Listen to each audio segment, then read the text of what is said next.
The Grape Nuts Flakes program, starring Orson Welles, who is pinch hitting for Jack Benny, with Mary Livingston, Phil Harris, Dennis Day, Rochester, and yours truly, Don Wilson.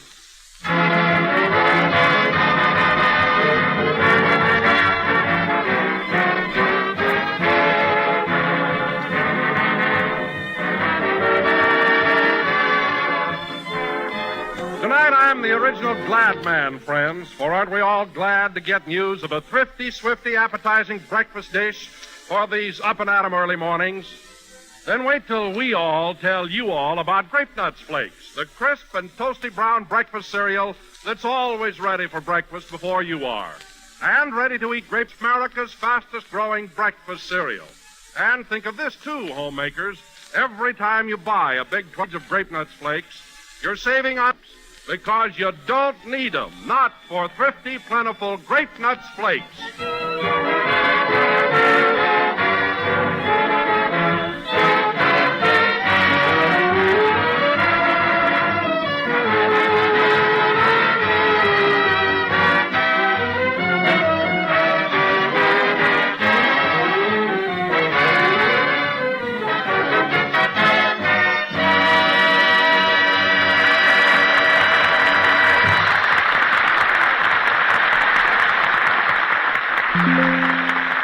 Was Take It From There, played by the orchestra. And now, ladies and gentlemen, before we start the program, let us reenact for you a little scene which took place a short while ago in a drugstore near the NBC building here in Hollywood. The time exactly 15 minutes before this broadcast. Take it away, drugstore. One tuna fish on whole wheat. One tuna fish coming up. Gosh, it's crowded in here. Say, Don, do you think I have time for a sandwich before the show? Why, yes, Mary, if you hurry. I think I'll have a dish of Tutti Frutti ice cream myself. Watch it, Don. If you put on one more chin, you can throw away your vest. No kidding. Now, Mary, will you stop ribbing me about my weight? I'm not so heavy. Go on. Every time you step into an empty elevator, the operator says, "That's all, please," and up you go. Oh, Gilroy. What'll it be, Mary? Just a sandwich. I'll have a hamburger. A hamburger? Yes, ma'am. Oh, Radcliffe? Yes, Gilroy. Hitch old Dobbin to a bun. You want something else, Mary? No, that'll be all. Would you mind taking my order, Bud? Gladly. What'll you have, Wobble Tummy? Well, I'll have a dish of ice cream, please. Make it Tutti Frutti. You can have Tutti, but there's no more fruity for the duration. How's that, Radcliffe? Gilroy, you're really bumping your gums now.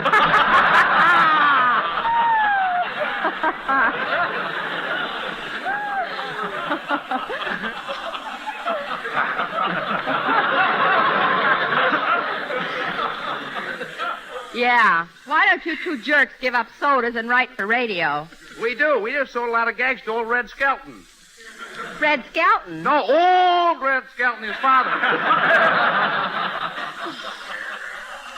Well, that's my fault for talking to you. Oh, hello, Phil. Hiya, Mary. Hello, Donzo. Well, Phil, is your orchestra all rehearsed for the program? Who rehearses? If I ever told my boys they was playing something wrong, they'd say, "How do you know?" Then I'd be stuck.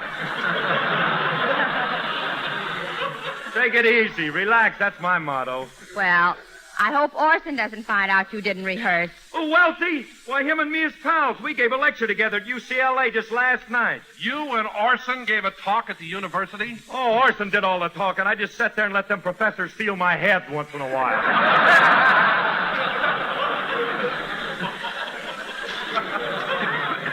What? No, so. You should have been there. I started to pull a couple of gags, and Orson wrapped me on the bean with his pointer. Get a load of this lump up there. What'll it be, Twitch? A bromo seltzer? No, thanks. I had one across the street. I just came in here to burp. Is that a Lulu? Oh, you and your Lulus. Say, Gil, is this man annoying you? No, Radcliffe, put down that cupcake. Oh, that Radcliffe's really a demon. Oh, hello, Dennis. Hello, Miss Livingston. Say, how's the hamburger you're eating? All it needs is a jockey. Gosh, Mr. Harris, where'd you get that big lump on your head? From Orson Welles, that too. Orson Welles. If you want something to eat, Dennis, you better order. Now, what do you want? I think I'll have the special sandwich. Peanut brittle on whole wheat. You mean peanut butter. No, look, it says right here, peanut brittle. That's a misprint, kid. I'll bring you a peanut butter sandwich. Nothing doing. It says peanut brittle here, and that's what I want. Now listen. I know my rights. Dennis, if I wasn't a lady, I'd knock him right off that stool. Now behave yourself. Hey, kids, get a load of who's coming in. It's Miss Harrington, Orson's secretary. Hello, Miss Harrington. Hello, young man. Good afternoon, everybody. Hello, Butch.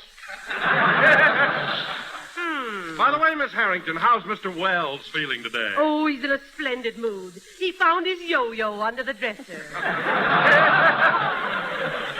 What's your order, ma'am? I want this place tidied up and this counter cleared. Mr. Wells is about to honor this hash house with his presence. Yes, ma'am. And incidentally, young man, when did you put on that shirt you're wearing? In 1937, when I left Stratford, Connecticut. Well, change it immediately. Yes, ma'am. And as for your gruesome friend with the wide part in his hair...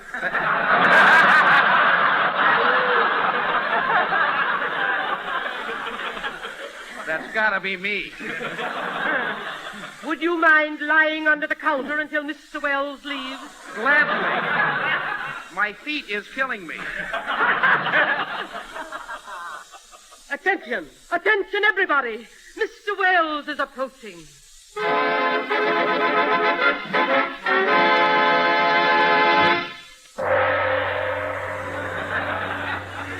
Good afternoon, everybody. This is Orson Welles.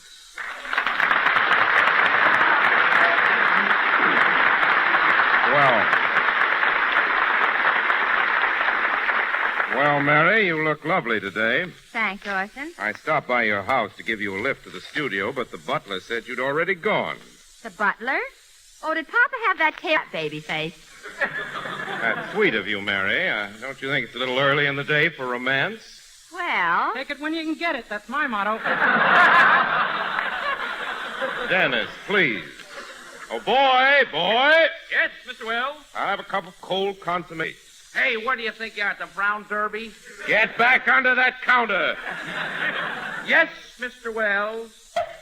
Whoop, off my head.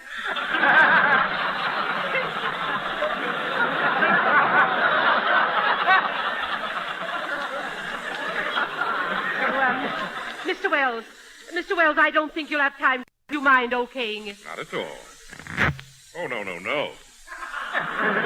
That's awful. Miss Harrington, take this out in the alley and burn it immediately. Yes, Mr. Wells. Burn the script? But, Orson, what are we going to do for a play tonight? I shall write one myself. Hey, Mr. Wells, if you're looking for a comedy sketch, my partner and I wrote one that's terrific. Yes, dynamite. Get back under that counter.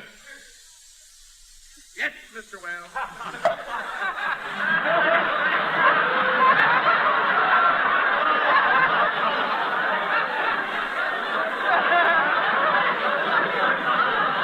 You wait for that long enough. It hurt. Sight gag, ladies and Well, gentlemen. how about it, Mr. Wells? Do you want to buy our play? Yes, deliver it to me at NBC as quickly as possible. Thanks, Mr. Wells. Come on, everybody, follow me. Last one in the studio is a rotten egg.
be so nice to come home to, it says here, played by Phil Harris and his orchestra. Phil, you can stop waving your baton now. The number's over. Oh, yeah, thanks.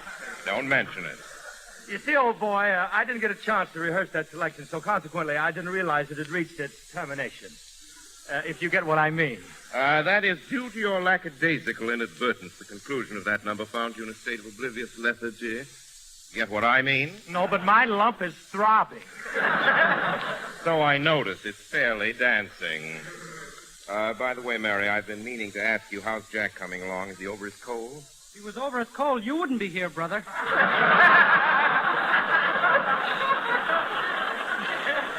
Dennis? Yes, Jack is much better, Orson. He's resting at the Arizona Biltmore in Phoenix. The Arizona Biltmore? Isn't that rather expensive for Jack? Expense means nothing to him. He was delirious when he checked in. That must be the reason. You know, fellas, I got a postcard from Mr. Benny this morning. He asked me to send his golf bag right away. His golf bag? Say, the old boy must be getting better if he wants to play a little golf. What do you mean, golf? If I know Benny, he landed a job picking grapefruit. Now, wait a minute, Mary. Let's all be fair to Jack. He doesn't think of work all the time. Of course not. Jack can relax and enjoy vacation like anybody else. Oh, yeah? He took me to Catalina on the boat one time and played his fiddle all the way over. Well, that doesn't mean he was playing for money. Don't tell me. I was passing the hat. Just the same, I'm sure Jack is getting a good rest in Phoenix. Incidentally, it gives me a splendid idea. I think I'll call Jack and say hello to him. Right now? Of course, right now, Miss Harrington. Get me Mr. Benny at the Arizona Biltmore in Phoenix. Yes, Mr. Wells. Imagine talking to Phoenix, Arizona just like that. Ain't a phone a wonderful thing? It sure is. Say, Mr. Harris, who invented the telephone? Well, Alexander Graham invented the bell. The rest I don't know nothing about. Mr. Harris, the telephone in its entirety was invented by Alexander Graham Bell, which I can pronounce. Come, Miss Harrington. What's the delay on that call? Well, I have the Arizona Biltmore, but they can't seem to locate Mr. Benny. Let me have that phone, please. Hello? Hello, operator? I'd like to talk to Jack Benny. What? He's not registered. He's not a guest there. Have her look out in the lobby. Maybe he's a bellboy. Bellboy? With his flat feet, he could be the house stick. Bill, please. Now, operator, I'd like to talk to Mr. Benny. Oh, his temperature went down. He checked out. Oh, very well, I'll call him there. Goodbye. That's strange. What's the matter? Did Jack leave the Arizona Biltmore? Yes, it seems he's now stopping at the Jasmine Blossom Auto Court. The Jasmine Blossom? Hey, I just thought of something. Jasmine Blossom. That's J.B., the same initials as Mr. Benny. That's right, Dennis, and I'm sure Jack will come home with some lovely monogram towels. Miss Harrington, remind me to call Mr. Benny first thing tomorrow morning at the Jasmine Blossom Auto Court. Yes, Mr. Wells. Oh, excuse me. Come in. Well, it's those two merry madcaps from the soda fountain. Hello, fellows. Hello, Mr. Wells. Here's that comedy sketch we wrote for you. There's a little mayonnaise on it, but it's very jolly. Thank you, fellows. By the way, would you like to stay and hear your little gem? I don't know. Should we stay, Gil? We can't stay. That fat lady is waiting for her cheeseburger. Oh, yes, let's go. Wait till I open the door. Well, let's see what they've written here. So far, nothing but mayonnaise. A little crude, but it'll get by. And now, ladies and gentlemen, for our feature attraction this evening, we are going to present a mystery melodrama entitled Death at Midnight or the Murder Case. Now, in this drama, I will play the role of Inspector Wells of Police Headquarters. Bill, you'll be my assistant, Sergeant Harris, and Dennis, you will be my other assistant, Sergeant Day. It is your duty to help me solve a horrible crime. Okay. But I didn't do it, I tell you. I didn't do it. You're a policeman. Of course you didn't do it. Don't be too sure. And Mary. There's always a guy you never suspect, silly. Dennis, please. Now, Mary. Yes, Orson. In our sketch, you play the part of the mysterious lady in black. 6 of your husbands have strangely disappeared, and you've just married your 7th. I'm a busy little girl, aren't I? Decidedly. Well, that takes care of the casting for our play. Oh, I beg your pardon, Orson, but haven't you overlooked me? Don, overlooking you is like losing a bass drum in a phone booth. However, you should be the butler. And now, ladies and gentlemen, this play will go on immediately after... I'll take it. Hello? Hello, Mr. Wells. This is Rochester.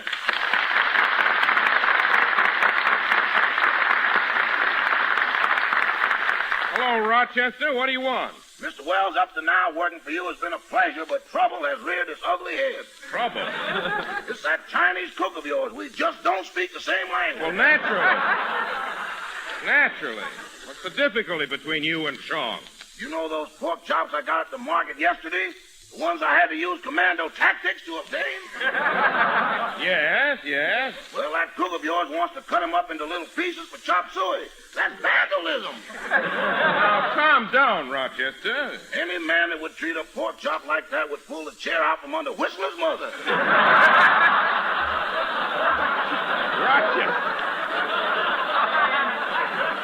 Rochester, don't get so excited. Good heavens, the way you talk, you think those chops were radium. I can get radium tomorrow. Let's see you get some pork chops.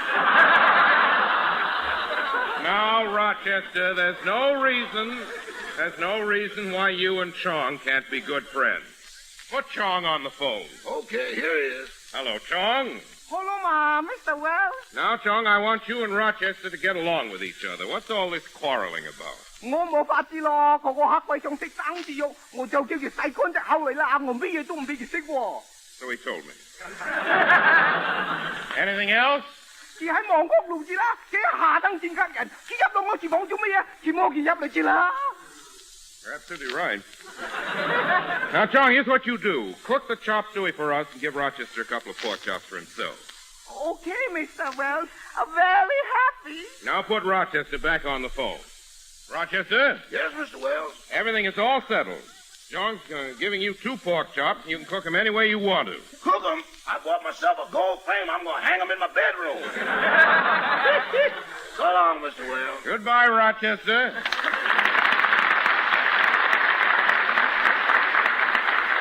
Well, I guess that's straightened out. Sing, Dennis.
Heard It Can't Be Wrong, and that was Dennis Day singing. And Dennis, I don't have to tell you, that was very good.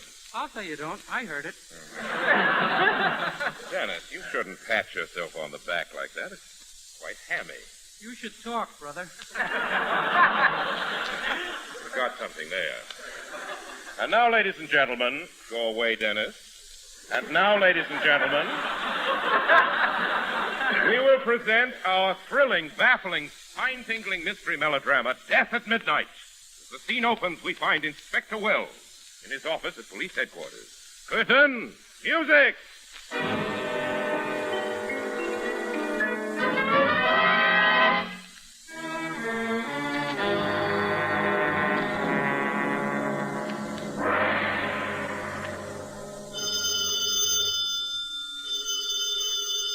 Is that the phone, Inspector? No, it's a preview for Whom the Bell's Toll.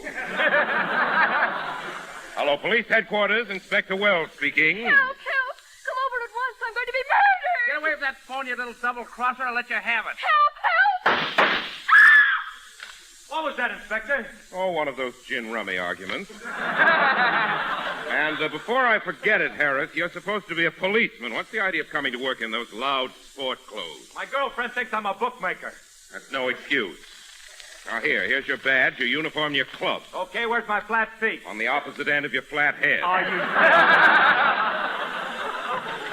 Oh, Inspector! What is it, Sergeant Day? Somebody has been passing phony dollar bills all over town, and I've got one of them. A dollar bill, eh? And how do you know it's phony? Washington is wearing Lincoln's beard. Let me see that. You're right. And he's wearing Lincoln's hat, too. Hey, were those two guys roommates? Of course not.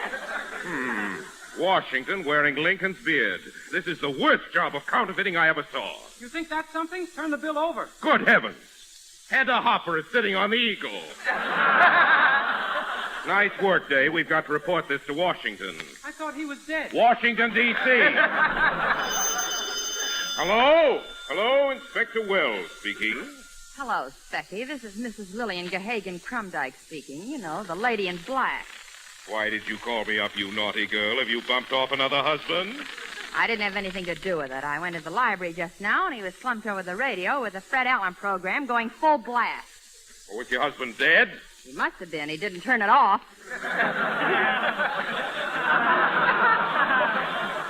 So long, Specky. Hold everything, Mrs. Crumdyke. I'll be right over. Sergeant Harris, Sergeant Day. Yes, Inspector. Come on, boys. We're going over to investigate a murder.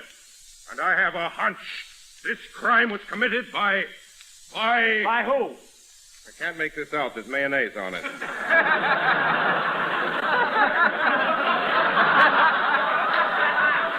Let's go, fellows!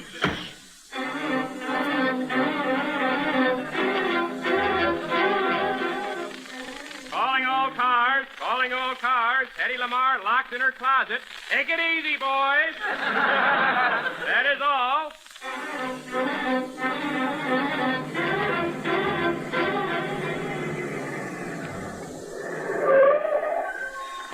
This is the house right here. Harris, Day, break down that door. Yes, sir.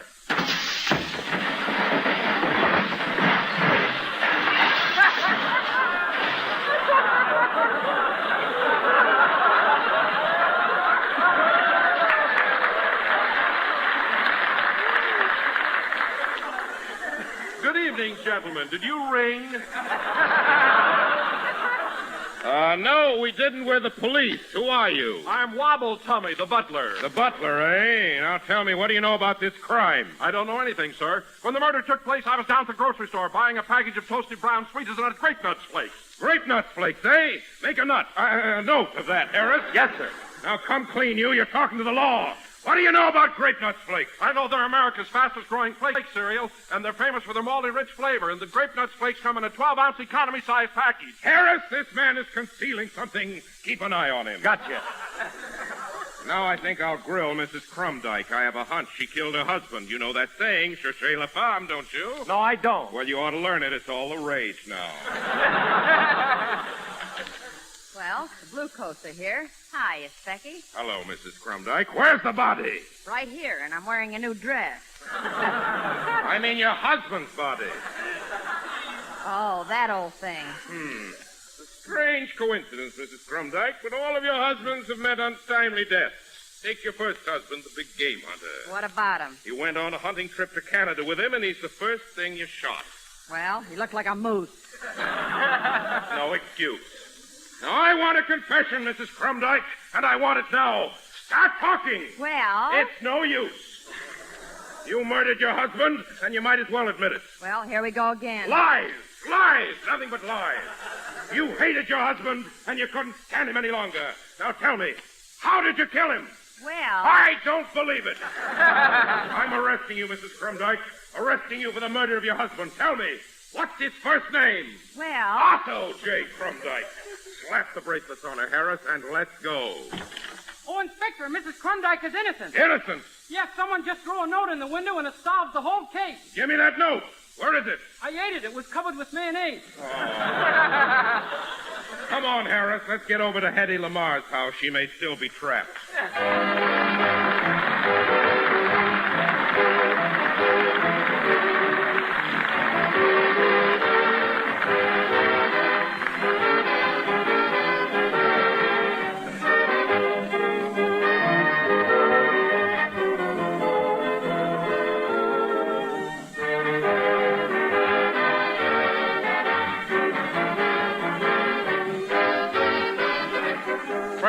When you sit down to a big, tempting bowl full of appetizing, baldy-rich grape nuts flakes, aren't you pleased with yourself?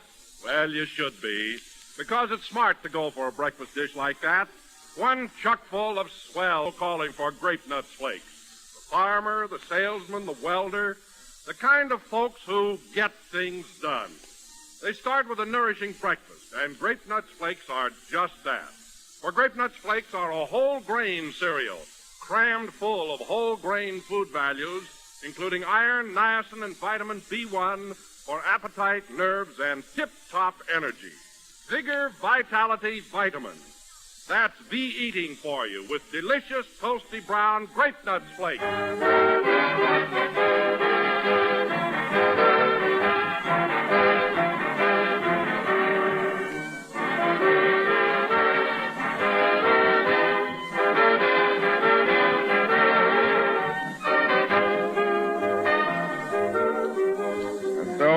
Until next Sunday night, ladies and gentlemen, this is your obedient servant, Orson Welles. Mary, I want to compliment you on your performance tonight in the role of Mrs. Crumdyke. I was pretty crummy, huh? Well... Good night, folks. Good night, doll.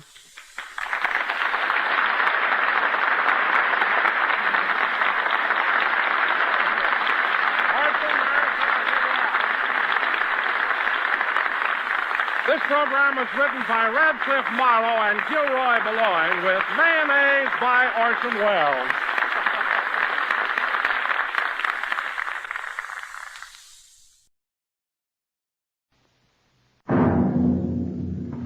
The National Broadcasting Company presents Radio City Playhouse, Attraction 39.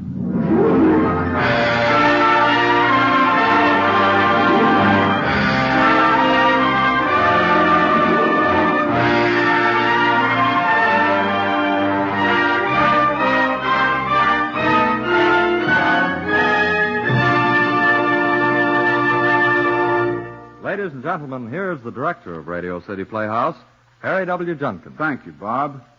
Friends, before we begin our show, Radio City Playhouse, on behalf of NBC and station WFAA Dallas, extends hearty congratulations to the Dallas Morning News on the formal dedication of its new building and its 108th birthday. Good luck and continued success to the Dallas Morning News. And now a word about Mr. Bill Lipton, our star on tonight's show. Although he is only 22, he has had 12 years' experience in radio. On the Playhouse, he has appeared in such varied roles as a French porter, a drunken husband, and on our Christmas broadcast as one of the three wise men. He is one of the most versatile actors we know, and in spite of taking 3 years out to serve in the Navy, he will receive his master's degree from Columbia University in June. All this, from a young man of 22, compels our respect and admiration.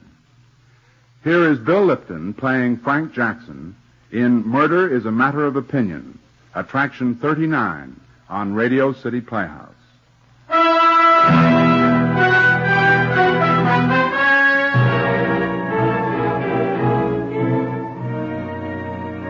I'm telling you this story from prison. I have 11 more days before they electrocute me for murdering my brother.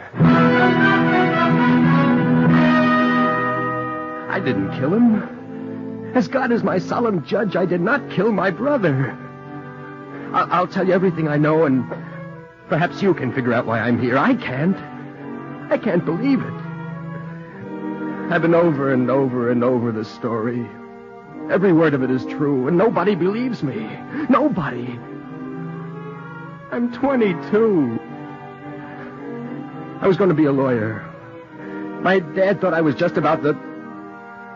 Well, he was pretty proud. Now even Dad thinks I'm guilty. Even Dad. And I'm not.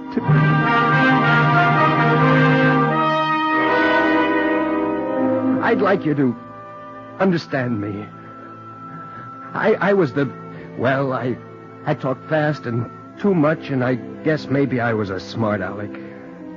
Well, that's not so terrible, is it? I'm only 22, and... Well, I'm not a smart aleck anymore, if that's any consolation, anybody. Brian, my brother, he was quieter. He was a year younger than I, and he didn't talk nearly as much or as fast or as often.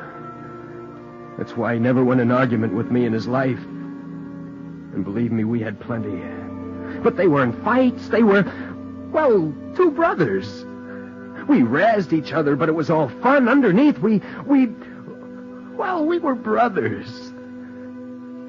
In our first year of law school, we were real eager and talked pretty big about legal points. But Brian never won an argument. Never.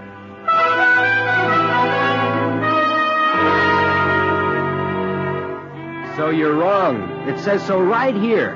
Where? All bills for raising revenue originate in the House of Representatives. Can't you read? Well, I thought they could originate in either house if it was just a question of... Well, you're wrong, so pay up. I still don't think that Look, Brian, who's right? You or the Encyclopedia of Federal Law? Well, I guess... You owe me $50. Come on, cough up. Well, okay, I guess... Look, you admit you're wrong, don't you? Yes, I admit it. Okay, give me 50 cents. Trent University Law School has pretty high standards. If you want to stay, you better smarten up.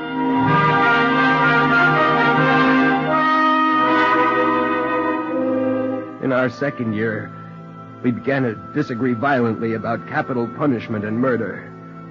Brian was obsessed with the idea that all kinds of innocent people had been executed for murders they didn't commit. Every time he read about some killing in the paper, he'd try to prove to me that the condemned person wasn't guilty at all. The night he got his big idea, we were sitting on a bench way down at one end of the campus. There was nobody around. It was about 10 o'clock. And Brian was very excited. Frank, I still say that the man in the Jensen case could have been innocent. I don't believe that a man who only weighs 130 pounds could have shoved a man the size of Jensen out of a hotel window. Well, he carried out the sentence, so it doesn't matter what you say. How do you think you'd feel if you'd been in his shoes? Cold, stiff, and dead. Do you mean to sit there and say that you don't think it ever happens? There's never been a case of an innocent man convicted of a murder he didn't commit? It isn't a question of what I think. You've made the statement that it's possible for an innocent man to be hanged or electrocuted. I say prove it. All right. All right, I will. I can, you know. If you'll help me, I'll prove it. How? Let's stage a fake murder. What are you talking about? A mock murder case. Look, I'll play the corpse and you play the killer. We'll stage a killing, a fake killing. I'll let a dozen witnesses actually see you shoot me in cold blood, and then afterwards I'll undertake your defense and prove that you're innocent.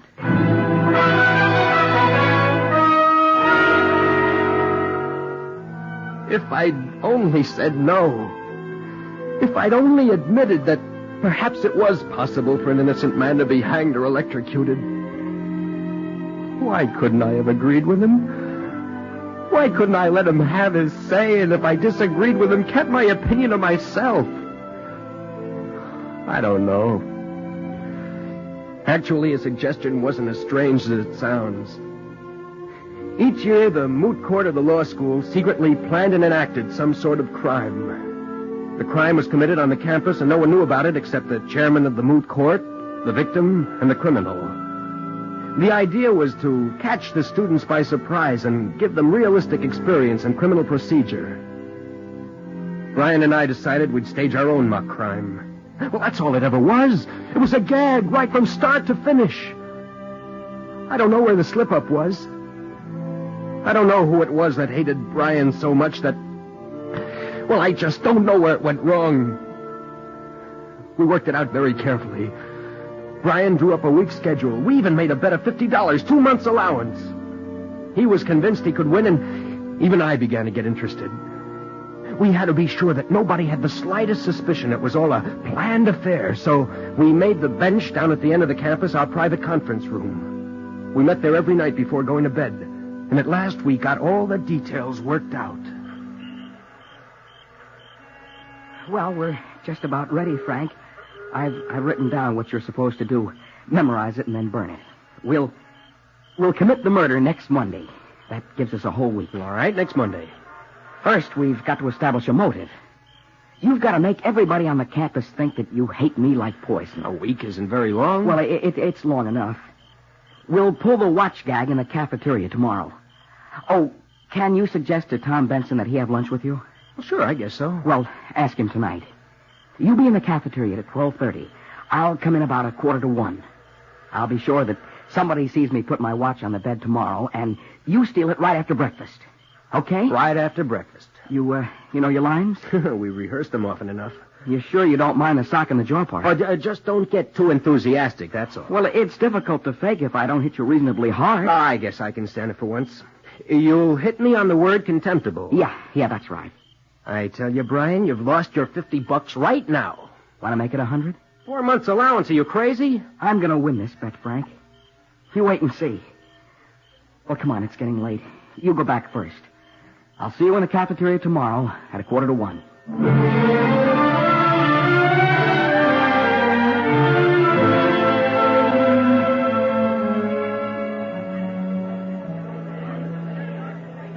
What's the matter with you, Frank? You've hardly said a word all through lunch. It's Brian, Tom. Is something the matter? I've just discovered that my kid brother's a heel. He's also a liar. Oh, now, look, Frank, that's no way to talk about Brian. He's a cheap, sneaky little punk, and he makes me sick. He's just come in, Frank. It's a public cafeteria. I suppose you've got your reasons, but it doesn't seem like a very nice way for two brothers to act. Tom, I could tell you stories about that kid that would make your hair curl. Drop it. He's coming over here. Oh, why can't he eat by himself? He knows how I feel. He's always trying to force in on people when... Frank, here he comes. Frank, I'd like a couple of words with you. Oh, look, fellas, I gotta get Sit going. still, Tom. Finish your coffee. I'd like you to get a load of what my father expects Trent to make into a lawyer. Where's my watch, Frank? What are you talking about? My watch. I left it on the bed this morning while I went to shower. It's gone. So what? I want it back. I haven't got it. I saw you come out of the dormitory on my way back from showers. We're the only men in the dorm who don't have a 9 o'clock lecture this morning. When I went back into the dorm, there was nobody else there, and the watch was gone. Now I want it back. Are you accusing me of stealing your watch? Yes, and I want it back. Oh, look, boys, I don't think this is... Don't go, Tom. Just get a load of Junior here. So I'm a thief, am I? Frank, I want my watch back. Oh, drop dead, you dumb little jerk. If you weren't so scrawny, I'd knock your face in. You stole my watch. Oh, now, look, Frank. Brian, don't be crazy. Shut up, Tom. Where's the watch, Frank? Are you going to give it to me quietly, or do I have to take it? Look, kid, you're stinking up the cafeteria. Buzz off. Go on, creep. My own brother, a dirty, cheap, contemptible...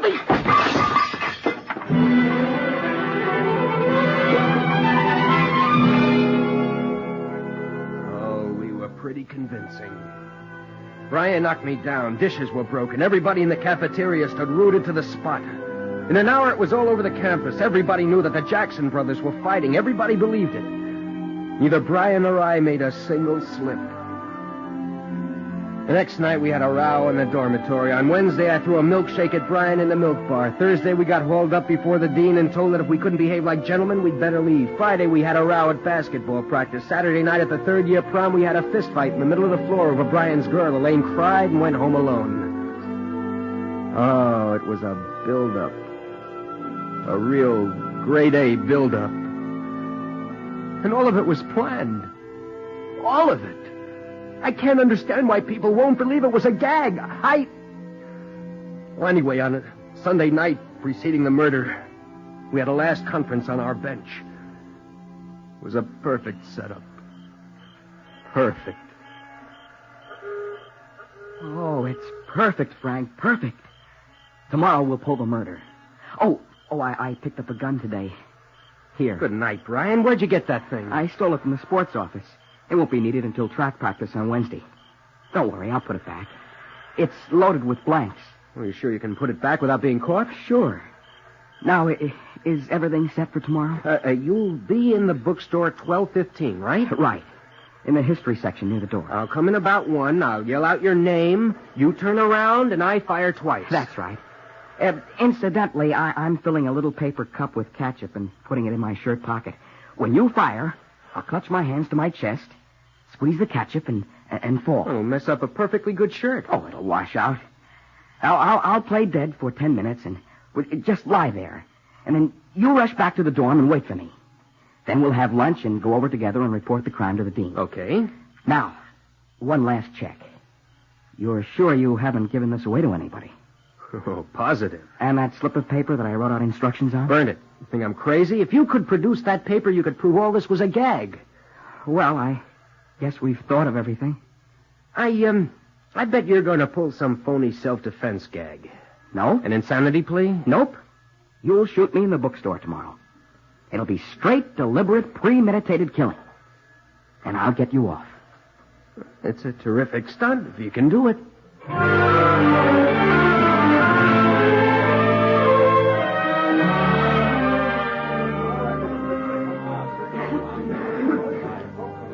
How much is this dictionary, miss? $4.85. Okay, I'll take it.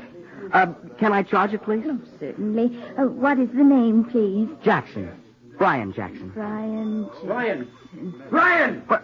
Frank, what's the matter? I told you I wouldn't take any more, didn't I? Well, I meant it. Frank, put down that gun. I've taken all I'm going to take. This is where you get it. Oh!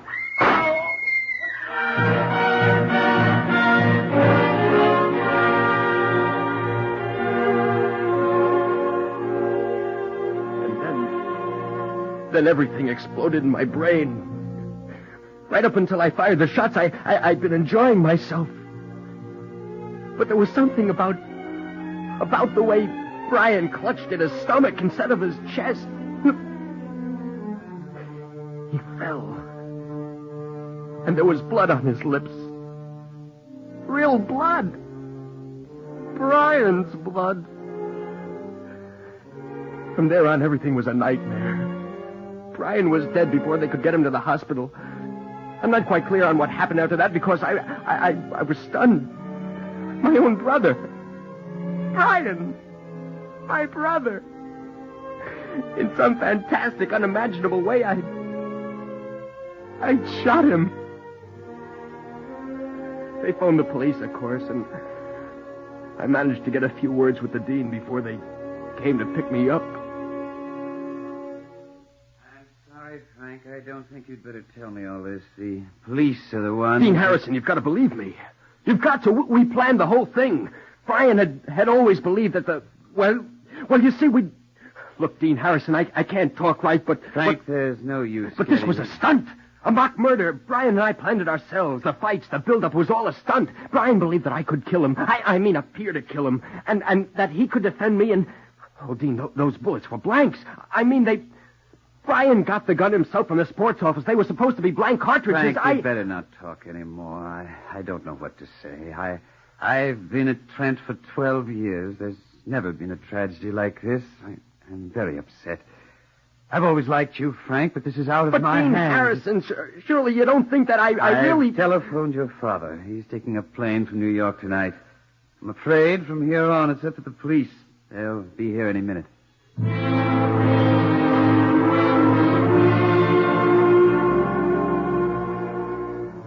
I can't recall what happened in the next 2 days.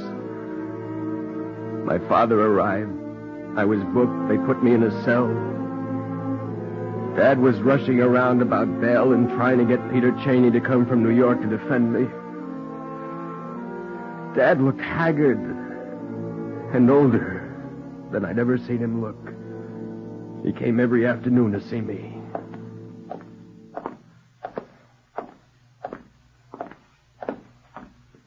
There you are, Mr. Jackson. Thank you, God. Hello, Dad. Hello, Frank. Well, for now, Mr. Jackson, that's all you can have.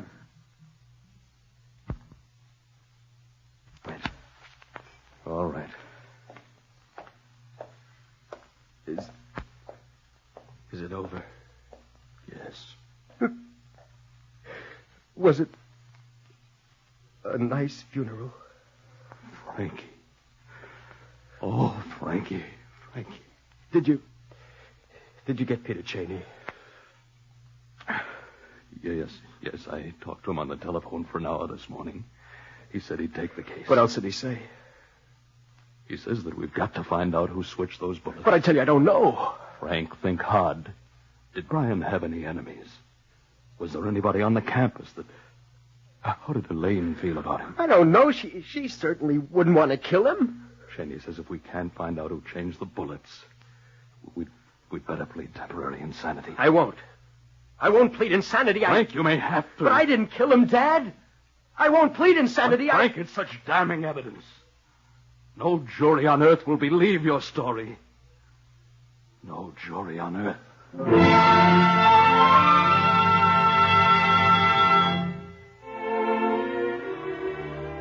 When I finally came up for trial, my father was a broken man. One son killed, the other convicted of his murder. After the trial started, I'd lie on my bed at night and go over the whole thing word by word. Then I'd stop. And I'd pray. I'd say the Lord's Prayer over and over. But my praying didn't seem to make much difference. Witness after witness testified to how Frank and I hated each other. The watch, the fight at the dance. One after the other until I almost began to believe that maybe I had killed him.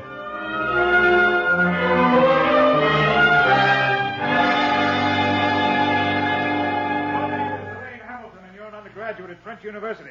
Yes, sir. You're acquainted with the deceased? Yes, sir. Now, will you tell the jury in your own words what happened on the Friday preceding the murder at the dance which you attended with the deceased? Well, we were dancing and Frank cut in. Brian made some objection and Frank struck him. Then Brian struck back and Frank swore at him. What were the exact words that the defendant used? He said, "Damn you, I'll get you for this." Thank you. That's all. Your witness. No questions. Now,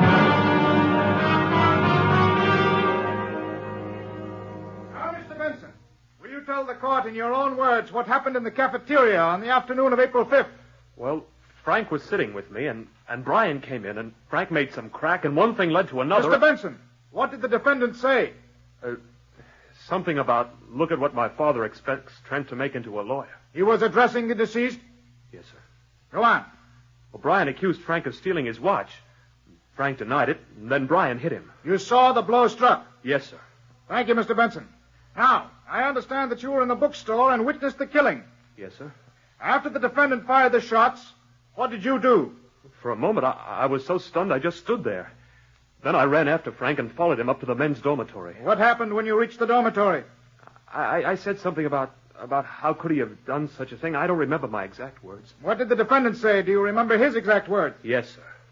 If you can't remember yours, how can you remember his? Because it was such a terrible thing to say. Will you repeat what the defendant said, please? He said, I killed the little stinker because he had it coming to him. Thank you. Your witness. No questions.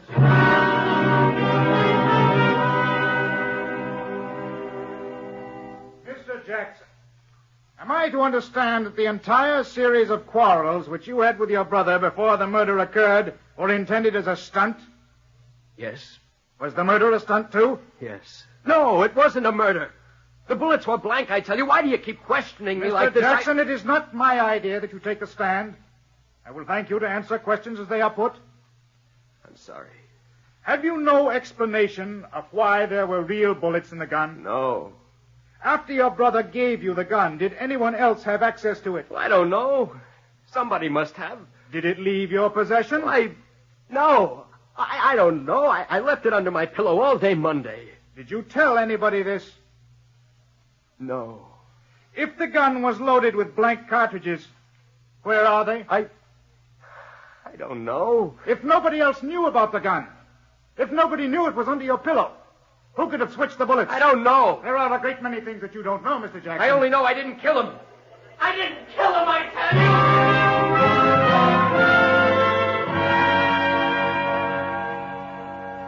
The truth is, ladies and gentlemen of the jury, that Frank Jackson is lying. He is lying desperately in an effort to escape the consequences of his loathsome fratricide. Even if the motive of the murder had not been clearly established, even if 12 witnesses had not seen him shoot down his brother in cold blood as they testified, Frank Jackson would still stand condemned by the hopeless confusion of his own testimony. Why did he invent the fantastic story he asks you to believe? Because it serves one good purpose. It supplies him with an excuse for his inability to call one single witness in his defense. The only other man who knew about the alleged hoax is dead. That is what automatically proves that no one else but Frank Jackson could have loaded real bullets in the murder gun. Ladies and gentlemen of the jury, I imagine it's unnecessary for you to leave the box to render the only possible verdict. Guilty of murder in the first degree.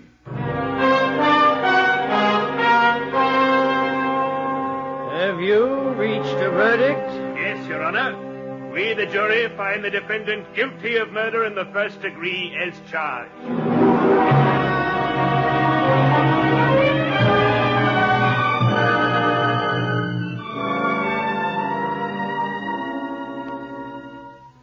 We appealed, of course, but we lost. I've been found guilty by due process of the law I trust. And in 11 more days, I'm going to die in the electric chair. Up until we lost the appeal 3 days ago, I hadn't given up hope. Now I know that nothing can save me. I also know that I didn't kill Brian. And somehow, somewhere, the man or woman who changed those blank cartridges for real bullets, somehow he or she will pay. I have no emotion left. I can't cry or pray or do anything but wait. 11 more days of waiting.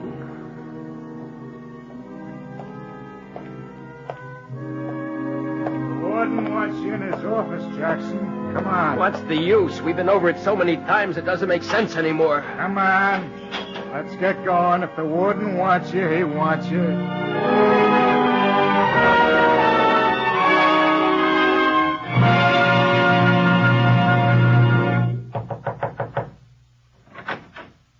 Here's the prisoner, Warden. Come in, Jackson.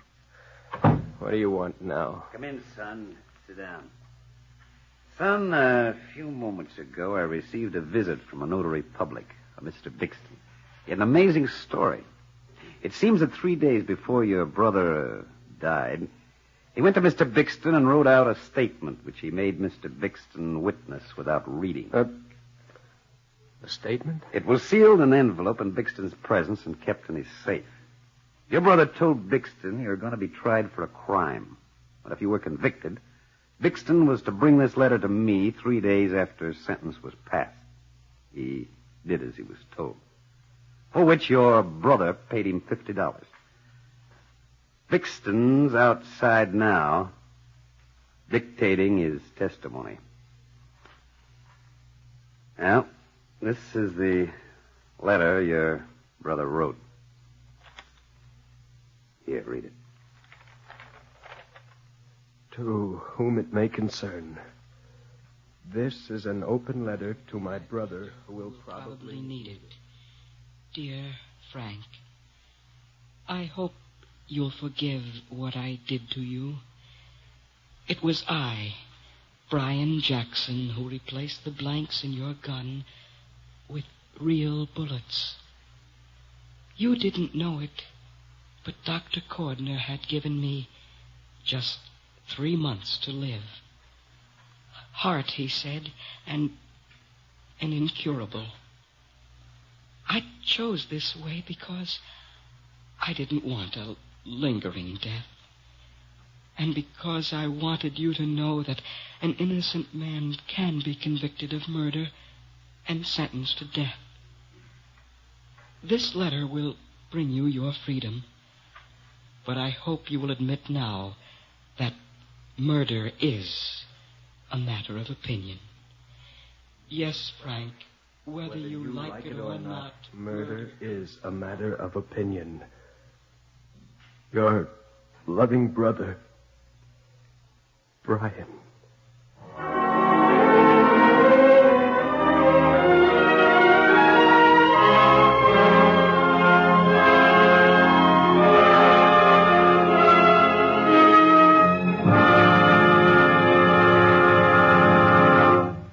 You have just heard Murder is a Matter of Opinion by Jules Archer, Attraction 39 on Radio City Playhouse.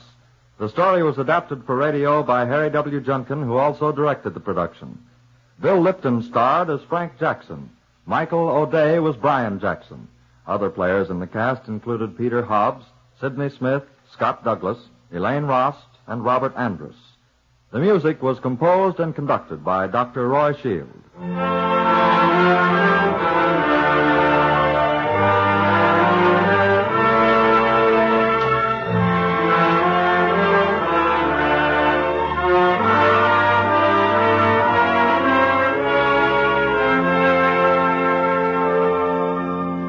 This is Harry Junkin again. Our sincere thanks to Bill Lipton and Michael O'Day for their splendid performances tonight. Next week, we hope you'll be with us again at this same time for another story on Radio City Playhouse. Next week, Attraction 40 on Radio City Playhouse. Good night, everybody.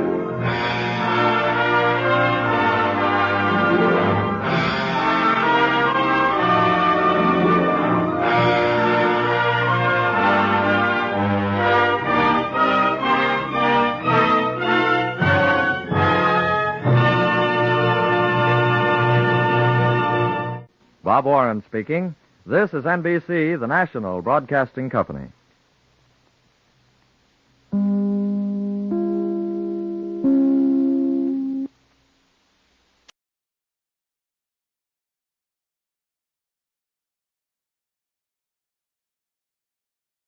Hound of the Baskervilles. My friend, Mr. Sherlock Holmes, was usually very late in the mornings, save on those not too infrequent occasions when he stayed up all night. One morning, it was in the autumn of 1889, he was seated at the breakfast table in his dressing gown. I was standing on the hearthrug, looking at a stick which a visitor had left at our Baker Street rooms the night before. It was a fine, thick piece of wood, bulbous-headed, of the sort that used to be known as a Penang lawyer. Holmes was sitting with his back to me, and I'd given him no sign of my occupation. Well, Watson, what do you make of it? Good heavens, Holmes. How'd you know what I was doing? You must have eyes at the back of your head. Hardly that. But at least I have a well-polished, silver-plated coffee pot in front of me. Oh, I see. Tell me, Watson, what do you make of that stick? We missed its owner yesterday and have no idea of his errand, so this accidental souvenir assumes some importance. Let me hear you reconstruct the man by an examination of it. Just follow my method. Well, I think he's an elderly medical man. Why? Because the inscription on the silver band to James Mortimer, MRCS, from his friends of the CCH 1884. Excellent. What else? I say he's a country practitioner who does a great deal of his visiting on foot. Oh, why that? Well, because the thick iron ferrule has been worn down and the whole stick's been terribly knocked about. I can't see a town doctor carrying it. Perfectly sound. And what about the friends of the CCH? I think that's the, something hunt, whatever the local hunt's called. He's probably helped them professionally, and they gave him this stick in return. Really, Watson, you excel yourself. Most stimulating. Oh, And now that I've finished breakfast, I'd like to have a look at that stick myself. Just hand me over my convex lens, will you? Yes. Thank you. Now, let me see. Interesting, though elementary. Yes, it gives us the basis for several deductions. Have I missed anything? I'm afraid, my dear Watson, that most of your conclusions are erroneous. When I said you stimulated me, I meant, to be frank, that your fallacies sometimes guide me towards the truth. Not that you're entirely wrong. The man is certainly a country practitioner. Oh, then I was right. To that extent. Where did I go wrong, then? Well, for one thing, I would suggest that a presentation to a doctor is more likely to come from a hospital than from a hunt. And when the initials CC are placed before that hospital, the words Charing Cross naturally suggest themselves. You may be right. The probability lies in that direction. And since the presentation was made but 5 years ago, there emerges a young fellow under 30, amiable, absent-minded, and with a favorite dog, something between a terrier and a mastiff. Now, just a minute, Holmes. How do you know he's amiable, absent-minded, and has a dog? Well, it's my experience that only amiable men receive testimonials. And he was absent-minded enough to leave his stick here yesterday. Oh, true. Well, what about the dog? Look at the teeth marks on the stick. See? As I say, they're too broad for a terrier, not broad enough for a mastiff. Let me take it over to the light. Oh, yes, by Jove, it's a curly-haired spaniel. My dear fellow, how can you possibly be sure of that? Simply by looking out of the window. Dog and owner on our very doorstep. He's a tall, thin man, a bit bent at the shoulders. Oh, yes, and his frock coat's a bit worn. That's all I could see. Well, I better leave you. No, don't move, I beg you, Watson. He's a professional brother of yours, and you may be able to help us. Now is the dramatic moment of fate, Watson. A man is walking into our lives, and we don't know whether for good or ill. What does this unknown man of science want of Sherlock Holmes? Come in. You have my stick. I'm so very glad. I wasn't sure whether I'd left it here or in the shipping office. I wouldn't lose that stick for the world. A presentation, I see. Yes, sir. From Charing Cross Hospital? Yes. Then we're not so far wrong. Dr. Mortimer. James Mortimer. Yes, sir. I'm now in practice in Devon at Grimpen on Dartmoor. I am pleased to meet you, Mr. Holmes. You interest me very much. Indeed? Yes. I had hardly expected so dolichocephalic a skull, or such well-marked supraorbital development. Would you object to my running my fingers along your parietal fissure? I would, sir. It's not my intention to be fulsome, but I must confess I covet your skull. Pray take a chair. Thank you. Now, sir, I presume it wasn't merely for the purpose of examining my skull that you've done me the honor to call here last night and again today. No, Mr. Holmes. I came to you because I am confronted with a most serious and extraordinary problem. And recognizing as I do that you are the second highest expert in Europe... Indeed, sir.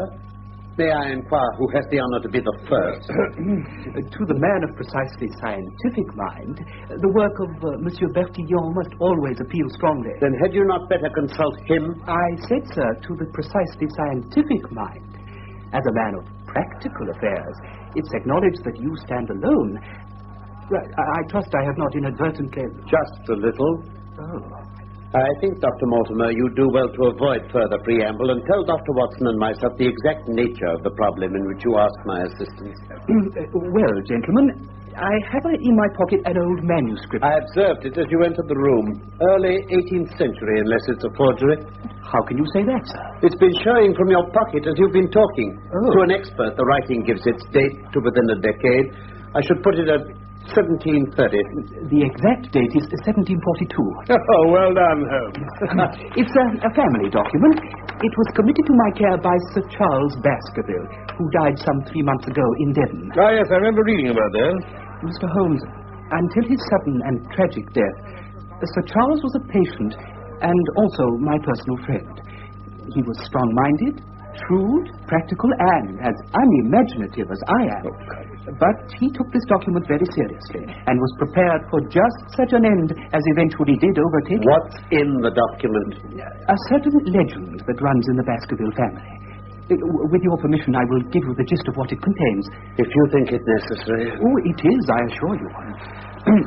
It tells the story of the death of Hugo Baskerville, who held the manor at the time of the Great Rebellion. Hugo, Mr. Holmes, was a wild, profane, and godless man. His name was a byword in the West. It happened that he fell in love with the daughter of a yeoman who held lands near the Baskerville estate. This girl avoided him, and one Michaelmas he stole down upon the farm with 5 or 6 wicked companions and carried her off to the hall. They put her in an upper room and sat down to a long carousal. The girl, in the stress of her fear, climbed down the ivy that still covers the south wall and set off homeward across the moor. Go on. Some time later, Hugo went upstairs to see his captive and found her gone. And here I think I must quote the manuscript itself. Then it would seem he became as one that hath a devil, for rushing downstairs into the dining hall, he sprang upon the table, flagons and trenchers flying before him, and he cried aloud before all the company that he would that very night render his body and soul to the powers of evil, if he might but overtake the wench. And at that, Mr. Holmes, this wicked man ran from the house and had his groom saddle his horse and unkennel the pack. You mean he put the hounds on her? He did. He gave them the girl's handkerchief and set off full cry in the moonlight over the moor. But good heavens, didn't the others try and stop him? Well, they just seemed to have stood there, stupefied. But then some sense came back into their minds, and they rode off after him. They found Hugo Baskerville's black mare dabbled with froth and riderless. They found the hounds whimpering in a cluster at the head of a dip. 3 of the boldest riders, or maybe the most drunken, rode down into the dip. And there they found the unhappy girl lying dead with fear and fatigue. Poor girl. But it wasn't that raised the hair on their heads. Let me quote the actual words again. It was that standing over Hugo and plucking at his throat, there stood a great foul thing, a black beast, shaped like a hound, yet larger than any hound that mortal eye had rested upon. And even as they looked, the thing tore out the throat of Hugo Baskerville. Then, as it turned its blazing eyes and dripping jaws upon them, the 3 shrieked with fear and rode for dear life, still screaming across the moor. One, it is said, died that very night of what he had seen, and the other 2 were but broken men for the rest of their days. The writer ends by counseling his descendants never to cross the moor in those dark hours, as he puts it, when the powers of evil are exalted. Great.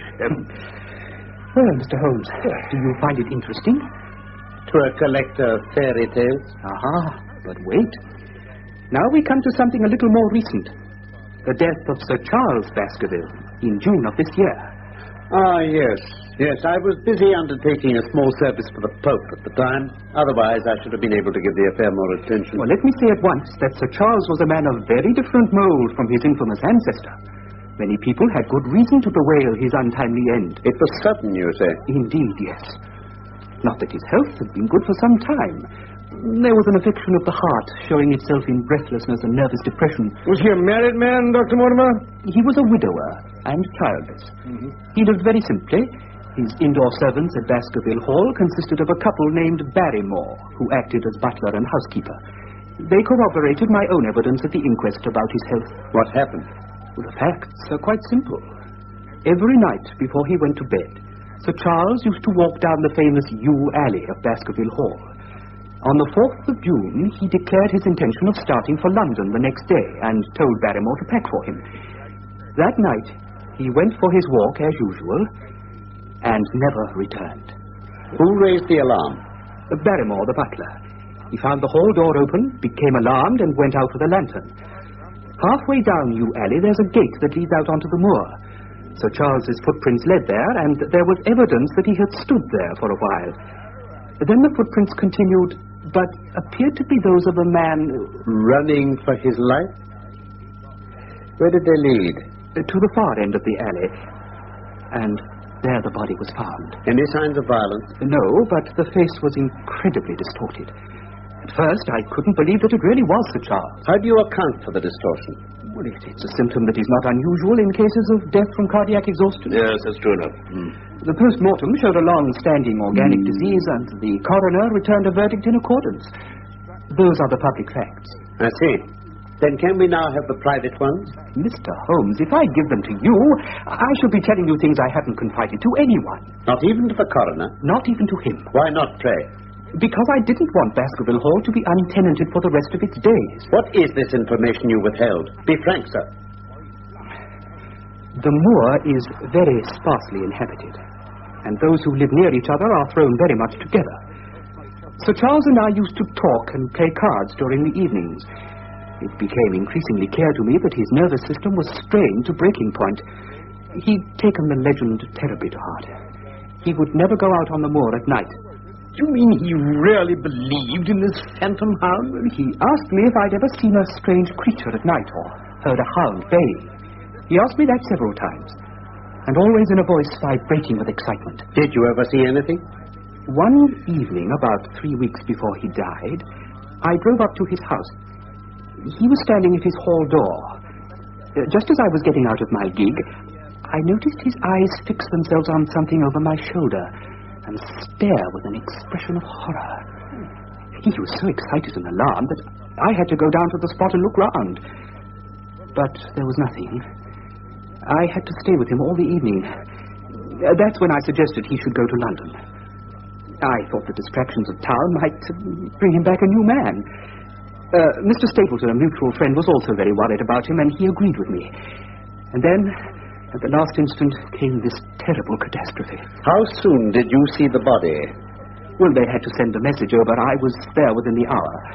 I checked all the facts that were mentioned at the inquest, the footprints, the absence of physical injury, the facial contortion. But Barrymore made one false statement in his evidence. Oh? What was that? He said there were no traces on the ground round the body. He didn't see any. I did. Footprints? A man's or a woman's? Mr. Holmes, they were the footprints of a gigantic hound.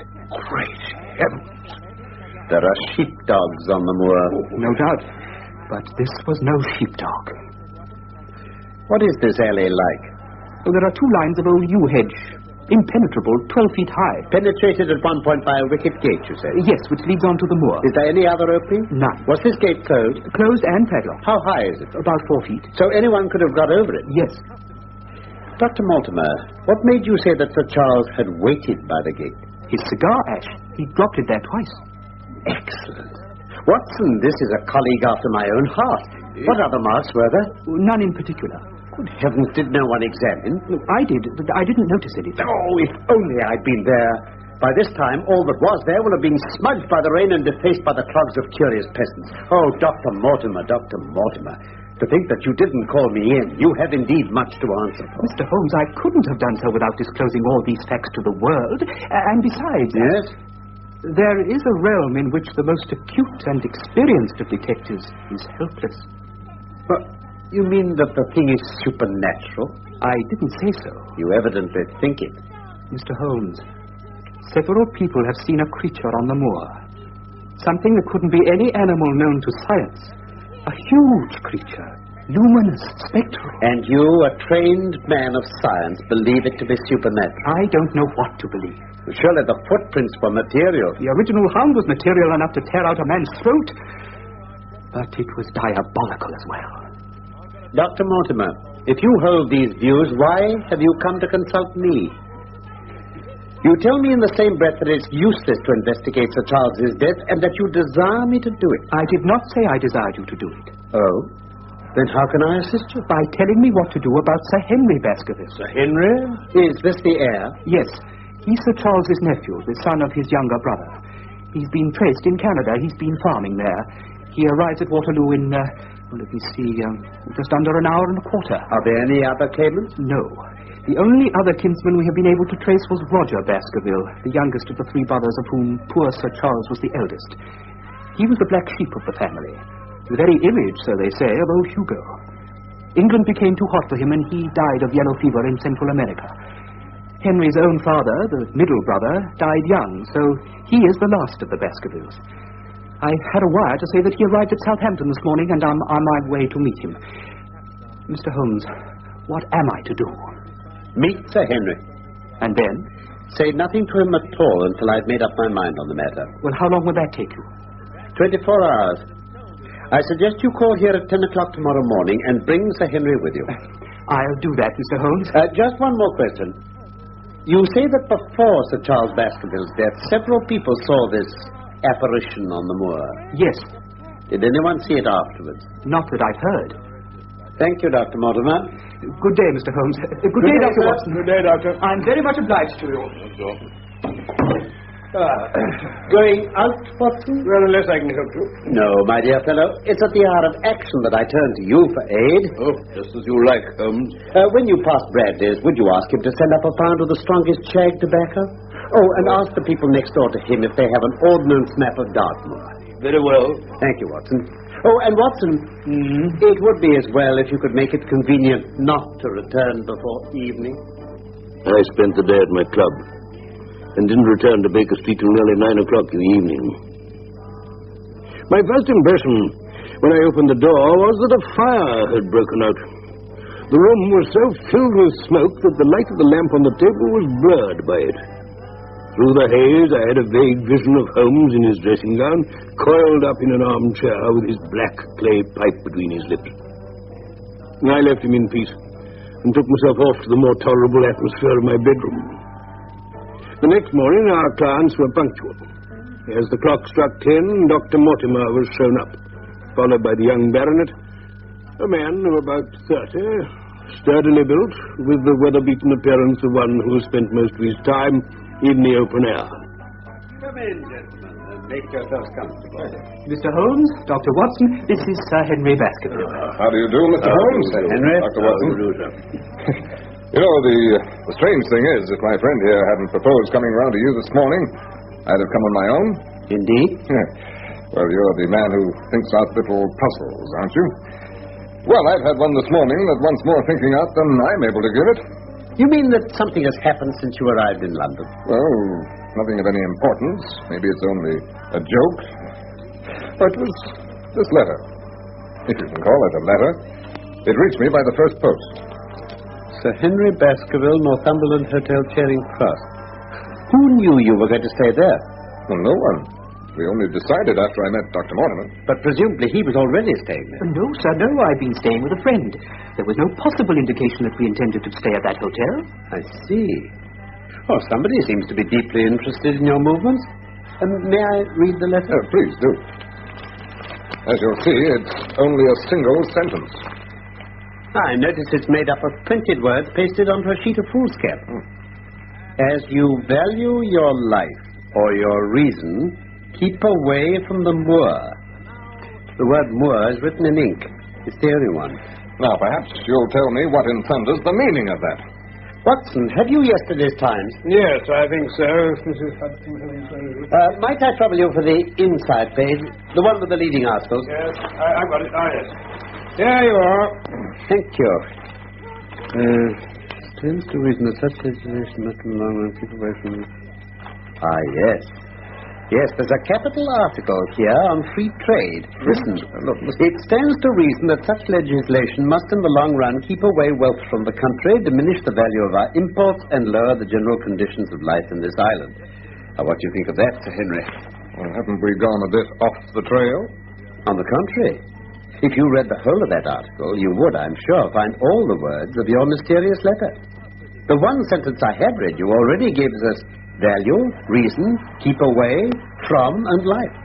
You mean someone cut those words out of the paper and pasted them together? All except the less common word, moor, which is the one word written in ink. But, Mr. Holmes, that's incredible. How did you know it was the Times? Knowledge of different types is elementary to the special expert in crime.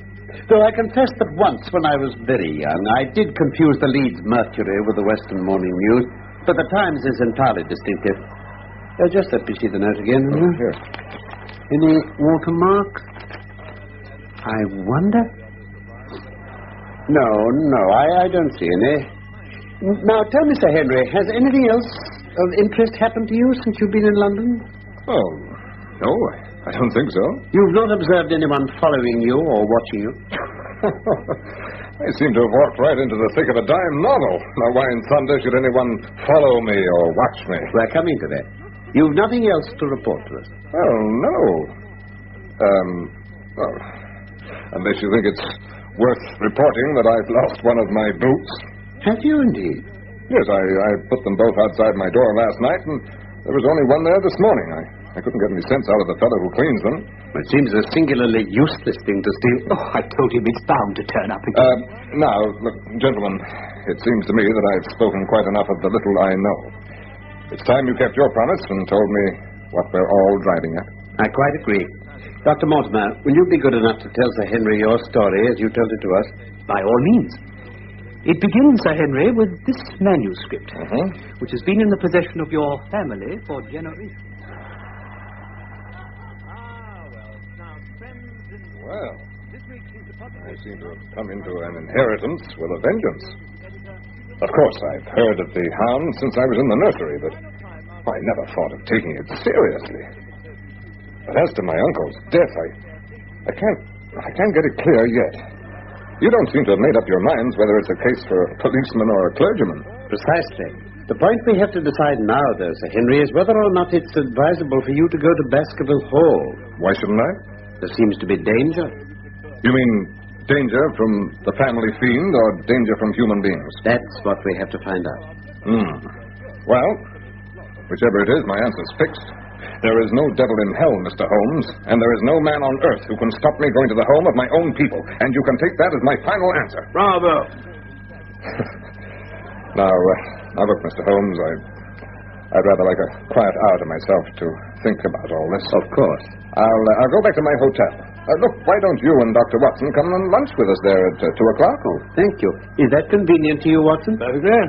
Then you may expect us. Shall I have a cab, Cole? No, I'd prefer to walk. If you'll join me, Dr. Mortimer? With pleasure. Well, then we'll meet again at 2. Good morning, Desmond. Good morning, Desmond. Thank you.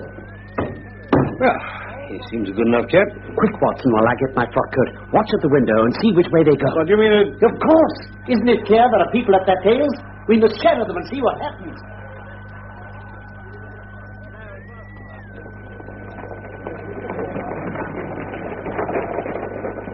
Careful, Watson.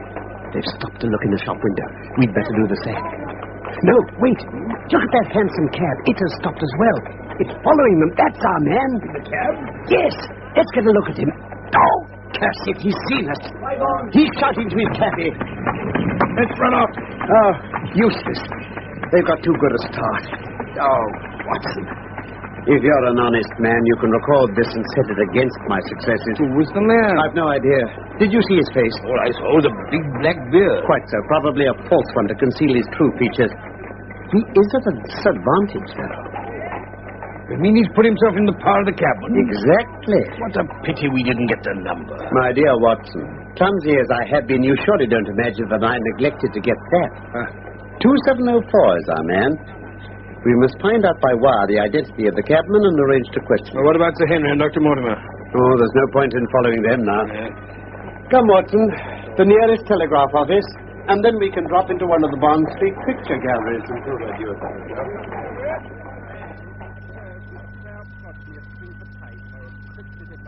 Mr. Holmes. It's just as well you're here. It seems to me they're playing me for a sucker in this hotel. They'll find they've started to monkey with the wrong man. Well, what's the trouble? Well, the first boot has been put back, but now another one is gone. Another one? Yes, an old black one this time. It's the last thing I'll lose in this den of thieves. What do you make of it, Mr. Holmes? I don't profess to understand it yet. This case of yours is very complex, Sir Henry. Did you know you were followed from my rooms this morning? Followed? By whom?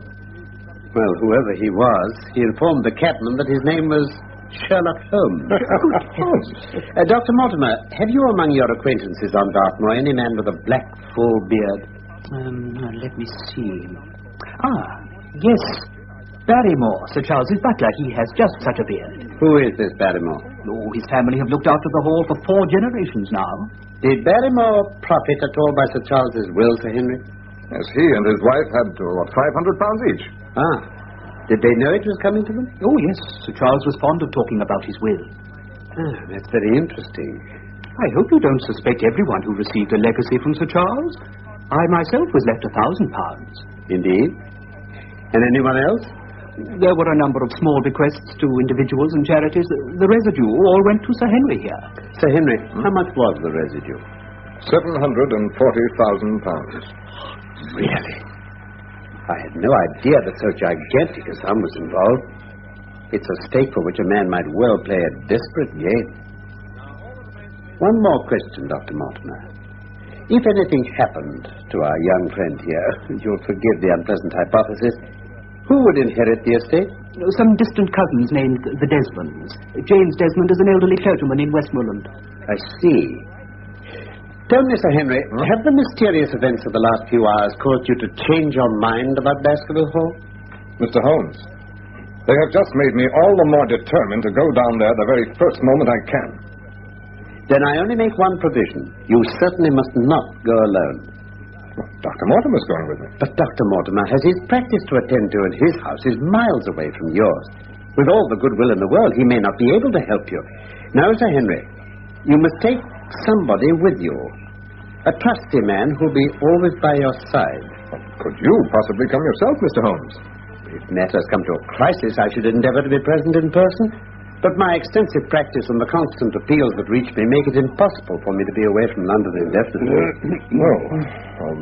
Whom would you recommend, then? If my friend Dr. Watson would take it. There is no man better worth having at your side when you're in a tight place. No man can say so more confidently than I. Well, now, that's real kind of you, Dr. Watson. Look, if you'll come down to Baskerville Hall and see me through, I'll never forget it. I'll come with pleasure. I don't know how I can employ my time better. Excellent. Now, Watson, you will report very carefully to me. When a crisis comes, as it will do, I will direct you how to act. Yes. Could you start by Saturday? Does that suit, Dr. Watson? Oh, perfectly. Then on Saturday, unless you hear to the contrary, we shall meet at the 10:30 train from Paris.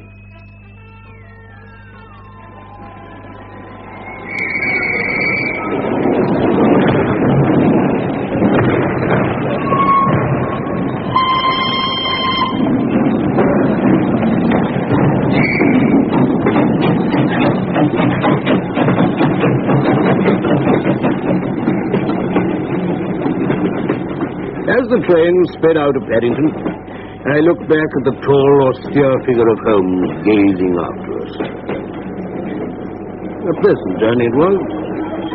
And in a very few hours, the brown earth had become ruddy, the brick changed to granite, and then over the green squares of the fields and the low curve of a wood, there rose in the distance a grey, melancholy hill with a strange, jagged summit. There you are, Sir Henry. There's your first view of the moor. Dartmoor. You know, I've been over a good part of the world, but I've never had a moment to compare with this. This is your homecoming? Yes. Yes, but it's more than that. This is where the men of my blood have lived for centuries. Up on those moors. And up there, too, there's something that has haunted them and driven them to their deaths. I know one thing, gentlemen. Whatever it is that lurks up there, whether it's man or fiend, it's not driving me away. I'm going to face it and beat it. Pray God you may.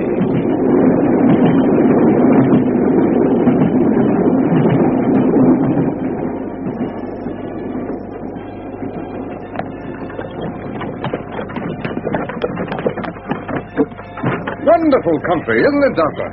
Very beautiful. There's autumn in the air, though. Hello? What's this? What's the matter? Look, up there on the skyline. A man on horseback. Oh, with a rifle. Yes, he's watching our road. Perkins! What's that fellow doing up there with the gun? Oh, there's a convict escaped from the prison, sir. Oh? Been out there 3 days now. The wardens are watching every road. They've had no sight of him yet. Farmers about here don't like it, sir, and that's a fact. Well, who is he then? Selden, the Notting Hill murderer. Who's he? I expect Dr. Watson remembers. Oh, I do indeed. Holmes took a great interest in it. It was a peculiarly brutal murder. The death sentence was commuted because there was some doubt as to the man's sanity. And he's somewhere out there hiding in a burrow like a wild beast. That's all this moor needs, gentlemen. I don't know if it's my imagination, but it's getting mighty cold.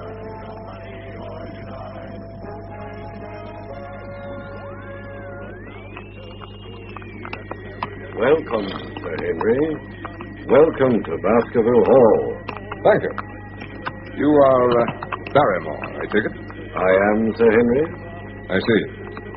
Doctor, will you stay for dinner? No, thank you, if you don't mind. My wife will be expecting me. I'd stay to show you over the house, but Barrymore will be a better guide than I. Very well.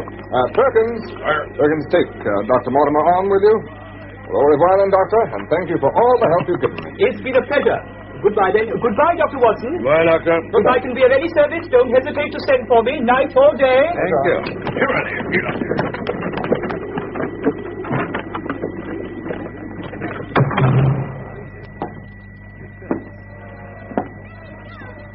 Oh, Doctor, it's just as I imagined it. Rafters, oak paneling, stag's heads, coats of arms. Isn't it the very picture of an old family home? Yeah. And my people have lived here for 500 years. Excuse me, Sir Henry. Yes, Barrymore? Would you wish dinner to be served at once, sir? Is it ready? In a very few minutes, sir. You will find hot water in your rooms. Thank you. Sir, my wife and I will be happy to stay with you until you've made fresh arrangements. Fresh arrangements? Do you mean your wife and you want to leave? Only when it's quite convenient to you, sir. Well, I'd be sorry to start my life here by breaking an old family connection. I feel that too, sir, and so does my wife. Well, then what's the trouble? To tell the truth, sir, we were both very much attached to Sir Charles, and his death gave us a shock and made these surroundings very painful to us. I'm afraid we could never be easy in our minds at Baskerville Hall again. What do you plan to do? I've no doubt, sir, we shall succeed in establishing ourselves in some business. Sir Charles's generosity has given us the means to do it. I see. And now, sir, perhaps I'd better show you to your room. That's the law. Then the law's wrong. I'm not going to argue. But I want to do.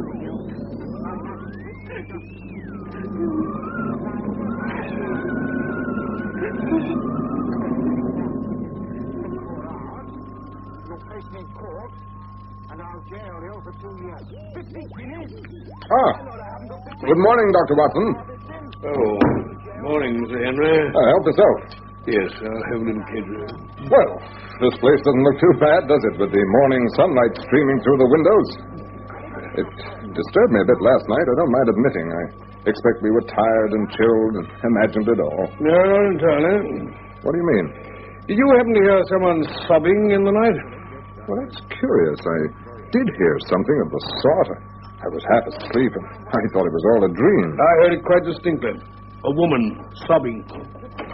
Good morning, gentlemen. Barrymore. Very good breakfast. Tell me, we both thought we heard a woman crying in the night. Do you know anything about it? No, Sir Henry. There are only two women here at night. One is the scullery maid who sleeps in the west wing, and the other is my wife. It certainly wasn't her. Can I bring you more coffee, sir? No, thank you. Very good, Sir Henry. I don't believe him. Why not? I passed Mrs. Barrymore on my way downstairs.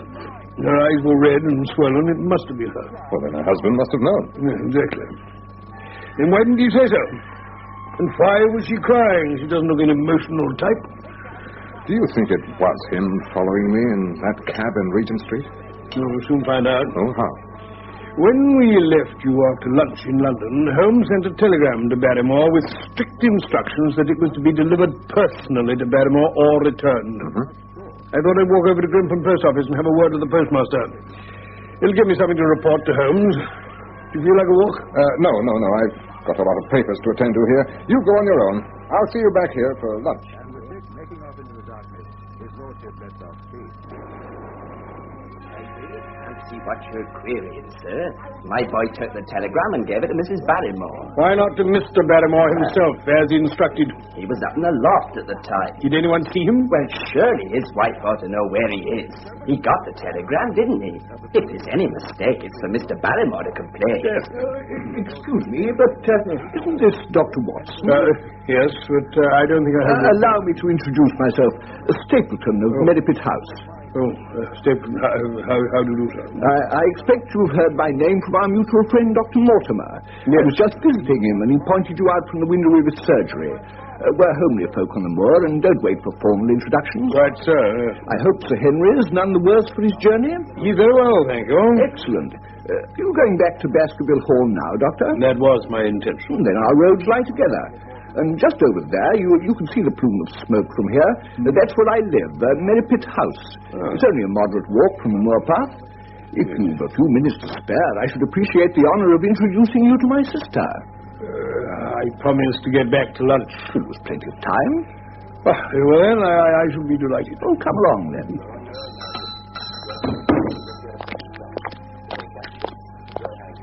It's a wonderful place, the moor. Never tire of it. You can't think what secrets it contains. You know it well, then. I've been here 2 years. The residents call me a newcomer, but my tastes led me to explore every part of the country round. As you can see, I'm a naturalist, and some of the locals laugh at my butterfly net and this tin I always carry with me. You're a Lepidopterist. So, although I've only recently come here, I should think there are few men who know the moor better than I do. But is it so hard to know? Very hard. For instance, you see that great plain to the north with the hills behind it? Well? Do you observe anything remarkable about it? It would be a rare place for a gallop. Naturally you'd think so. The thought has cost folk their lives before now. That is the great Grimpen Mire. A false step there means death to man or beast. Only yesterday I saw one of the moor ponies wander into it. He never came out. Oh, how horrible. It's dangerous to cross, even in the dry seasons. But after these autumn rains, it's an awful place. Yet I can find my way to the very heart of it and come back alive. But why should you want to go to such a dreadful place? Well, you see the hills beyond? They're really islands, cut off on all sides by the mire, which has crawled round them in the course of years. I see, yes. That is where the rare plants and butterflies are. There are 1 or 2 paths that an active man can take. Well, I'll try my luck someday. For God's sake, put such an idea out of your mind. You wouldn't have a chance. It's only by remembering very complex landmarks that I can do it. Good heavens, what was that? Queer place, the moor. But what is it, man? The peasants say it's the hound of the Baskervilles calling for its prey. It's the weirdest thing I ever heard in my life, and even in India where it's rather an uncanny place altogether. Look at that hillside. What do you make of those circular rings of stone? What are they? Sheep pens? No, they're the homes of our worthy ancestors. Prehistoric man lived thickly on the moor, and no one in particular has lived there since. So we find all his little arrangements exactly as he left them. Those are his wigwams with the roof off. You can even see his hearth and his couch if you have the curiosity to go inside. It's quite a town. When was it inhabited? Neolithic man. No date. Oh, excuse me. Did you see that butterfly? It's a cyclopedes. Very rare. You scarcely ever see them in autumn. I must try and get it. I say, Mr. Stapleton, do be careful. You tell me how dangerous it... Well, he knows what he's doing. Sir. Good heavens, I didn't hear it. Go back. Go straight back to London. Why should I go back? I can't explain, but for God's sake, do what I ask you. Go back and never set foot on the moor again. But I've only just come. Quiet. My brother's coming back. Not a word of what I said. Would you mind getting me that orchid among the mare's tails? We're very rich in orchids on the moor, though it's getting rather late for them. Beryl? You've introduced yourselves, I see. Yes, I was telling Sir Henry that the orchids are nearly over. That's not Sir Henry Baskerville. No, only a humble commoner. I'm his friend, Dr. Watson. Then we've been talking at cross purposes. Why, you hadn't very much time for talk. I talked as if Dr. Watson were a resident instead of just a visitor. It can't matter to him whether it's early or late for orchids. Never mind. Do please come and see Merripit House, Doctor. No, really, thank you. I promised Sir Henry he'll be waiting for me. Well, it must be a pleasure deferred. Au revoir, Dr. Watson. Goodbye, sir. Come, Beryl.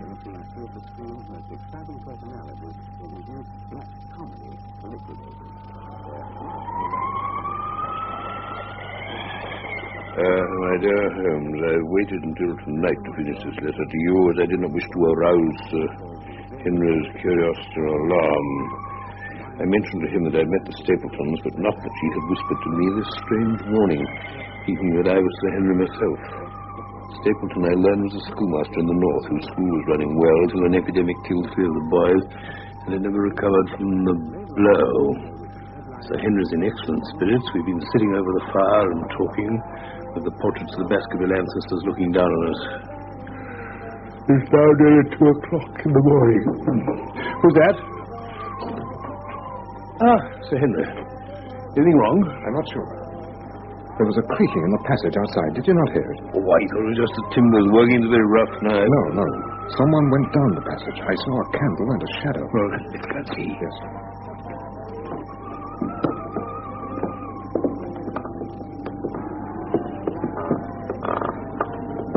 He went this way, round that corner. Come on. I'm with you. There you are. There's a light in one of those rooms. They're all empty. I went round them this morning. Shall we surprise him now? You stay here. I'll go and see.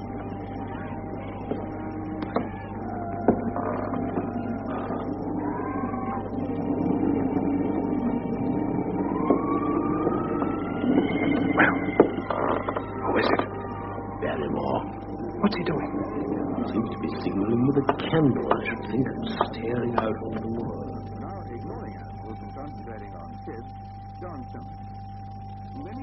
My dear Holmes, little more of consequence to report this morning. No more nocturnal wanderings. And today, Mr. Stapleton and his handsome sister are joining us for luncheon with Dr. Mortimer. You know, Stapleton, I think this Notting Hill fellow must have got away, don't you? I'm inclined to agree. What on earth can he be living on out there? Unless he's catching the moor sheep. Well, I hope he has got away. The outlying farmers will sleep the better for it. But Miss Stapleton. Yes, Sir Henry. Well, what about you? I mean, I understand your house is very isolated. I wish you'd let me send over Perkins, my groom, to sleep at your house till we know it's all well. Well, I think No, Sir Henry. You're very kind, but I won't hear of it. The fellow's either left the district or else he's stumbled into Grimpen Mire. As you please, Mr. Stapleton. Miss Stapleton, would you care for a little more wine? No, thank you, Sir Henry. Monday evening. Holmes, a new complication. If we had not enough, Sir Henry had shown an obvious attachment to Mr. Stapleton's sister. This was clear enough at our first luncheon party, of which I wrote to you earlier, and equally clear was Mr. Stapleton's hostility. Now the thing has moved further. A meeting on the moors between Sir Henry and the sister, interrupted with angry words by the jealous Mr. Stapleton. Otherwise, nothing, but we listen every night for Barrymore to repeat his strange behavior. Not too easy in an old house like this to know a human footstep from the creaking of the timbers. But next time...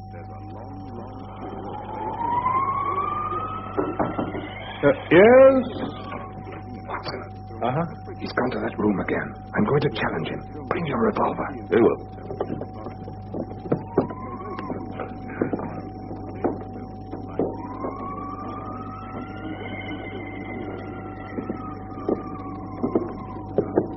Ready? Yes. Hey, Barrymore, what are you doing here? Nothing, sir. Nothing. It was the window. I go around at night to see that they're fastened. On the second floor. Now, look here, Barrymore. We're going to have the truth out of you. What were you doing at that window? I wasn't doing no harm, sir. He must have been holding that candle as a signal. Give it to me, Barrymore. It's not a signal, sir. Give me that candle. Now let us see if there's any answer. There. Look. There it is. By Jove, yes. Rascal. You still denies the signal? It's my business, not yours. Then, by thunder, you'll leave my employment in the morning. Come, Watson. Bring your revolver. I have it with me. I'm going to take that man out there, whoever he may be.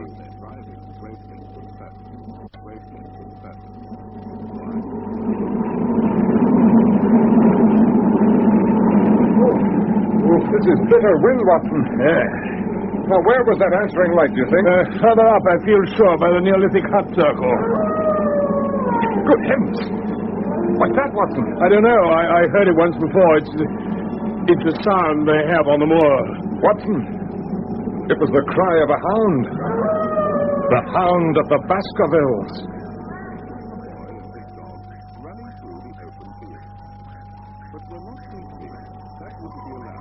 Now, Barrymore, to whom were you signaling? Dr. Watson and I go out onto the moor and find some filthy remnants of food and shelter. Who left them there? Don't ask me, Sir Henry. Don't ask me. I give you my word, sir. It's not my secret. Thunder, Barrymore. Aren't you ashamed of yourself?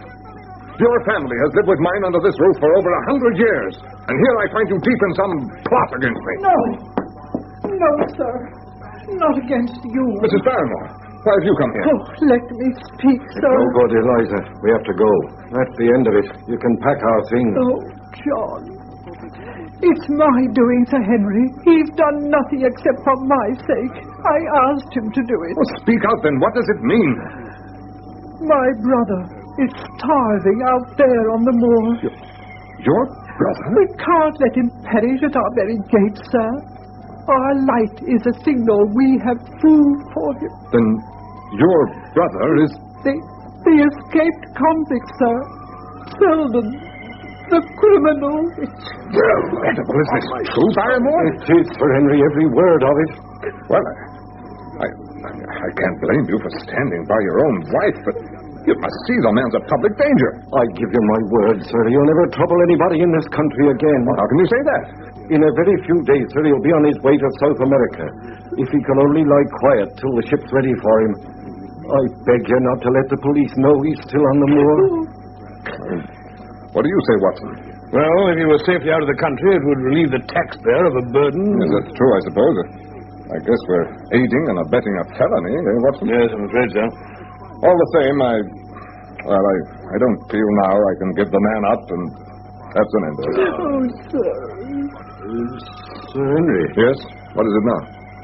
You've been so kind to us, sir, that I should like to do the best I can in return. I know something. What do you mean? It's about poor Sir Charles's death, sir. What? Do you know how he died? No, sir, I don't know that. Well, what then? I know why he was at the gate. Why? Why? To meet a woman. A woman? Yes, sir. Well, what was her name? I can't give you that, sir, but I can give you her initials. They were L.L. How do you know that? Well, sir, your uncle had a letter that morning. It was from Coon Tracy and addressed in a woman's hand. Well? I thought no more of the matter, sir, but the other day my wife was cleaning out Sir Charles's study, and she found the ashes of a burned letter in the back of the grate. Most of it was charred to pieces, but there was just one slip you could still read. Well, what did it say? Tell Sir Henry, Eliza. It said, "Please, please, as you are a gentleman, burn this letter and be at the gate by 10 o'clock. And the initials were L.L. And you've no idea who L.L. is? No, sir. Very good, Barrymore. You and your wife may go. Thank you, sir. And God bless you, sir. L.L. I will not drop my combat boots on the floor.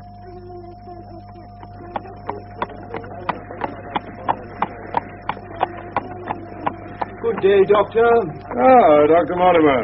Hello. Been taking a walk? Yes, I've been right round the Black Tor. Oh, let me give you a lift home, then. Oh, thank you. That soldiers there bullet does bother me occasionally. Ah, yes. Very damp down here, of course. Yes. Yep. I'm very upset, Dr. Watson. My spaniel has disappeared. Oh, yes, little curly-haired chap. Wandered off into the moor and never came back. Oh, I'm sorry. Any news of Sherlock Holmes? Well, very little. He acknowledges my reports, but he doesn't say much. Oh, Mortimer, you know, is there a woman living round here with the initials L.L.? Not that I know of. L.L. Oh, wait a minute. Yes, of course there is. Laura Lyons of Coon Tracy. Who is she? Married some artist fellow called Lyons who came sketching on the moors. He walked out on her, and now the poor girl hasn't a penny. How does she live? Several of us have helped her. Stapleton, Sir Charles. So have I. She's managed to start a little typewriting business. Why do you ask? Oh, just curiosity.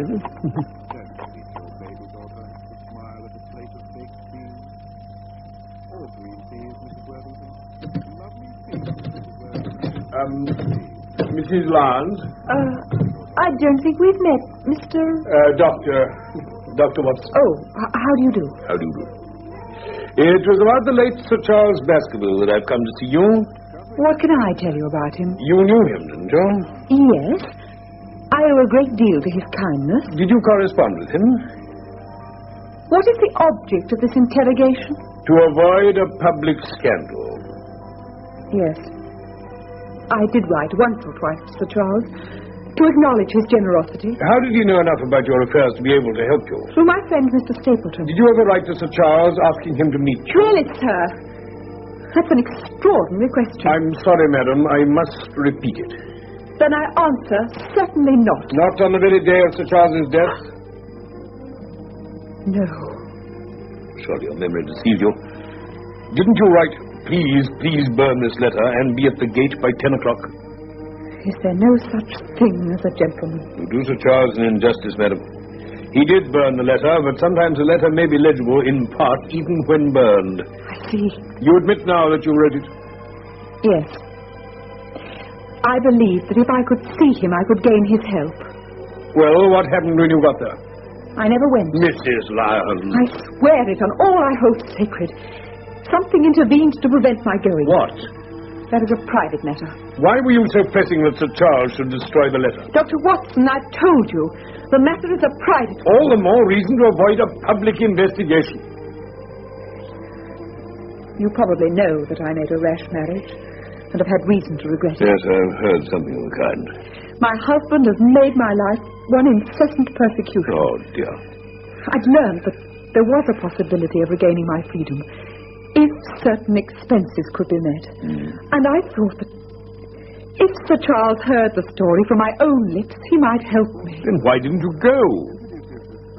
Because I received help in the interval from another source. Then why didn't you write to Sir Charles and explain? I was going to. Then the next morning, I heard that he had died.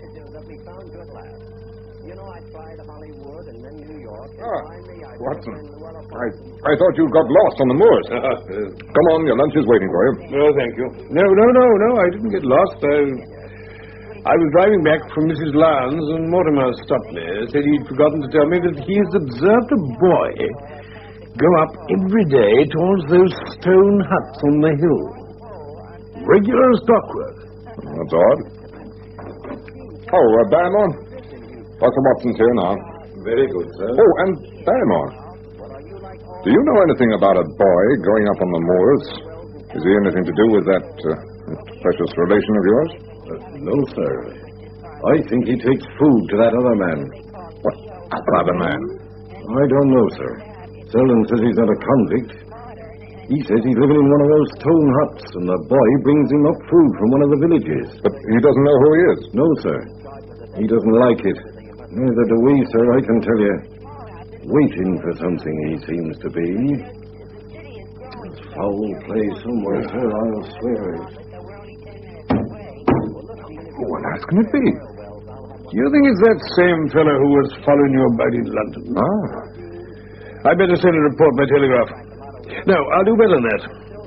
I'll go up onto the moor this evening. Well, I'll come with you. No, I can't permit it. Huh? That was Holmes's last word to me. Keep him off the moor, especially after dark. And it'll be close on dark by the time I get there. But, my dear fellow... Don't worry, I'll take my revolver. There's only one hut there with a roof on. That'll be the one. I'll creep up and surprise him. Or if he isn't there, I'll sit and wait for him. He's probably dangerous. I can look after myself. Do you realize, Sir Henry, this fellow may be the key to the whole mystery? He gave us the slip in Regent Street thanks to his handsome cab. Well, he won't do it up there. Ha, who knows? For once I may succeed where even Holmes has failed.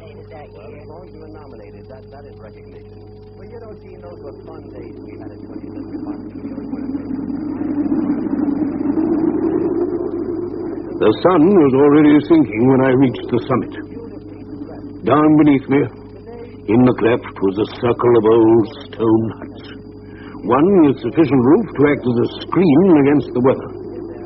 I went down to it, threw away my cigarette, closed my hand on my revolver, and went in. It was empty. But there were ample signs that this was where the man lived. With tingling nerves, I sat in the dark recesses of the hut and waited for the coming of its tenant. Then, at last, I heard it. At last. It's a lovely evening, Watson. I really think you'd be more comfortable outside than in. Holmes! Holmes! And please be careful with that revolver. Oh, my dear Holmes, I was never more glad to see anyone in my life. How did you know I was in there? Watson, if you seriously desire to surprise me, you must change your tobacconist. Oh, my cigarette in? Yes. You threw it down, no doubt, at that supreme moment when you charged into the empty house. Holmes, how in the name of wonder did you get here? I thought you were in Baker Street working on that case of blackmailing. That was what I wished you to. Oh, so you use me but don't trust me. I think I've deserved better at your hands, Holmes. Oh, my dear fellow, you've been invaluable as always. You must forgive me. If I'd been with you, it would have put our opponents on their guard. So my reports have all been wasted? Not a bit of it. I made excellent arrangements. Your reports were only delayed one day on their way, so unless anything of consequence has happened today... Ah, then at least I have some news for you. I've been over to see Mrs. Laura Lyons at Coombe Tracy. Well done. We've obviously been working on parallel lines. What did you learn? Well, she made an appointment with Sir Charles at the gate. She admits that. She wanted money to help her divorce. But she never went. Something happened to make her change her mind, but she wouldn't tell me what. She also said that she first got in touch with Sir Charles through Stapleton. Ah, now that's important. It bridges the gap. You're aware, I suppose, that there's a close intimacy between the lady and Stapleton? Oh, I didn't know that. There's no doubt about it. Now, this puts a very powerful weapon into our hands. If I can only use it to detach Stapleton's wife... His wife? Why, yes. The lady who passes for his sister is his wife. Good heavens, why the elaborate deception? Because he foresaw that she'd be more used to him as a free woman. Then... is he our enemy? Was it he who dogged us in London? So I read the riddle. And the warning letter, that must have come from her. Exactly. But Holmes, how do you know this woman's his wife? Because he so far forgot himself as to give you a true piece of autobiography when he first met you. There's no one easier to trace than a schoolmaster. Then where does Mrs. Laura Lyons come in? That's where your interviewer shed a light. I didn't know about her projected divorce. It means that if she thought Stapleton was unmarried, she counted no doubt on becoming his wife. And when she's undeceived? Why, then, we may find the lady of service.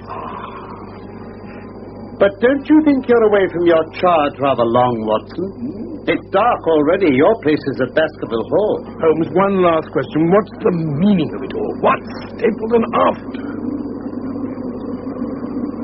It is murder, Watson. Refined, cold-blooded, deliberate murder. Don't ask me for particulars. My nets are closing on him even as his are on Sir Henry. He's almost at our mercy. Listen! My God, what's that? Where is it? The hound! Great heavens, if we're too late! Come, Watson, come!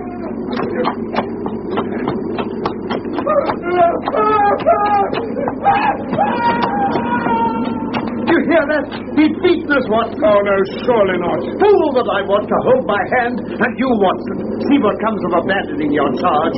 By heaven, if the worst has happened, we'll avenge him. Come quickly, let's find him.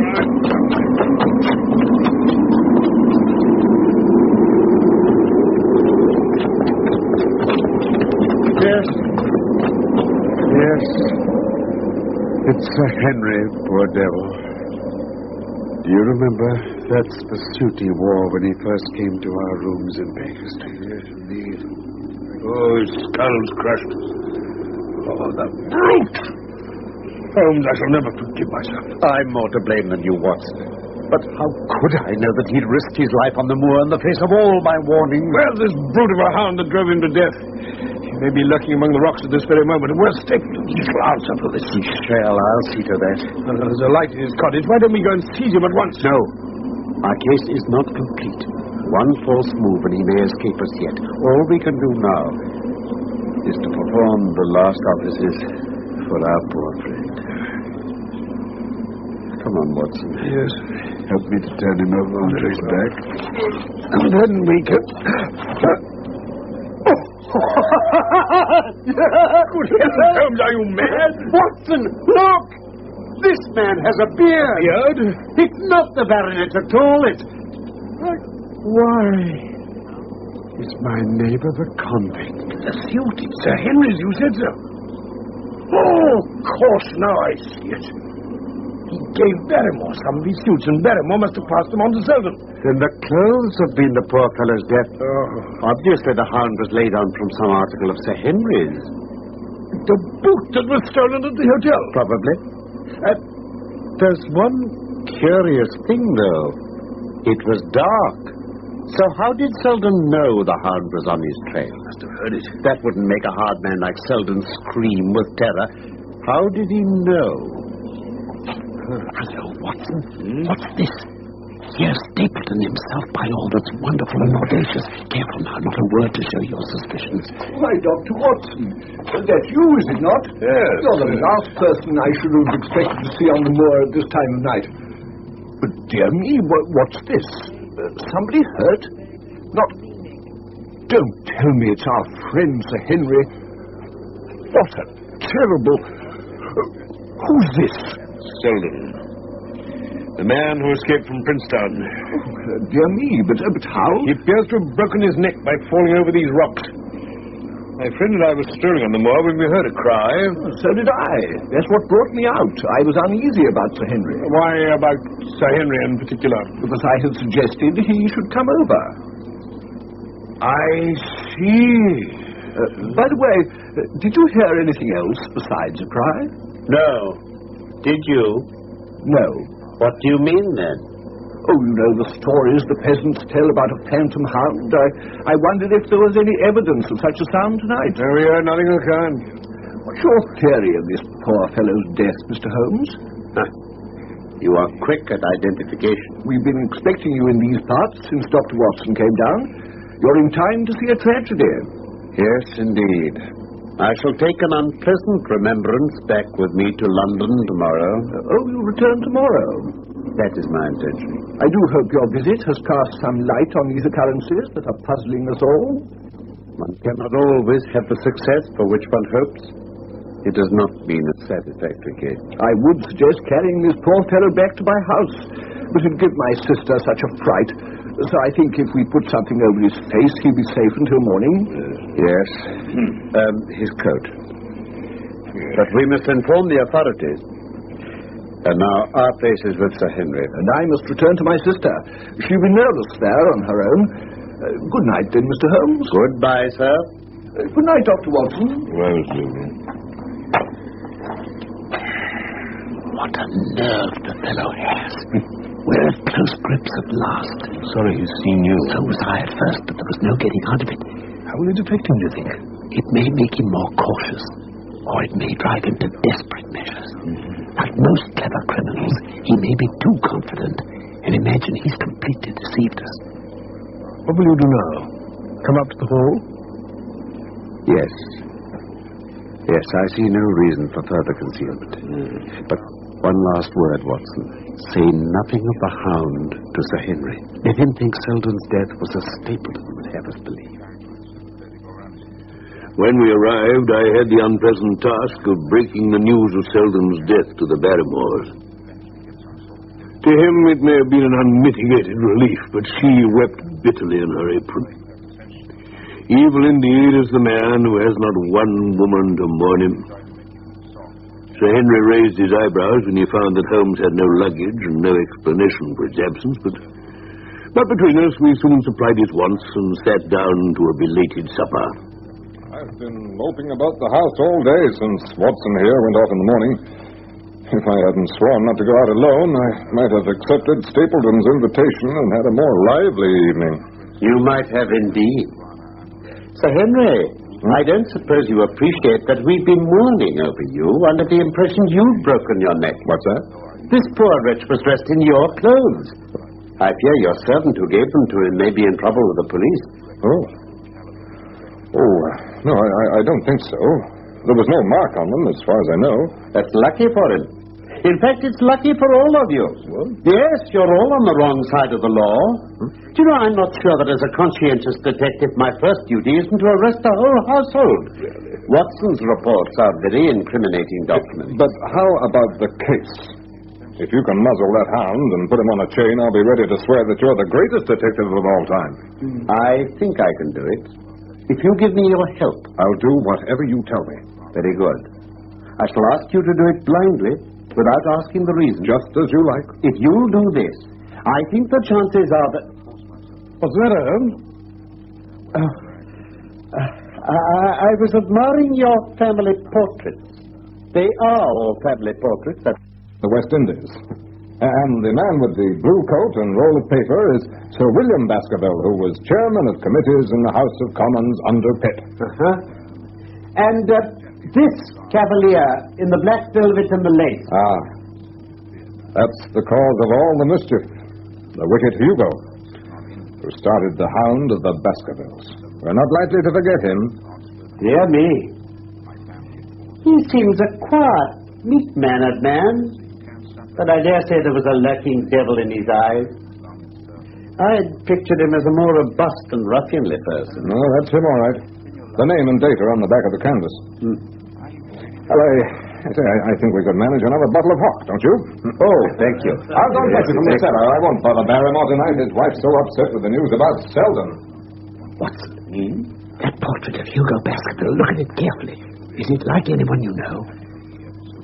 Oh, something to say, Henry, about the jaw. Just a suggestion, perhaps, but wait a minute. Now then, if I cover the broad-plumed hat and the long ringlets, so. Now look at it. Good heavens, it's stapled. Ah, you can see it now. Yes. My eyes have been trained to examine faces and not their trimmings. But this is marvelous. It might be his portrait. Yes, it's an interesting example of a throwback, both physical and spiritual. The fellow's a Baskerville. Really? With designs on the succession. Yes. We have him, Watson. We have him. A pin, a cork, and a card, and we add him to the Baker Street collection. Here we are. Well, you look like a general planning a battle with his chief of staff. That's exactly the situation. Well, what are my orders? I understand that tomorrow night you are engaged to dine with the Stapletons. Yes. Yes, they're very hospitable people. Oh, thank you. I hope you'll come too. Oh, I'm afraid Watson and I must go to London. To London? Tomorrow? Yes, I think we shall be more useful there at the moment. Well, I'd hoped you were going to see me through this business. My dear fellow, you must trust me implicitly. Tell your friends that we should have been happy to come with you, but that urgent business has called us to town. Will you give them that message? Well, if you insist, Mr. Holmes. One more direction. I want you to drive to Merripit House, but send your trap back and let them know you intend to walk home. What's that, Holmes? Walk home alone across the moor? Yes. But that's the very thing you told me not to do. This time you must. I have every confidence in your nerve and courage, or I wouldn't suggest it. It's essential that you should do it. Then I shall do it. But whatever you do, stick to the path that leads from Merripit House to the Grimpen Road. Don't leave that path for an instant, as you value your life. The next morning, the trap took us to the station of Coombe Tracy. But instead of taking the train, Holmes inquired at the station master's office and was given a telegram. What have you got there, Holmes? Capital. Listen, Watson.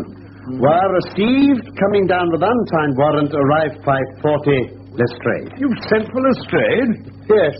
He's the best of the professionals. I think we may need him. So we're not going to London? No. But everything depends on Sir Henry believing that we have gone. All we have to do is to keep out of the way. And I think we might well employ our time by calling on your acquaintance, Mrs. Laura Lyons. When she learns of the deception that Stapleton practiced on her, I think the result may be of interest to us. His wife? What do you mean, his wife? Mr. Stapleton is not a married man. I'm afraid you're mistaken, Mrs. Lyons. Prove it to me. Prove it to me, and if you can... I've come prepared to do so. Here is a photograph of the couple taken in York 4 years ago. Let me see. It's endorsed Mr. and Mrs. Vandeleur. But you have no difficulty in recognizing him. Her, too, if you know her by sight.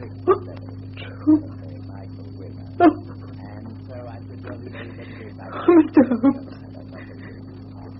this man offered me marriage if I could get a divorce from my husband. He has lied to me. He has indeed. Ask me what you like. I'll hold nothing back. Very well. Was the sending of the letter to Sir Charles suggested to you by Stapleton? He dictated it. So that you could meet the legal expenses of your divorce? Yes. And then after you had sent the letter, he dissuaded you from keeping the appointment? Yes. He told me it would hurt his self-respect if anyone else found the money. And later, after Sir Charles's death, he made you remain silent about your appointment?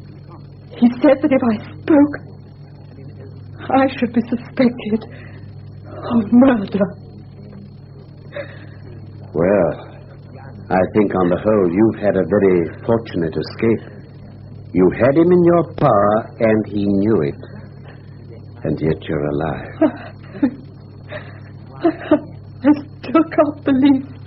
I assure you, Mrs. Lyons, for several months you've been walking on the edge of a precipice. Now I must wish you good morning.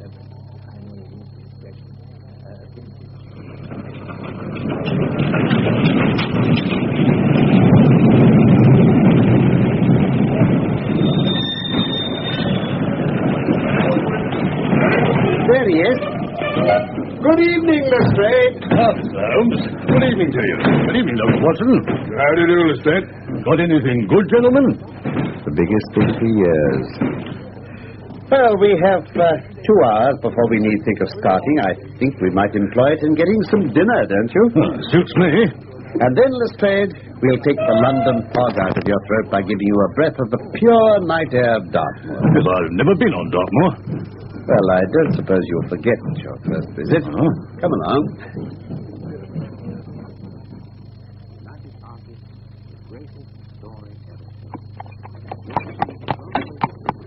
You can stop here, driver.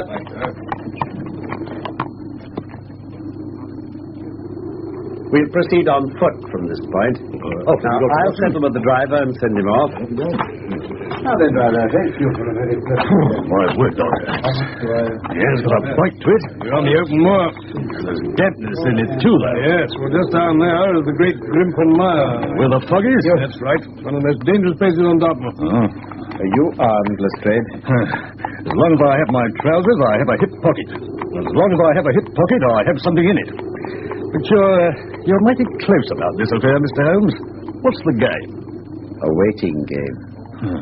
My word, it's not a very cheerful place, is it? Just dark and empty, except for that light over there. That's Merripit House, and the end of our journey. Now, I'll lead the way along the moor path. I must ask you to walk on tiptoe and not to raise your voices.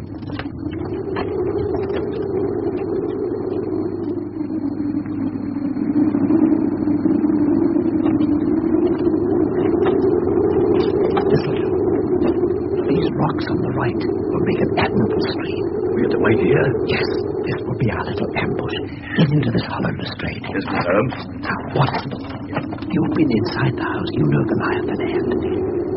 Creep forward quietly and see what they're doing. And for heaven's sake, don't let them know that they're watched. All right, Holmes.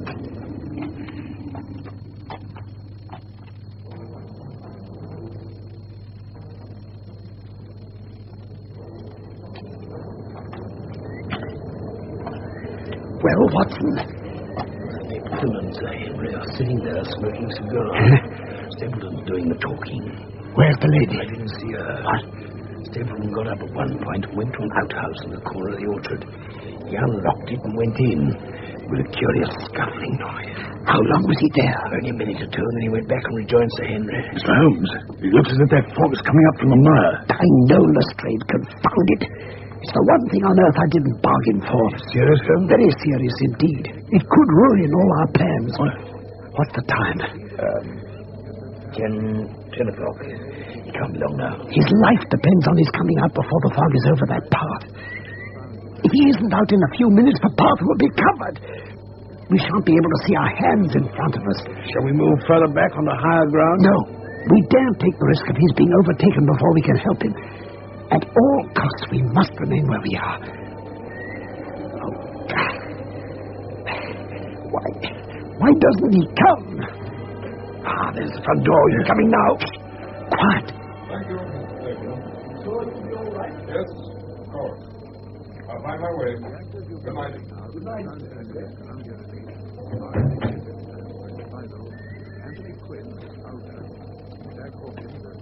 Here he comes. Shall we go to him? No. Have your pistols ready. Right, Mr. Holmes. He stopped. As if he heard something. No. He's coming on. There he is. Looking over his shoulder. He's terrified.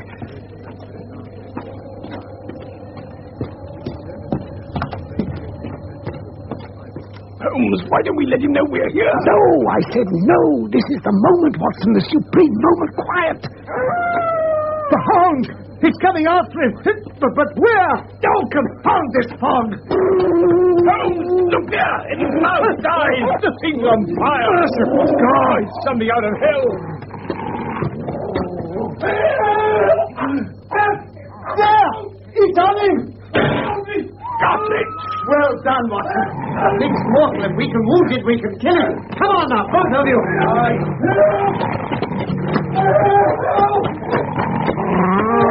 Go with you, Sir Henry.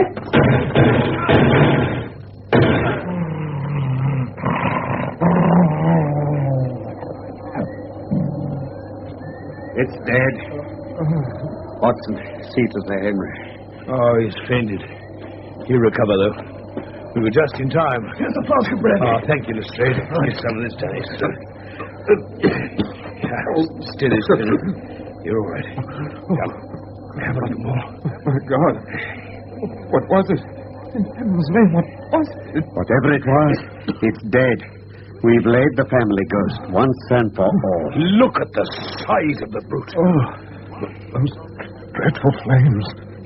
Even now, the mouth's on fire. And the eyes. Look at the eyes. Oh, don't worry. It's phosphorus. Look, I've got it in my fingers now. Phosphorus? Yes, and a very cunning preparation of it. There's no smell to interfere with the animal's power of scent. Oh, Sir Henry, we owe you a deep apology. I was prepared for a hound, but not for such a creature as this. You saved my life. Having first endangered. Watson, give me another mouthful of that brandy. Come on, here we are. Have a good swig. That's it. Oh, that's better. That's better. Now, you'll help me up a little. Thank you. Stand right. Yes, thank you. What do you propose to do now? To leave you here.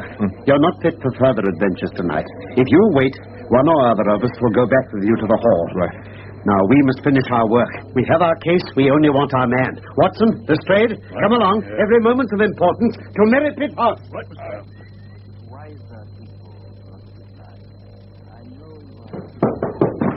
As I thought. Not a sign of him. He'll have heard our shots and escaped. This door's locked. Keep still. Listen. Did you hear that?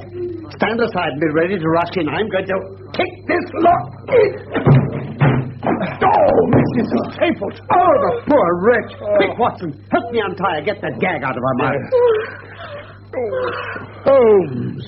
Oh, look at that whiplash on her neck. The brute. Dear madam, sip this brandy. Has he escaped? He cannot escape us, madam. And then I'm in Sir Henry. Yes. And the hound? Dead. Thank God. Thank God. Oh. See how he's treated me? I hate him. Then help us. Tell us where we can find him. There's only one place he can have fled to. The old tin mine. Where? On an island in the heart of the mire. That's where he kept the hound, and that's where he'll be. But look at the fog. No one could find his way into Grimpen Mire tonight. Yes, he couldn't see the guiding wands tonight. What do you mean? We planted them together to mark the pathway through the mire. I see. Oh, if only I could have plucked them out today. Then you'd have him at your mercy. Well, it's no use our going after him till the fog lifts. Lestrade, will you stay on here? Certainly, Mr. Holmes. Watson, we must take Sir Henry back to Baskerville Hall.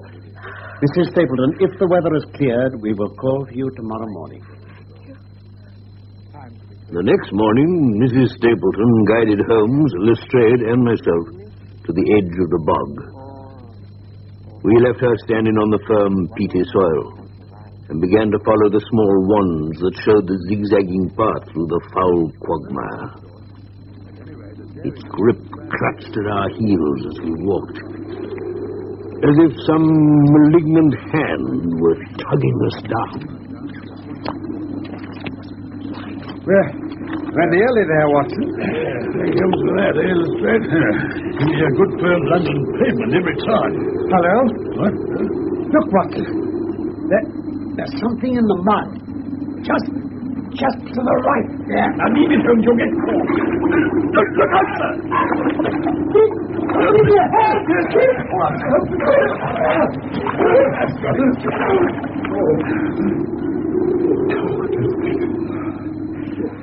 Look at this.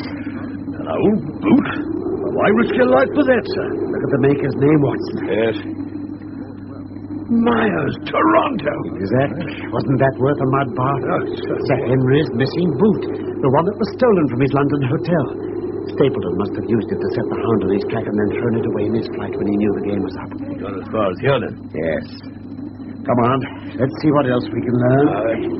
Let's see. It can't be that far now. But more than that, we were never destined to know. When we reached the firmer ground, we looked eagerly about us. There were many traces of Stapleton's habitation. The chain where the animal was kept, the bones that it gnawed, the remains even of Mortimer's poor little curly-haired spaniel, and the tin of luminous paint that had been used to make the hound glow with fire. But of the man himself, no sign met our eyes. If the earth told a true story, then he never reached that island of refuge.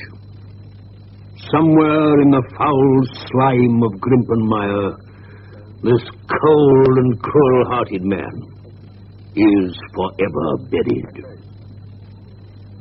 Towards the end of November, Sir Henry Baskerville and Dr. Mortimer were in London, on the first stage of a voyage round the world to calm Sir Henry's shattered nerves. They called on us one raw and foggy afternoon, and the four of us sat and talked round a cheerful fire in our sitting room in Baker Street. You know, Mr. Holmes, there are still one or two things about the case that puzzle me. I'll do my best to clarify them. Well, was Stapleton really a relative of mine? Oh, yes, beyond all question. He was the son of Roger Baskerville, old Sir Charles's younger brother, who fled under a cloud to South America. Ah, and Mrs. Stapleton? She was a Costa Rican beauty by name Beryl Garcia. He stole some money, changed his name to Vandeleur, and brought her to England with him. And was his knowledge of Lepidoptera all a pretense? He seemed such an expert. No, that was the one true thing about him. The British Museum recognized him as an authority. Why, he even has a moth named after him. The Vandeleur. Really? Tell me, where on earth did he find that fearsome hound? In London. He bought it from Ross and Mangles, the dealers in Fulham Road. He took it down by the North Devon line and walked it over the moor so as to get it home without exciting notice. Mm-hmm. But then one thing upset his plans. He had to decoy Sir Charles onto the moor at night, but his wife refused to help him. Threats and even, I'm sorry to say, blows failed to move her. So, as we know, he laid his plot with Mrs. Laura Lyons. But did neither of these ladies suspect anything? Probably both did. But they were both under his influence. And his main accomplice was a dumb animal who could never give him away. Indeed. Then your arrival on the scene, Sir Henry, brought him to London with his wife. He dared not leave her behind. Then she sent me that note of warning. Yes. I knew all along that it had been sent by a woman. How could you know that? Do you remember when I examined that piece of notepaper for watermarks? Yes. In doing so, I was conscious of the scent known as white jessamine. It's very necessary for the criminal expert to be able to distinguish between the 75 perfumes. Mr. Holmes, tell me, was Mrs. Stapleton in love with her husband? She certainly feared him. She may have loved him. The two are by no means incompatible. But on the day of the crisis, she turned against him. Well, now, gentlemen, may I suggest that for the rest of the evening we turn our thoughts into more pleasant channels? I have a box for Les Huguenots. Oh. Have you heard the Dureskis? No, I Well, don't. perhaps we can stop at Marcini's for a little dinner on the way. Oh, that's a good idea.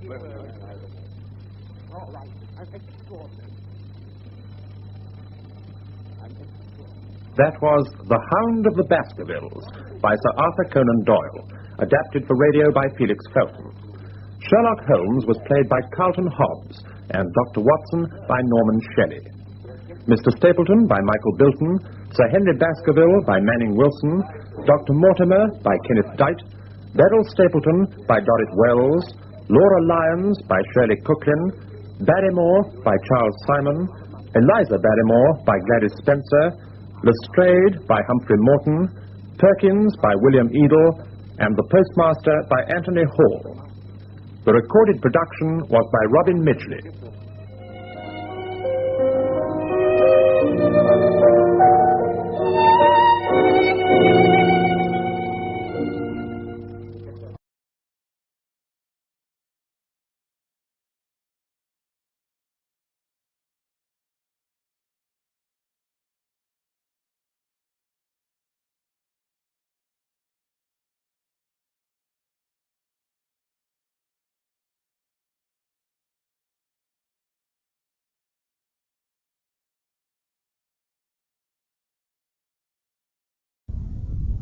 The CBS Radio Mystery Theater presents...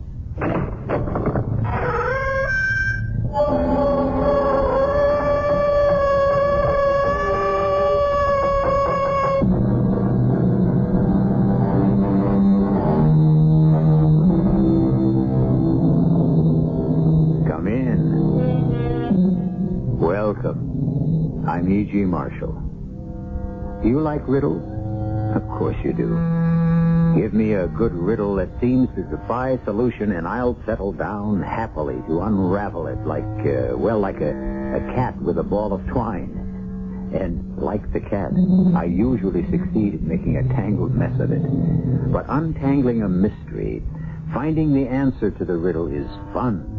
Unless, of course, you happen to be involved in it personally, and your life depends on finding a fast solution. Like Rachel James. Suicide, Lieutenant Forbes. Mr. Carson committed suicide. No, Mrs. James. He was murdered. That's impossible.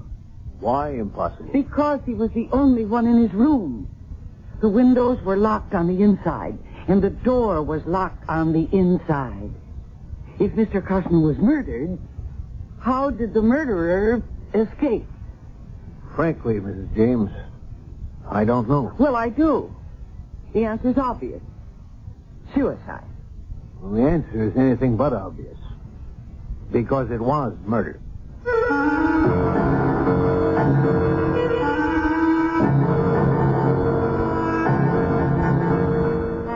Our mystery drama, Key to Murder, was written especially for the Mystery Theater by George Lothar and stars Mercedes McCambridge. It is sponsored in part by True Value Hardware Stores. I'll be back shortly with Act One. The most important tools you buy...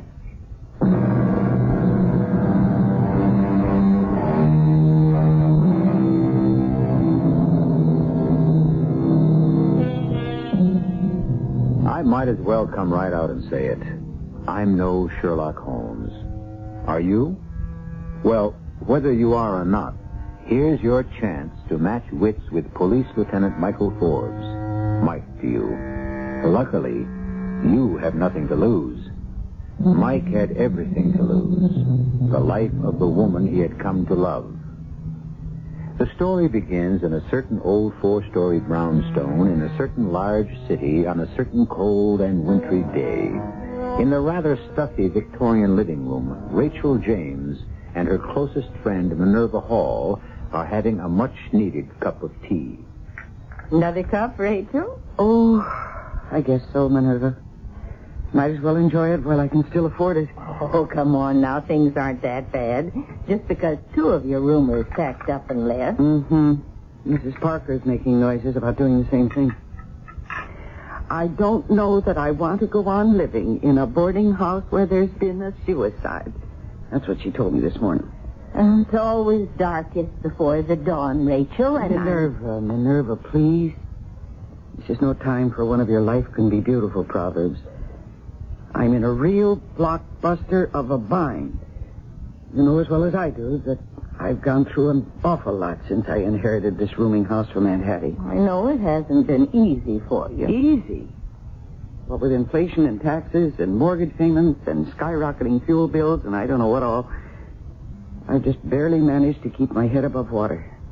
And now with 2 boarders gone, 3 rooms empty, counting poor Mr. Carson, I don't know how I'll make ends meet. I just don't know. One thing you can do is stop worrying. We'll get by somehow. If worse comes to worse, you can always sell the place. And I've got my job at Gibbon Real Estate. Don't look at me like that, Rachel. After all, I am your oldest and closest friend. Oh, my dear Minerva, let's face that. You just get by as it is on what they pay you as a clerk. And there's... Well, I don't like to mention... I know. My mother. If it weren't for you footing the bills, I'd never be able to keep her in that sanitarium in Cleveland. That's another problem to worry about. What happens to her if I go broke? Well, she is really not your responsibility. No, but she is. She's your mother. I couldn't let anything happen to her any more than I could let anything happen to you. There's somebody at the door. Maybe someone who wants to rent a room. Yes. Miss James? Yes. Lieutenant Mike Forbes, homicide. Lieutenant? Homicide? You mean the police? Yes, ma'am. Oh, well, won't you come in? It's a terribly cold day, isn't it? Yeah, cold, windy. I walked over from the precinct station. It was just a couple of blocks. The wind darn near blew this pipe of mine right out of my mouth. I see you held on to it. You object to pipe smoking, Miss James? I mean, if you do... Oh, no, that's, quite all right. Well, now, Lieutenant, I have 1 or 2 rooms I think you might like.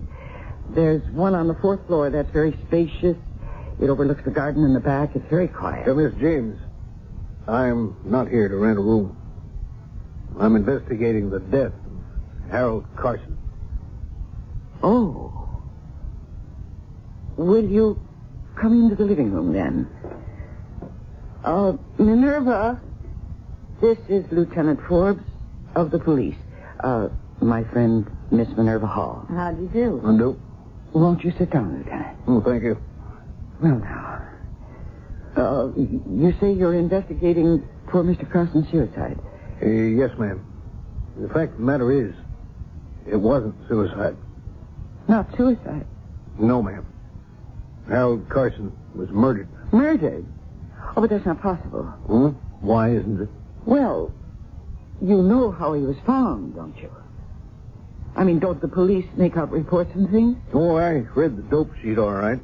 Well, then you know he was found on the floor with his head right next to the gas heater and all the jets turned on full. Yeah, I know, but... Minerva here and I smelled the gas, and we traced it to Mr. Carson's room, and we called to him. But he didn't answer, and then we tried to open the door. But it was locked on the inside. So Min and I had to break it in. And thank heaven she was here, because I'd never have been able to do it alone. Yeah, I can imagine. And there he was, the poor man. He was dead. A suicide. Ma'am, I hate to disagree with you, but Mr. Carson was murdered. It looked like suicide, yes, but it was meant to look like suicide. But the autopsy report from the medical examiner's office states that the old man was first rendered unconscious by a blow to the head. and that death by asphyxiation, gas, followed. Someone knocked him out and then turned on the gas? Yes. But he couldn't have been murdered. If he was, what happened to the murderer? What do you mean? Well, how did he get out of the room? The windows and door were locked on the inside. No, that couldn't be. Lieutenant, the key was in the door lock on the inside. This is an old brownstone with old doors, the kind that have those big keys, you know. And there's only one key to each room. You don't have duplicates? No, and even if I or someone did have a duplicate, you can't unlock the door from the outside without pushing the other key out of the lock. We'd have found it on the floor, not in the lock. Mm-hmm. Well, interesting. Very. Oh, that match. Put it out. Just relighting. No, put out the match. I smell gas. Or I think I do. Oh, not again. Not again. You're right. I smell it now. It seems to be coming from... Yes, it is. It's from upstairs. All right, here. I'll go first. Oh, if it's another... It isn't. It can't be. Lightning never strikes twice in the same... Oh, men. Smell is strong, very strong, here on the third floor. Yeah, coming from this room. Mrs. Parker. Open up. Open up in there. Break it in. Break it in. Mrs. Parker. Oh, Mrs. Parker. No. Oh, no. Open the window. Let me. Locked from the inside. Door locked on the inside, too. Key in the lock. Mrs. Parker. Oh, let's get her to the window. Fresh air. No. Don't bother. She's dead. But maybe if we can get some air into her lungs. It won't cure a broken neck. Broken? You can see the way it's twisted, Miss Hall. It's broken, all right. Then she's been murdered, too. Yes, Miss James. She's been murdered, too.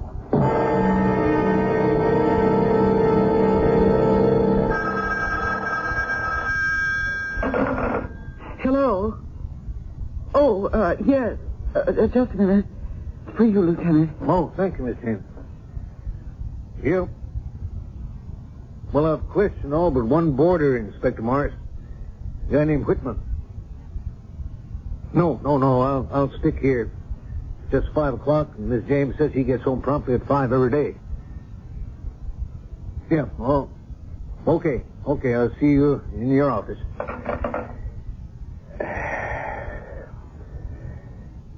You look pretty beat, Miss James. Why don't you go to lie down for a while? No, it isn't rest I need, Lieutenant. It's just a little peace of mind. Yeah, guess so. 2 murders in your house in less than 36 hours. And a wrecked livelihood. 2 more boarders, after you questioned them, told me that they were moving out.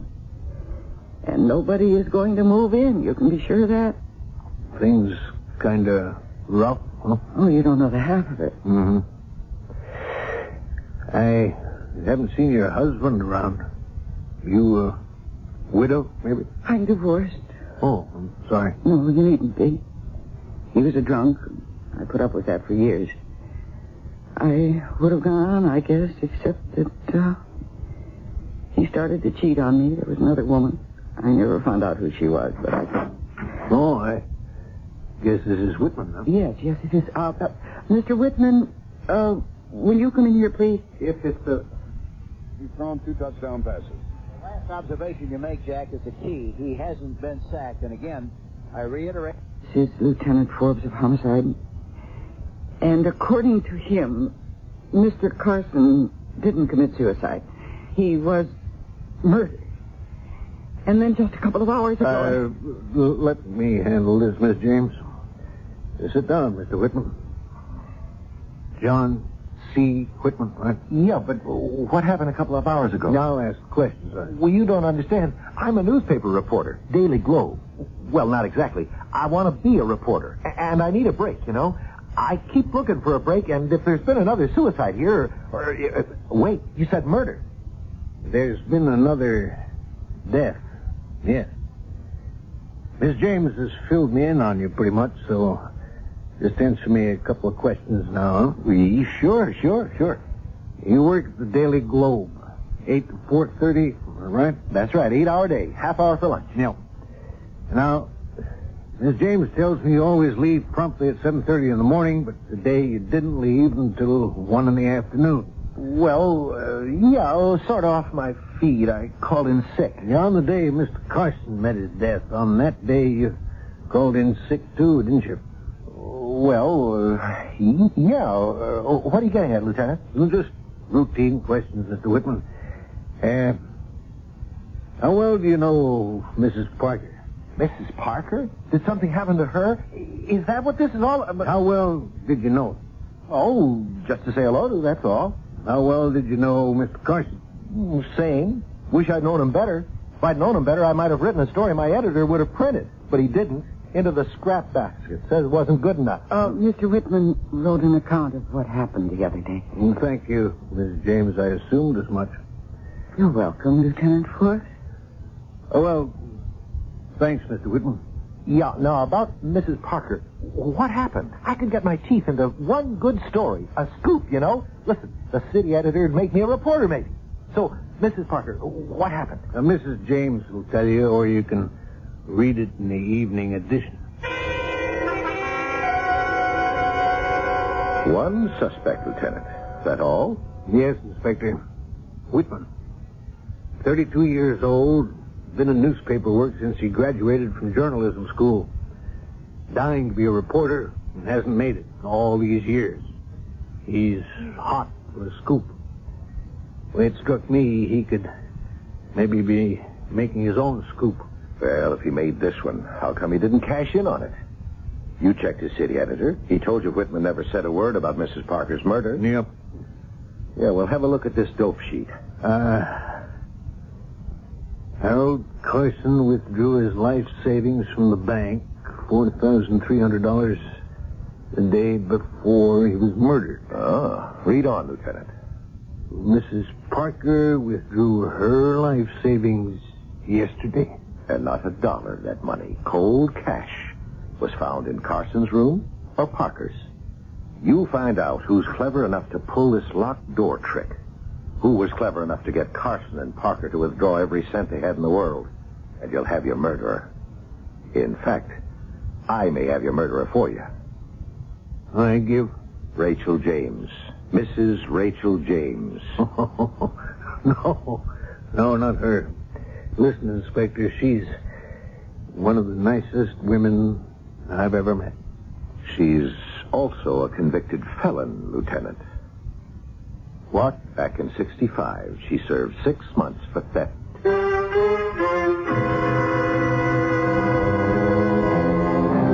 The look on Lieutenant Mike Forbes' face reveals not only shock, but something else.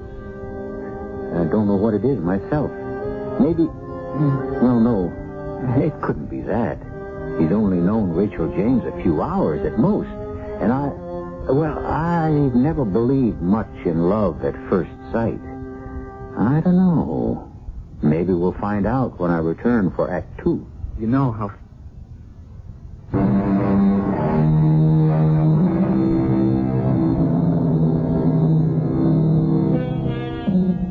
How does a murderer, or anyone else that comes to that, get out of a room when all exits, windows and doors, have been locked from inside? Impossible? No. After all, whoever murdered old Harold Carson and Mrs. Parker and tried to make their deaths look like suicide must have accomplished what only seems impossible. Up to this point, I've been unable to figure it out, and perhaps you have too. So let's join Lieutenant Mike Forbes in the living room of that old 4-story brownstone as he tries getting to the bottom of things. Lieutenant, are you accusing me of murdering Mr. Carson and Mrs. Parker? No, Mrs. James. Then why did you come here to ask her if she'd ever been convicted of theft? Now, Miss Hall, if you don't mind, I'd like to talk with Mrs. James alone. I do mind. Rachel's my friend, my inseparable friend. Whatever you have to say, you can say in front of me. Do as he says, Mim. I'll be all right. Well, if you need me, I won't be far off. Miss James, I'm sorry if I'm causing you an embarrassment, but 2 murders have been committed in this house, and I've got to get at the truth of things. I'm ruined, Lieutenant. That bad? It couldn't be worse. I'm afraid I'm going to have to sell, whether I want to or not.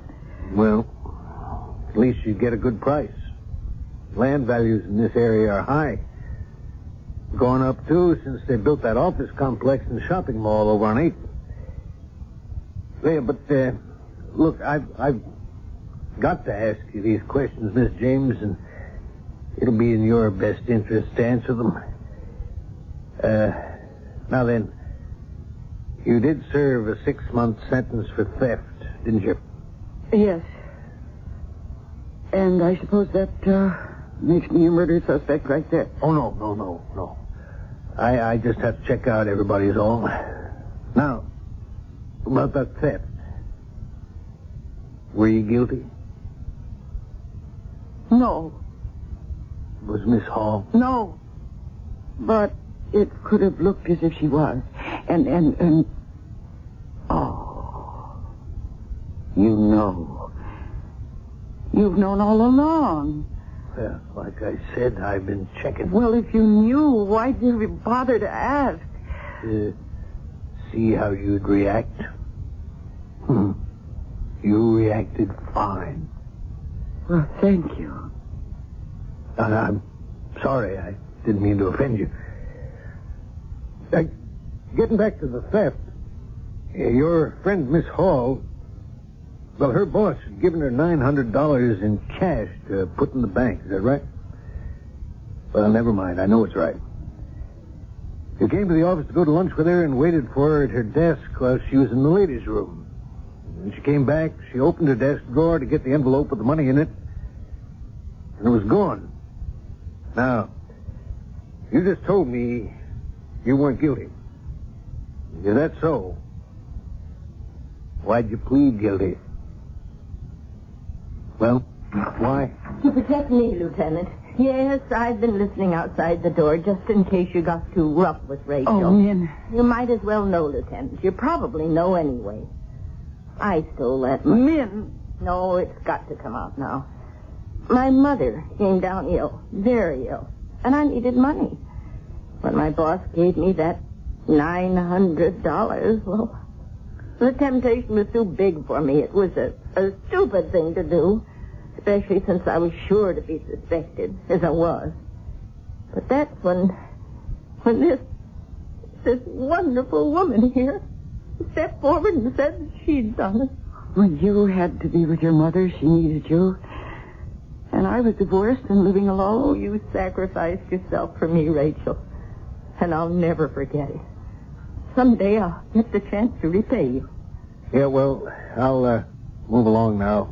And thank you for being so frank and open with me about the theft of that money. You knew anyway. No, Miss Hall. I didn't know.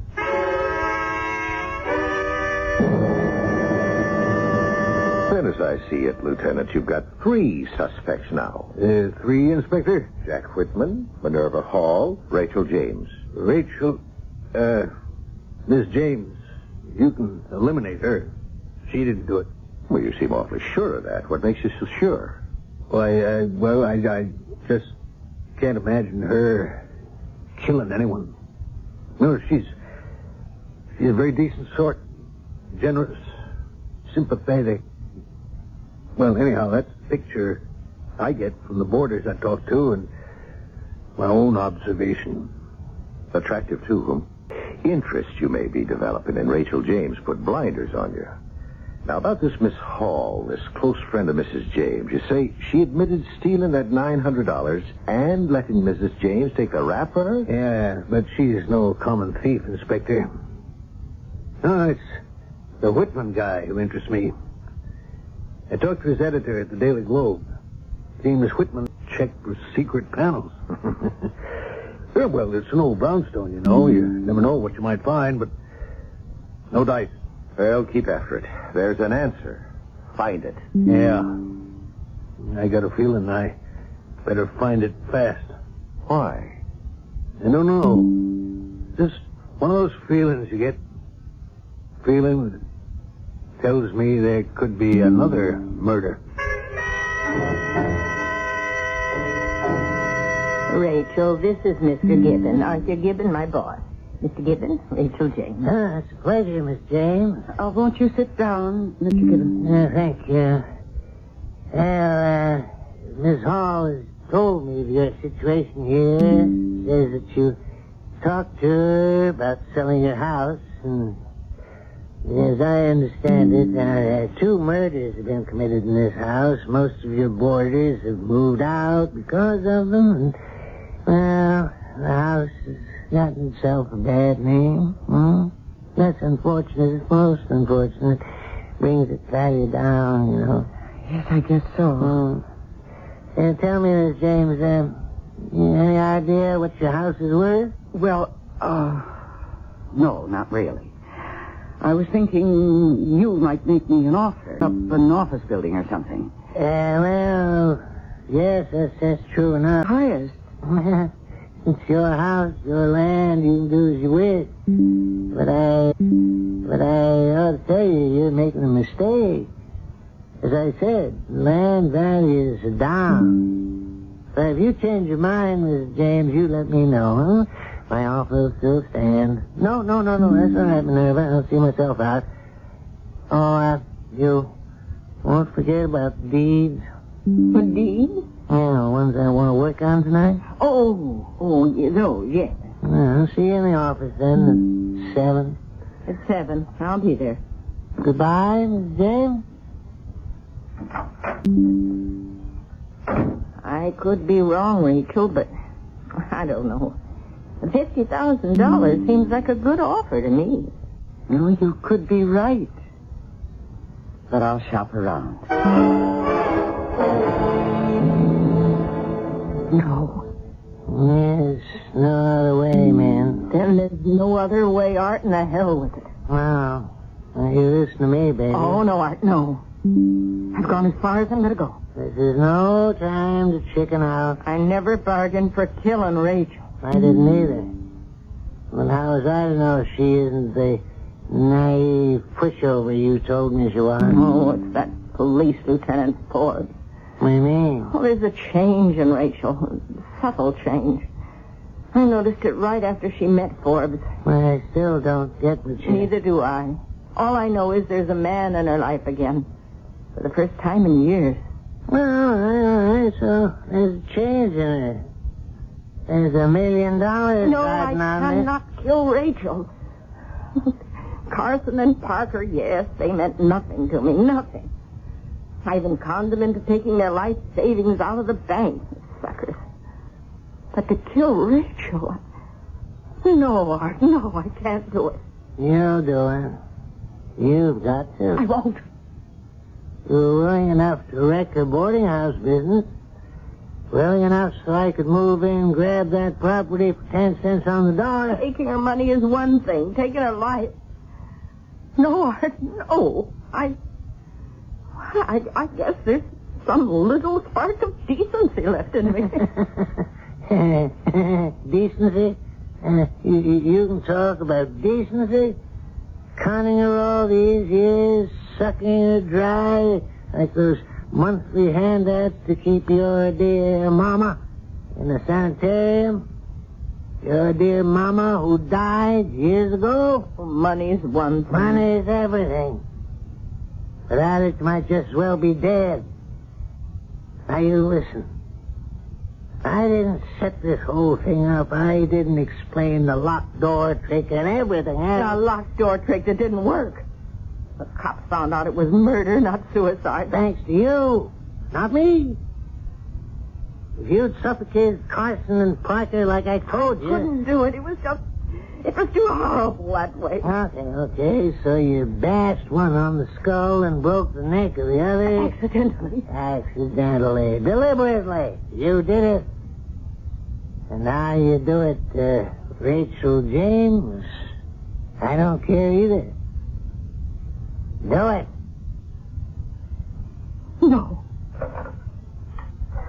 What are you doing? Calling the police. What for? To tip him off on how Carson was murdered. And Parker? No. You're as guilty as I am. Ah, but not as involved. In fact, I'm not involved at all, man. I've seen to that. Filthy swine. Tonight, men. Killer. Tonight. Well,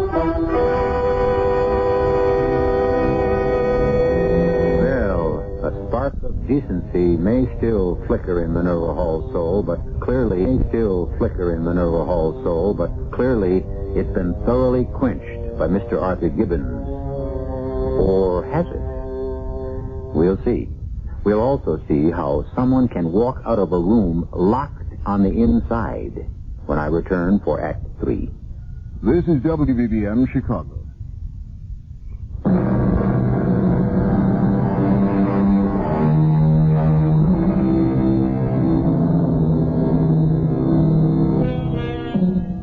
A strange and baffling thing, human emotion. Even the most skilled psychiatrists, I'm told, have trouble unraveling the tangled skeins of motivation which drive us to do one thing or another. I'm thinking of Minerva Hall, who, though she murdered Mr. Carson and Mrs. Parker, is repelled by the prospect of murdering Rachel James. Makes sense, I guess. After all, they've had a close relationship for years.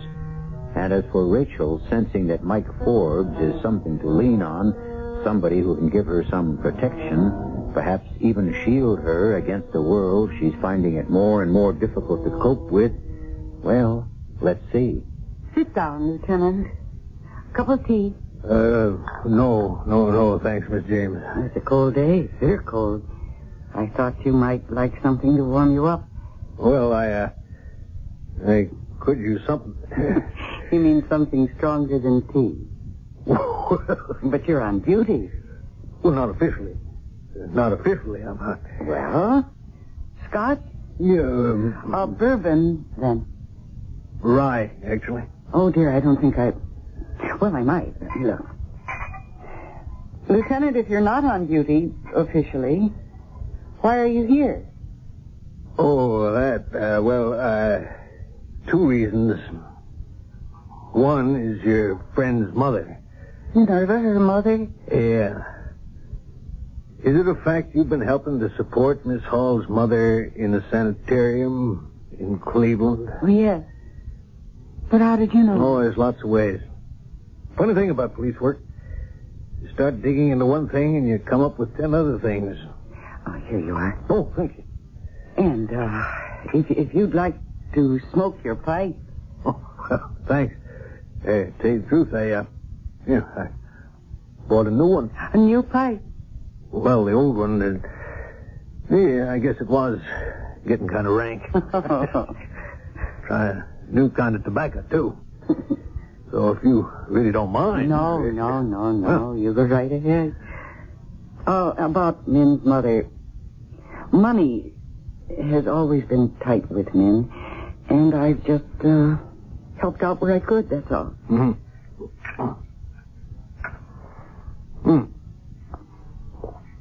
I see. What is it you like about Miss Hall so much? Hmm? What makes her such a good friend? Well, that's a funny question, Lieutenant. I'd do anything for Min, and she'd do anything for me. It's as simple as that. Mm-hmm. You said you had another reason for coming to see me. Yes. What is it? Well? You. Now, there. Wait a minute. Don't get me wrong, Miss James. Rachel. I don't know how to put this exactly, but, well, it's like this. Oh, hang it all, Rachel. I like you. Well, I like you too, Lieutenant. You do? Mm-hmm. Well, women, they scare me. Always have. But not you, though. Mm-hmm. You, well, you're... You know what I mean? I think I do, yes.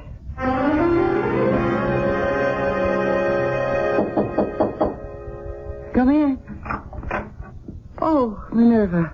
Feeling better? Oh, sure. I just thought I'd lie down for a while. Brought you a cup of broth. Good and hot. Oh, thank you. That's very thoughtful of you. This bedroom of mine always has been chilly, even with the gas heater going. Yeah, so here. This will warm you up. Mm-hmm. So you did the town with Lieutenant Forbes last night, did you? Uh-huh. It was a marvelous time.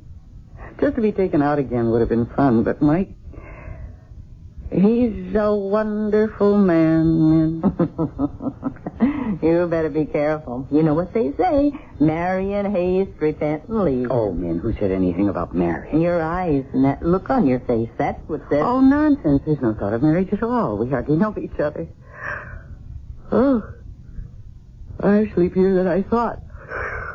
I better start waking up. I have an appointment at Metropolitan Realty at 11 this morning. About the house and land? Oh, drink that broth while it's hot. Yeah. And I've got appointments at a couple of other real estate firms this afternoon, too. It's going to be able to get those bids I mentioned. You won't improve on the offer Mr. Gibbons made, Rachel. Well, maybe not. Oh, good heavens. I can't be this sleepy. Yes. Yes, Rachel, you can. Oh, nonsense. I didn't get much sleep, that's for sure, but... Oh, what in the world? Well, you dropped your cup and saucer. Oh, I don't understand.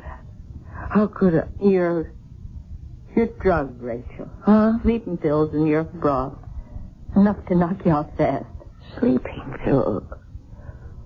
Min, what is this? I don't want to do this, Rachel, but I got no choice. No choice? It's your neck or mine. It was Art's idea. Art given me. We're lovers, Rachel. Well, we were. Oh, and how could you do this? How could... Rachel. Rachel. Goodbye, Rachel.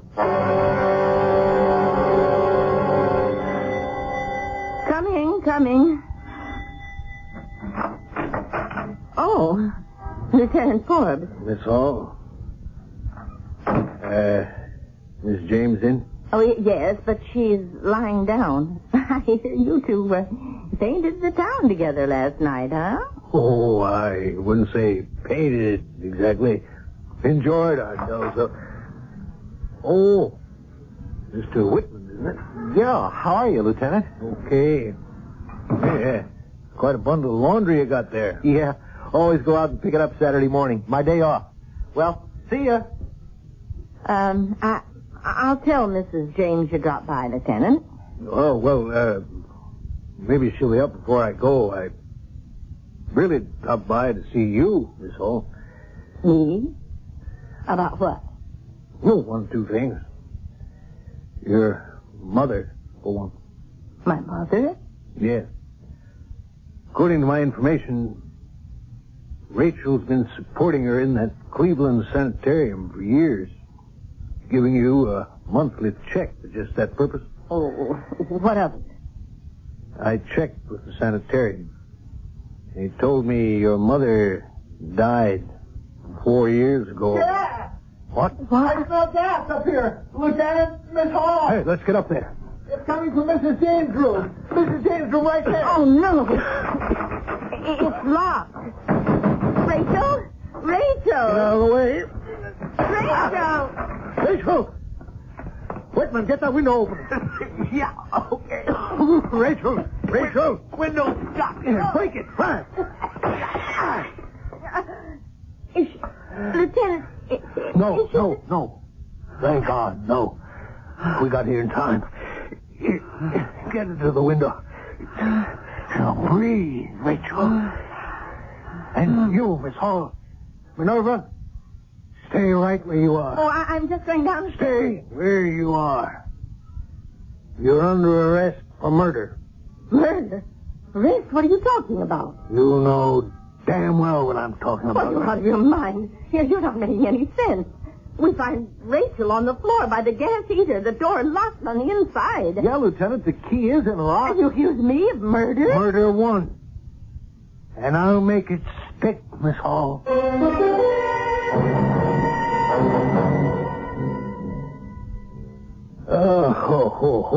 I take my hat off to you, Rachel. You sure know how to broil a steak.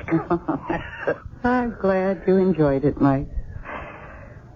I will never understand how Min could have done to me what she did. Well, it's easy enough to understand. For a cop it is, anyhow. I meet all kinds. Generous, greedy, those you can trust, those you can't. What makes some one way and some another, well, that I will never understand. People, you can't figure them out. You figured out the mystery of the locked rooms fast enough. Oh, that didn't take much.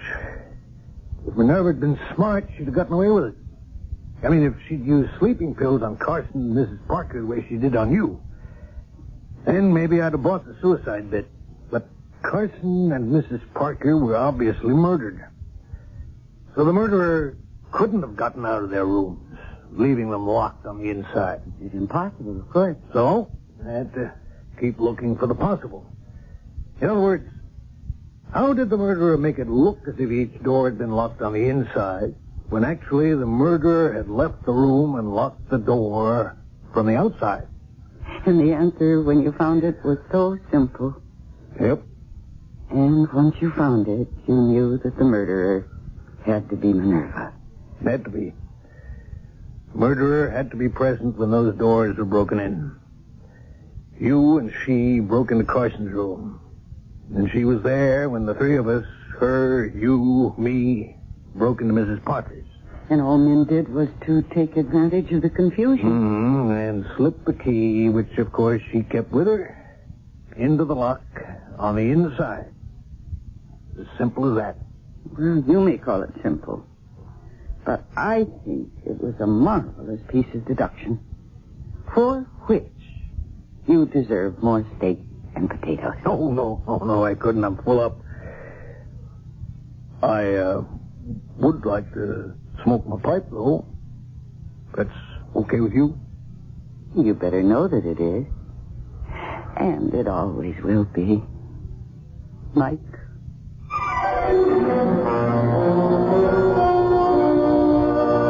As simple as that. The murderer locked the door on the outside, and then, breaking in later, simply slipped the key into the lock on the inside. Simple? I think it's ingenious. I would never have thought of it. Would you? I'll be back shortly. Hi, I'm Susan Anton. Fitness that feels good by day needs firmness that feels good by night. That's why you'll love the Certa-Perfect Sleeper. Luxurious top comfort plus deep inner support. You get both with every perfect sleeper. So remember, be a perfect sleeper. Try a perfect sleeper, perfect sleeper. Try Certa. It's a healthy investment in yourself. The boy next door's a doctor, and he's single. My daughter, what a girl. She's single, too. I'll invite him for some donuts and my coffee. Maxwell House, I'm leaving it up to you. Maxwell House is good moment. Maxwell House is good coffee. Good to the last drop. Maxwell House. Get together with the great taste of Maxwell House coffee. Coffee you can count on. Good to the last drop. Maxwell House.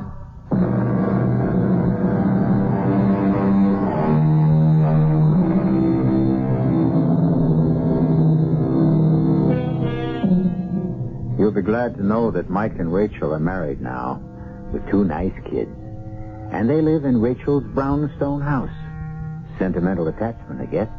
Mike's made captain. And, oh yes, he's got a collection of pipes now. 8 beauties. Each bought on the anniversary of the day he saved Rachel's life. Bought by Rachel. Our cast included Mercedes McCambridge, Mary Jane Higby, Robert Dryden, and Robert Maxwell. The entire production was under the direction of Hyman Brown. And now, a preview of our next tale. I know you saw it, me. What kind of a chump do you take me for? Oh, look, I'm sorry about the accident, but you know I didn't mean it. And besides, you and me, well, we used to like each other. What are you talking about? Look, I was the best safe cracker in the city, and you was the smartest detective on the force. You was out to get me, and I was out to beat you. But there was nothing personal in it, huh? Each one of us was only doing his thing. Hey, man, that's why you gotta get me out of this. Why should I? Because you know I didn't kill him. I don't know anything of the kind. Oh, look me in... I was going to say, look me in the eye and say that, but I can't because you can't. Oh, you know I'm not a killer, and you know that I didn't kill him.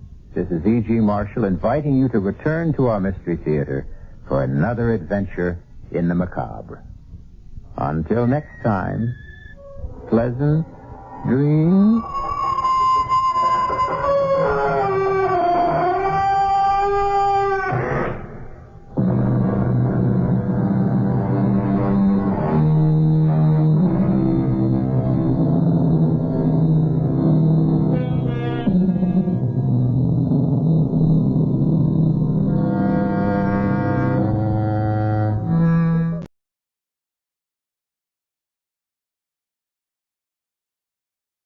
J-E-L-L-O. The Jell-O program coming to you from the Plaza Theater in Palm Springs, California, starring Jack Benny, with Mary Livingston, Phil Harris, Dennis Day, and yours truly, Don Wilson. The orchestra opens the program with the Phil Harris Concerto No. 6 for oboe and drum.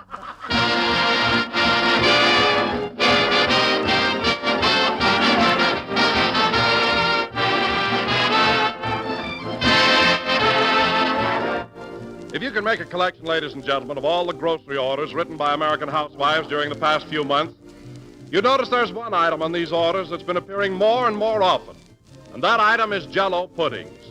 Jell-O puddings, those swell new members of the famous Jell-O family, are fast winning a place among America's most popular desserts, and no wonder. All three flavors, Jell-O's rich chocolate pudding, Jell-O's creamy vanilla pudding, and Jell-O's golden butterscotch pudding are luscious, mellow puddings, as smooth as cream and chock full of tempting goodness. And like Jell-O, they take only a few minutes to make and a few pennies to buy. So the next time you write Jell-O on your grocery list, write down Jell-O puddings, too. And remember, in buying either of these grand desserts, be sure to bear the name Jell-O, because Jell-O is a trademark, the property of General Foods. Always look for the name Jell-O whenever you buy Jell-O or Jell-O puddings.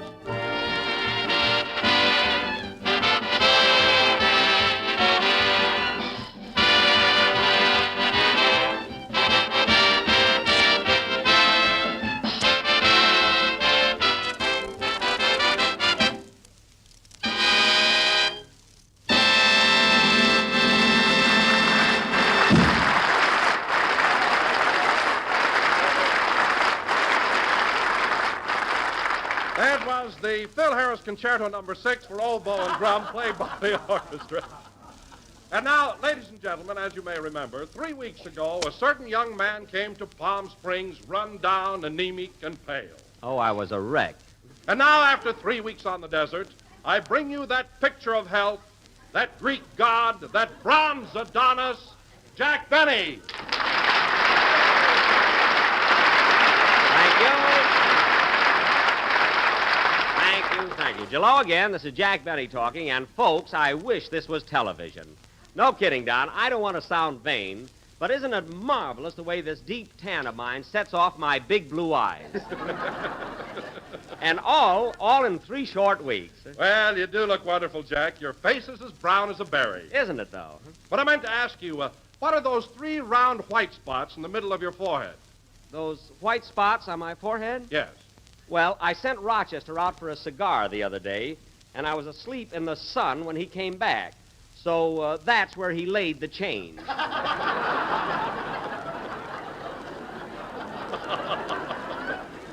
You see?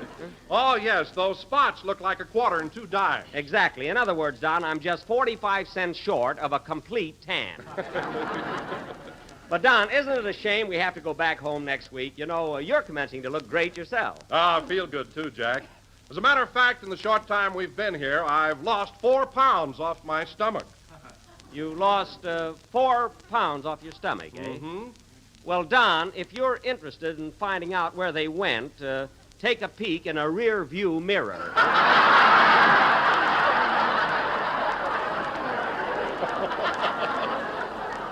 But at that, you have lost a little. How did you do it? Well, I go horseback riding every day, and it's wonderful exercise. Oh, it is. It is. There's nothing in the world like horseback riding. I do it all the time. You do what all the time? Oh, hello, Mary. We were just talking about horses. You know, Don, I've had a lot of experience with them, and the main thing to remember... Oh, stop, will you? All you know about horses is they don't wear high-heel shoes. Is that so? I know plenty. Tell Don what happened at Roger's stables the other morning. Never mind. What was it, Mary? Jack wanted to get on a horse, so he tried to make it kneel like a camel. Well, I remember a horse in vaudeville that used to do that. He got more money than I did. And he could count, too. Of course, he had to. He was working on percentage. Anyway, I was talking to Don. You see, Don, the main thing about riding a horse is rhythm. Is that so? Yes. Now, take, for instance, galloping. When the horse goes up, I go up. When the horse goes down, I go down. And when the horse stops, leapfrog. Now, wait a minute, Mary. The only time I fell off the horse is when I was trying that new trick. And you know it. What trick was that, Mary? Well, Jack put a handkerchief on the ground and said he'd ride by at full speed and pick it up. Oh. So what happened? He picked up his handkerchief, dropped his teeth, picked up his teeth, and fell in a gopher hole. Oh, boy, you really dream it up, sister. You didn't leave out a thing. You had to tell him everything about the horse, didn't you? I didn't tell him where you try to put the bit.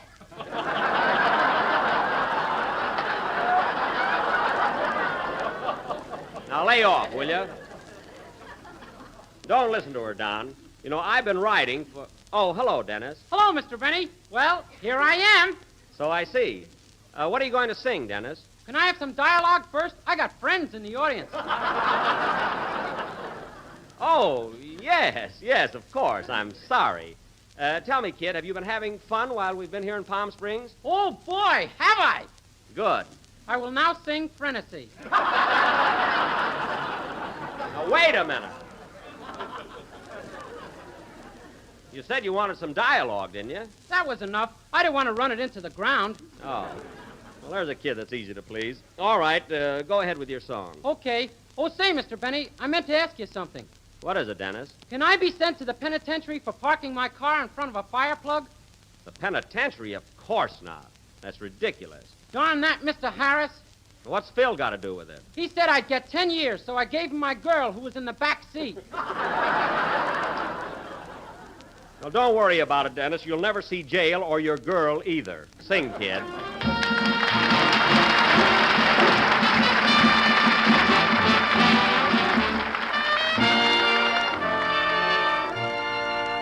It was fiesta down in Mexico, and so I stopped a while to see the show. I knew that Frenesy meant please love me, and I could say Frenesy. A lovely senorita caught my eye. I stood enchanted as she wandered by, and never knowing that it came from me, I gently sighed Frenesy. She stopped and raised her eyes to mine. Her lips just pleaded to be kissed.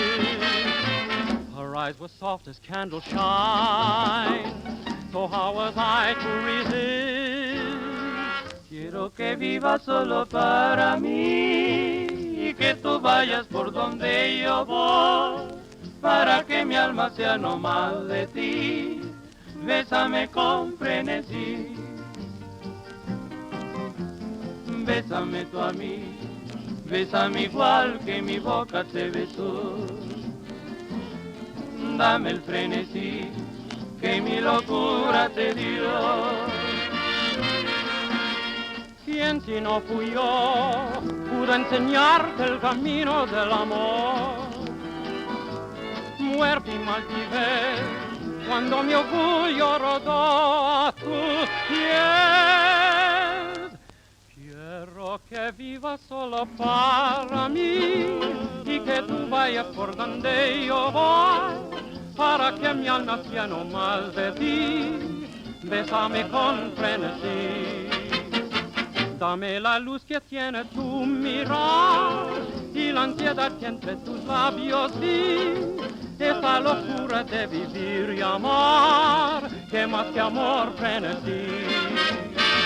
Ahí en el beso que te di, alma, piedad, corazón, dime qué sabes tú sentir, lo mismo que siento yo. And now without a heart to call my own, a greater happiness I've never known, because her kisses are for me alone. Now you can say frenesí. Now I can say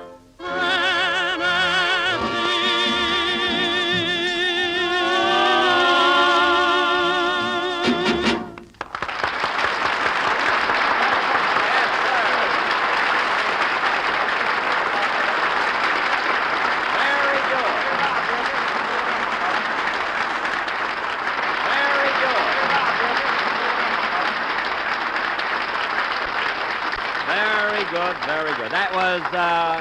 That was Frenesy, sung by Dennis C. Day and accompanied by the Guadalajara Trio through the courtesy of the Dollhouse. And very good, boys. By the way, these fellas are from Mexico, aren't they, Dennis? Yes, sir. Well, thanks for appearing on our program, boys. It was really a pleasure listening to you. Él nos dijo que viniéramos. ¿Será bueno cobrarle ahorita? Él no paga nada, nunca tuvo intención. Oh, no sean tontos. Si ustedes creen que nos va a pagar, están locos. What did they say, Dennis? One guy said they were going to be paid for singing here tonight, and the other two said he was crazy. Oh, well, tell him I'll see him tomorrow. He'll see you tomorrow, fellas. Tell him in Spanish. I can tell him in English. Anyway, boys, you were swell. And now, ladies and gentlemen, going from our vocal specialty, you were swell, boys. Adios, adios.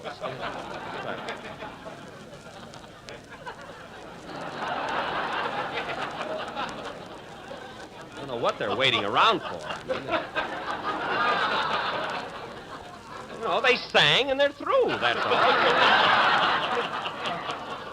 And now, ladies and gentlemen, going from our vocal specialty to our feature attraction of the evening, as a tribute to Palm Springs, we are going to present an original mystery melodrama entitled Murder at the Racket Club, or Ain't His White Flannels Messy? Now, I will play the part. Oh, by the way, Jack, speaking of the Racket Club, did you finally join it? No, Don, I was thinking of joining, but, after all, how often do I play tennis? You know? Well, that isn't their only attraction. They have a beautiful swimming pool, too. I know, Don, but, how often do I swim? But, Jack, the club is right out there on the desert. The air is wonderful for you. Is it? Oh, how often do you breathe? Now, wait a minute, Mary. The only reason I didn't join the Racket Club is because they don't take in actors. They don't take in actors? No. Don't tell me all that ham around there is just for sandwiches.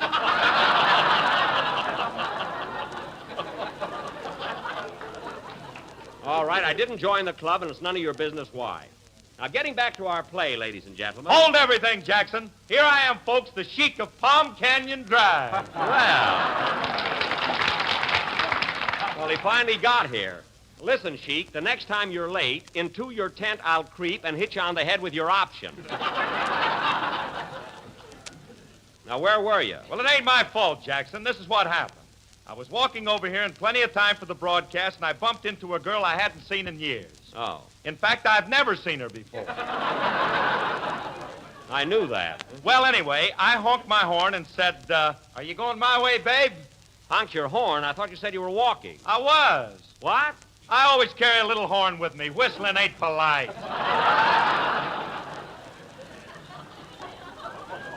Oh, you carry a horn? Well, you're the only masher I ever met with accessories. Where is this girl, Phil? I'd like to meet her. Well, she had to go to work. She's a date picker in Indio. A date picker? Yeah, you ought to see her climb a tree.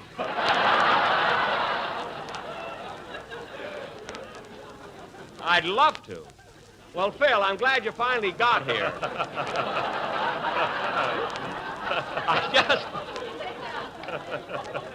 I just started casting our murder mystery. Am I going to be in it? Yes, Phil, you've got a very important part. You're going to be the doorman at the racket club. Well, that's life for you. Tonight, I'm the doorman there, and last night, the doorman threw me out. You'd have gotten a bigger laugh if you'd have read that a little faster. I don't know what you were stalling around there for. Well, anyway, you're the doorman. I'm going to be the chief of police of Palm Springs. Dennis, you're going to be a sergeant. And Don, you're going to be a member of the force.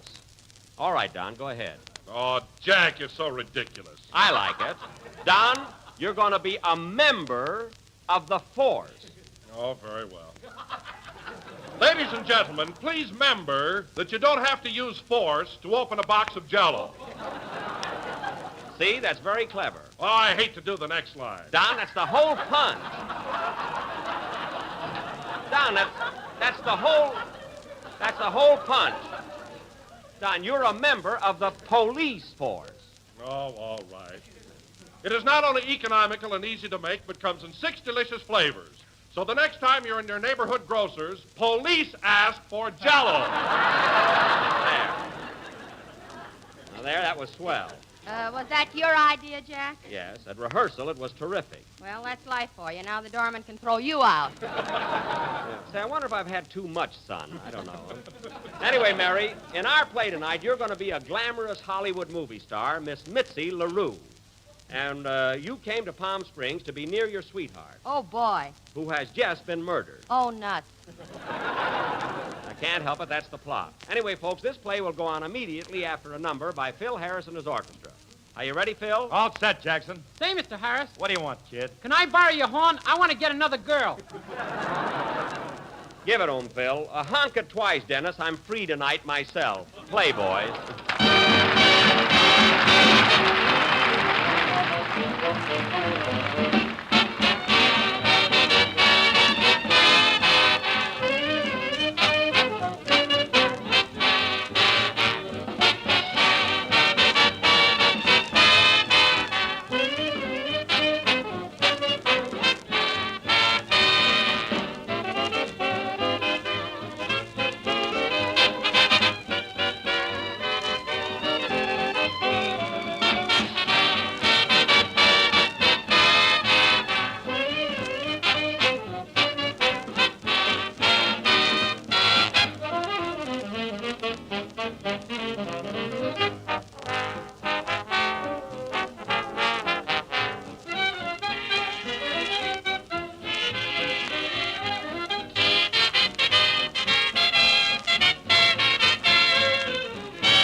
That was Wise Old Owl, played by Phil Harris and his Palm Springs Orchestra. Palm meaning I've got the boys on my hands, and Springs meaning they ought to take a drink out of one sometime. And now, ladies and gentlemen, for our play, Murder at the Racket ¿Quién nos Club. pague para irnos? Te dije que no nos iba a pagar nada. ¿Qué se puede esperar de un hombre como Jack Penny? Now, wait a minute. Fellas, wait a minute. I told you I'd take care of you tomorrow. Mañana. Please, Mañana, fellas. he says. Mañana. Exactly. Now, the opening scene, ladies and gentlemen. I don't know what they're waiting here for. I can't... All right, fellas, adios. Now, the opening scene is the police station in Palm Springs, California. Police Captain O'Benny is seated at his desk, attired in a sun helmet, a tin badge, and shorts. Curtain. Music.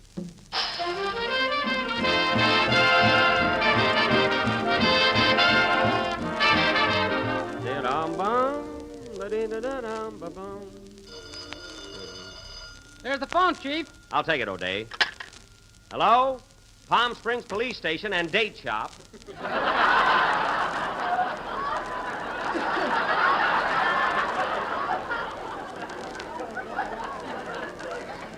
Captain O'Benny speaking. What's that, miss? You're taking a sun bath and there's a peeping Tom annoying you? Don't worry, I'll take care of it immediately. O'Day, get away from that window. Donna, I forgot to ask her if she wanted some stuffed dates. Hey, Sarge. Yes, Chief? You arrested 2 fellas last night, and I want you to stop filling this jail with crooks. Well, I gotta do something with them. I don't care. During the height of the season, this jail is for tourists. I'm getting $12 a cell, American plan. We can catch crooks during the summer. Morning, Chief. Morning, Sarge Wilson. How are things on your beat? Marvelous. I sold 40 pounds of dates. Good. Keep going like that. You'll soon be a lieutenant. Thank you, sir. But, Wilson, I wish you wouldn't push the plain dates. You know, we make our profit on the stuffed ones. O'Day, where are you going with those satin bedspreads? I thought I'd make cell 9 and 10 into a bridal suite. It's a good idea. Put a canopy over the bunk. You know, if business keeps up this way, it'll really be... I'll take it. Hello? Palm Springs Police Station and Date Shoppy. O'Benny speaking. What's that? What? Murder at the Racket Club? Well, there's life for you. That's the title of our play. Quiet, you. Yes? Yes, we'll be right over. What's up, Chief? Les Stoffen, the tennis pro at the Racket Club, just phoned that Kerry Carew, the well-known playboy, has been murdered. Get the squad car, Wilson. Yes, sir. O'Day, bring along some stuffed dates, the ones with the gold tinfoil. We ought to clean up at the Racket Club. Okay, Chief. Now, come on, fellas. I'm going to find the murder of Kerry Carew, or my name ain't... I'll take it. Hello? Yes? Look, fellas, I told you. Mañana! Adios. My goodness. Now, come on, fellas. I'm going to find the murder of Kerry Carew, or my name ain't...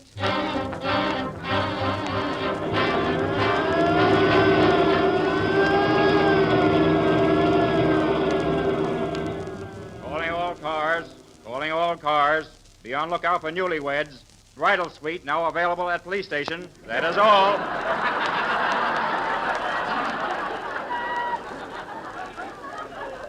Forgot to tell him about the canopy.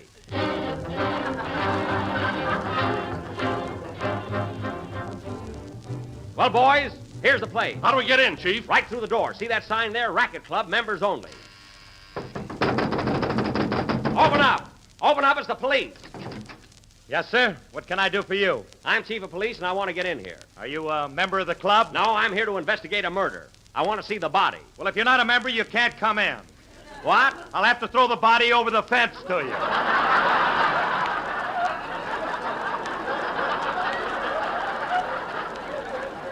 What are you talking about? A man has been killed on these premises, and I'm going to find out who done it. That's who did it. No wonder you're not a member of this club. Oh, fine. From Harris yet. Now, look, Bud, please. We got to get in here. I'm sorry, but you'll have to speak to the owner, Charlie Farrell. Here he comes now. Oh, hello, Mr. Farrell. Say, what's all this racket at the Racket Club?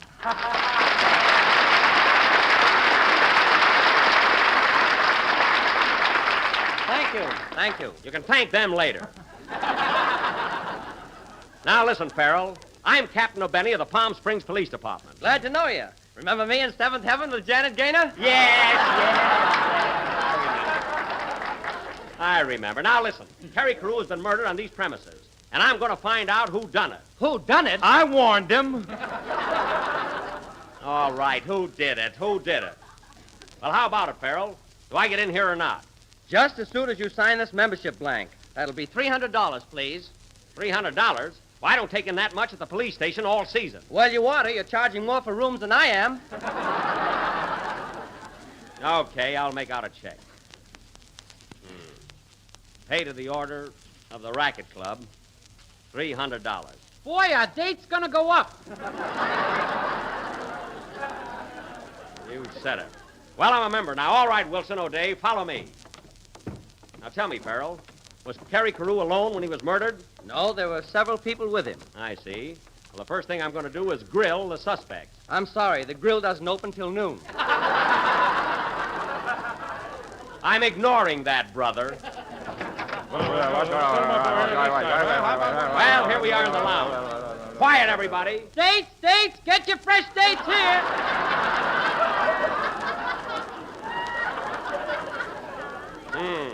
Would you like a box of stuffed dates, sir? Not him, that's the body.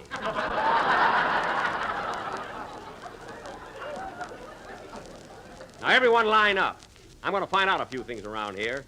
Who are you, miss? I'm a movie star, Missy LaRue. What studio are you with? RKO. Oh, yes, I saw you in Kitty Foo.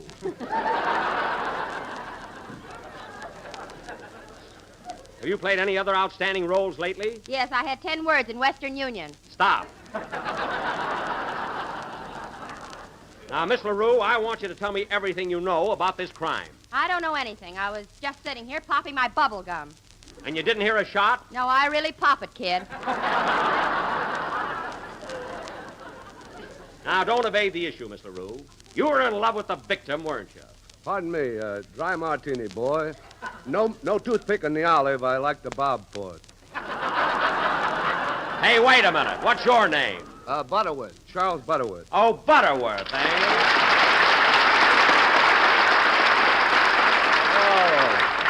Thank you very much, ladies and gentlemen. Never mind that. Now, listen, Butterworth. How'd you know my name?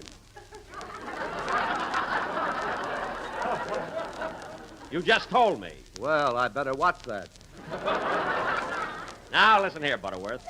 What do you know about Terry Carew? Oh, a lovely chap. I'm going to play tennis with him this afternoon. Want to play tennis with him? Why, Terry Carew is dead. Too bad. Now, if he wins, he won't be able to jump over the net. Of course not. Look, the man is dead. There he is, laying on the floor. Well, I was laying there last night, and I'm not dead. You can take my word for it. Carew is dead. Now, come clean, Butterworth. What do you know about this murder? Well, I tell you, Captain, I was just sitting here bobbing for olives. That's my hobby, you know. Yes, go on. Miss LaRue, watch that bubble gum. Continue, Mr. Butterworth. Oh, forgive me, Captain O'Benny. Are you looking for a murderer? Yes, I am. Then, would I do, Captain? Who's that guy? That's Peter Lorre. Peter Lorre? Thank you. Now, listen, folks, will you please stop applauding these guys? One of them is a murderer. Now, Mr. Lorre, what is that gun doing in your hand? Oh, I was just going out to shoot pheasants. I see. Well, what's that dagger doing in your other hand? Well, I have to pick my teeth, don't I? Now, Lorre, I want the truth here, and no beating around the bush. Did you kill Terry Carew? Who? Terry Carew. Terry Carew? I don't think so. No, I'm positive I haven't killed anyone by that name. Now, cut that out. I'm going to get to the bottom of this, and I don't want any... What's that? Somebody threw a rock through the window. Look, Chief, there's a note on it. Give me that. Let me read it. I'm just standing here. Okay. This may be vital evidence. What does it say? We want our money. Signed the Guadalajara Trio.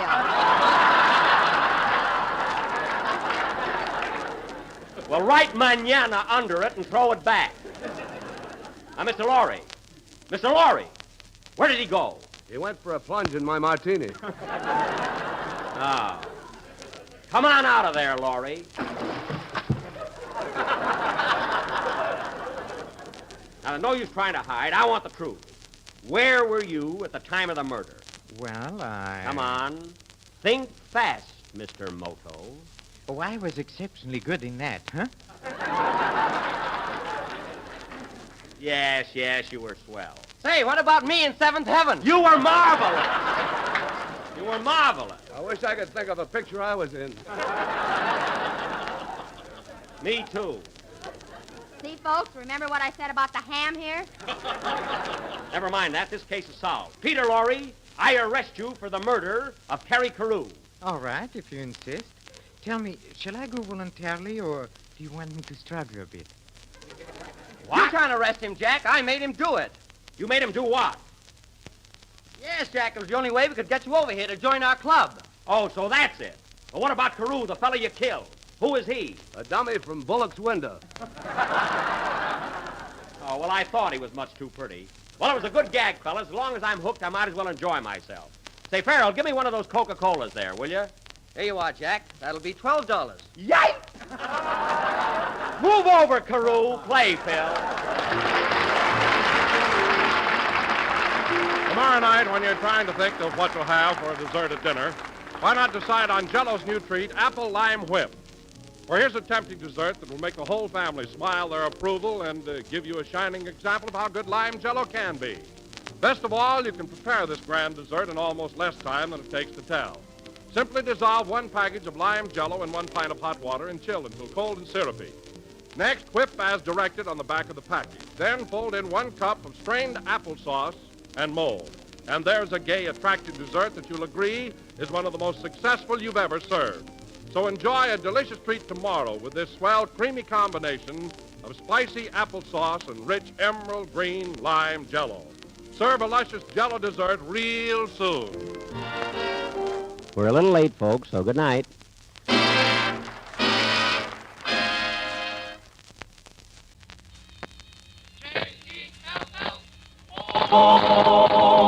The Jell-O program, coming to you from Radio City, New York, starring Jack Benny with Mary Livingston, Phil Harris, Kenny Baker, and yours truly, Don Wilson. The orchestra opens the program with For No Rhyme or Reason.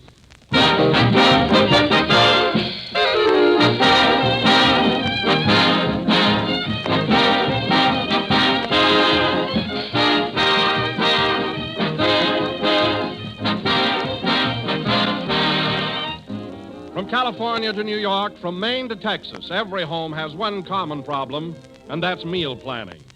You want to keep the family happy. You want to keep their appetites interested. Well, there's where Jell-O is a great big help. Jell-O is one dessert the family always likes because, first of all, there are so many different ways to serve it. With fruits or nuts or whipped cream, molded in shimmering layers of 2 and 3 lovely colors, or just served perfectly plain. A grand dessert anytime. And second, and most important, Jell-O tastes so delicious.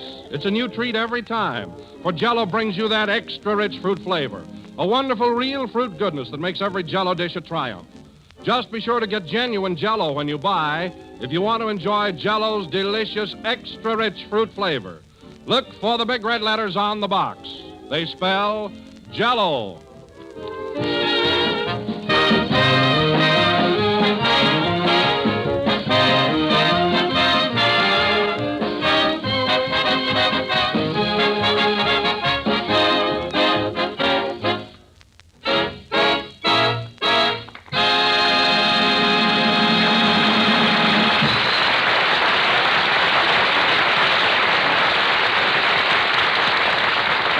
Ladies and gentlemen, let us welcome to New York that little ray of California sunshine. That shivering, quivering, ice-kissed comedian, Jack Benny.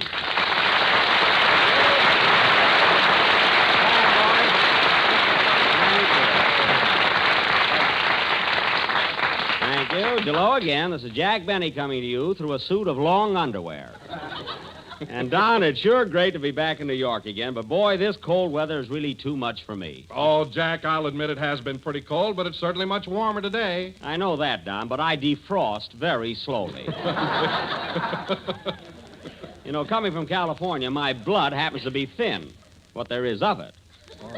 I can hardly stand it. I know how you feel, Jack. After the sun goes down, it does get pretty frigid. Frigid? Why, Don, the other night I slept under 6 blankets. I felt like the bottom wheat cake.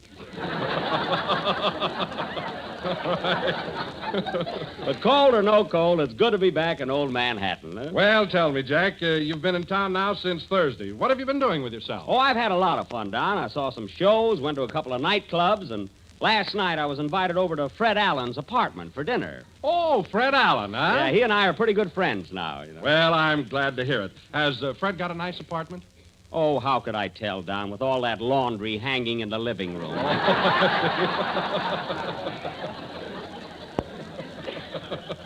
But, Don, you should have seen the meal he put on. Now, you know me, Don. I mean, you know, now I don't want to sound catty. But after all, how often do I come to New York? Maybe once a year. Well? Well, you think he could have had sardines some other night. Sardines? I wouldn't have liked him if he'd opened them with the key to the city.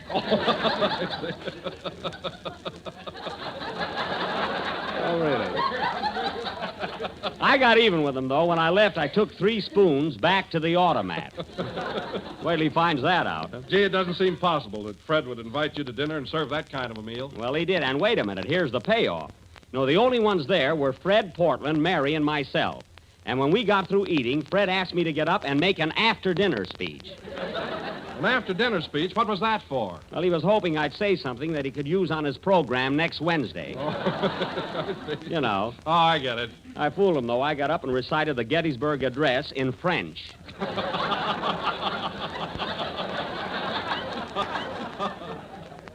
Let him use that.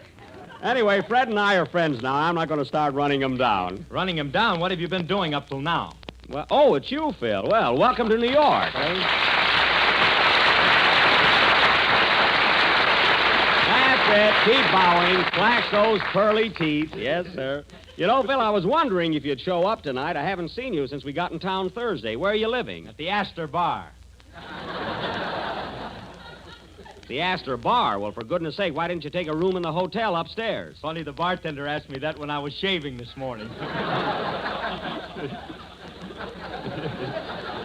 Well, I can imagine the kind of time you've been having. Say, Phil, I was just looking over the boys in the orchestra. This isn't your regular band, is it? No, Jack, these are local boys. What do you think of them? They're a fine bunch. They look like you picked them up at a rummage sale.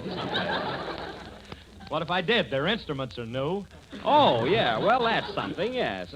But I can't understand why you didn't bring your regular band along. I offered to pay their expenses. Their expenses? That's rich. Well, I did. Sure you did. I got 14 musicians, and you wanted to put them in 7 upper berths.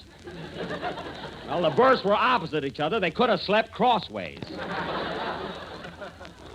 You know, the train was crowded. Crowded? Yeah, I had to share my berth with an Indian that got on at Albuquerque. Kept me up all night trying to sell me a blanket. Happened to snore once or twice. He tried to scalp me. I never thought of that. What a trip, huh? Hello, Jack. Here's your little glamour girl. Oh, hello, Mary. How are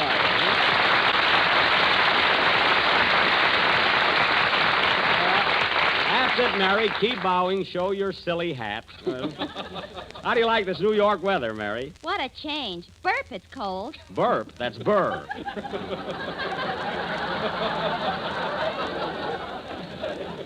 Burp.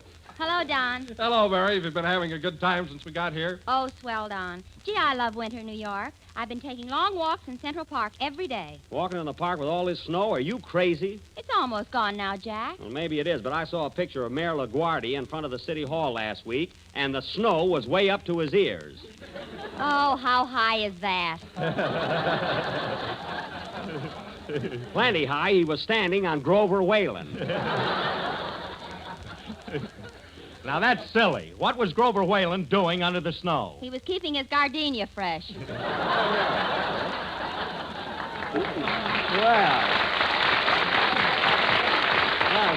thanks, Mary. I'd have never thought of that. Well, anyway, you can all have this winter weather. Every time I go out of the hotel, I just about freeze. Well, no wonder you came from California without an overcoat. Why don't you buy one? Oh, we're only going to be here a couple of weeks, say. Well, I spend $50 or $60, you know. That's right. You can get a can of Sterno for a dime. Yeah. Now, Mary, if you don't stop ribbing me, I'll tear into that hat you're wearing tonight. You ought to see this one, folks. I think it's cute. Yeah, it sure is.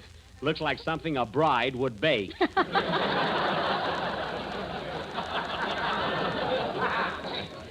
That's what the girl in the store said. Well, she was sure clicking. Say, Phil, we got a long show to do. How about a number? Huh? Okay, Jackson. Okay.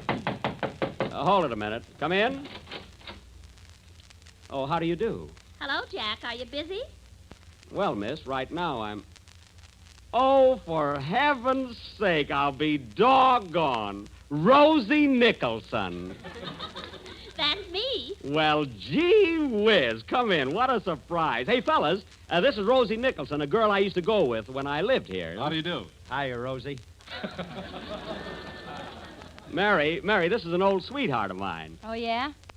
Well, Rosie, Rosie, I haven't seen you in years. I knew you were in town, Jack, so I just thought I'd come up and say hello. Well, I'm glad you did. You're looking great. But, Rosie, you've gained a little weight, haven't you? Yeah, now I go with a guy that feeds me.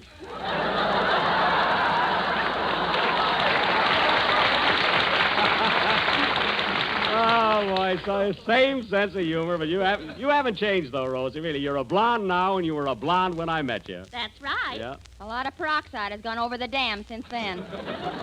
Miss Livingstone, please. Ha, ha, ha. Gosh, after all these years, it's sure good to see you again. Say, Rosie, are you married yet? No, but I'm still in there punching. That's the spirit, gal. Don't give up. Say, will you ever forget the fun we used to have, dear, and how crazy I used to be about you? Yeah. Remember the time you gave me a lock of your hair? I'll say. Don't you wish you had it now? Keep still, Mary. We're reminiscing. Say, Rosie, let's sit down and talk over old times, huh? All right, Jack. Play, Phil. Hey, Rosie, will you ever forget the time you got fired from the delicatessen for giving me extra pickles?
Pocket Full of Dreams, played by Phil Harris and his Van Steeden Orchestra. And now, folks...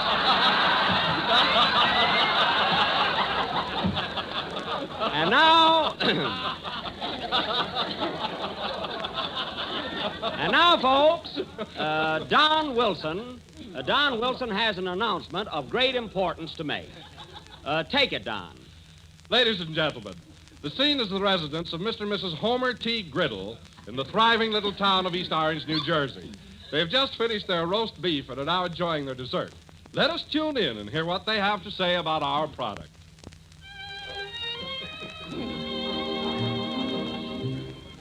Gee, darling, this is a swell dessert. It's so appetizing. What do they call it? I'm glad you like it, Homer. It's called... My, it's delicious. And tempting, too. Tell me, dear, is this the only flavor it comes in? Lordy, no, honey. This economical dessert comes in... Well, it's simply wonderful. I hope you serve it often. Oh, sweetheart, is there any way of telling this from other similar desserts? Yes, indeedy, precious. All you have to do is look for the... Well, I must run along now. I have an appointment at the office. Where is your office? It doesn't say here. Goodbye, dear. Goodbye.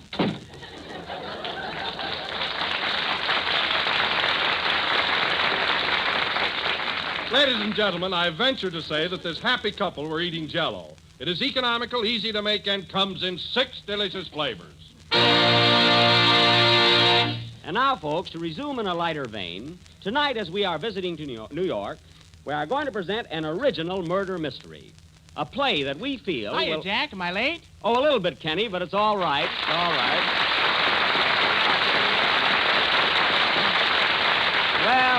Well, look at those rosy cheeks. Say, Kenny, how do you like this kind of weather? It's a little different from Glendale, isn't it? Huh? I'll say it is. And you know, Jack, this is the first time I've ever seen snow. Well, it looks beautiful, doesn't it? It tastes good, too.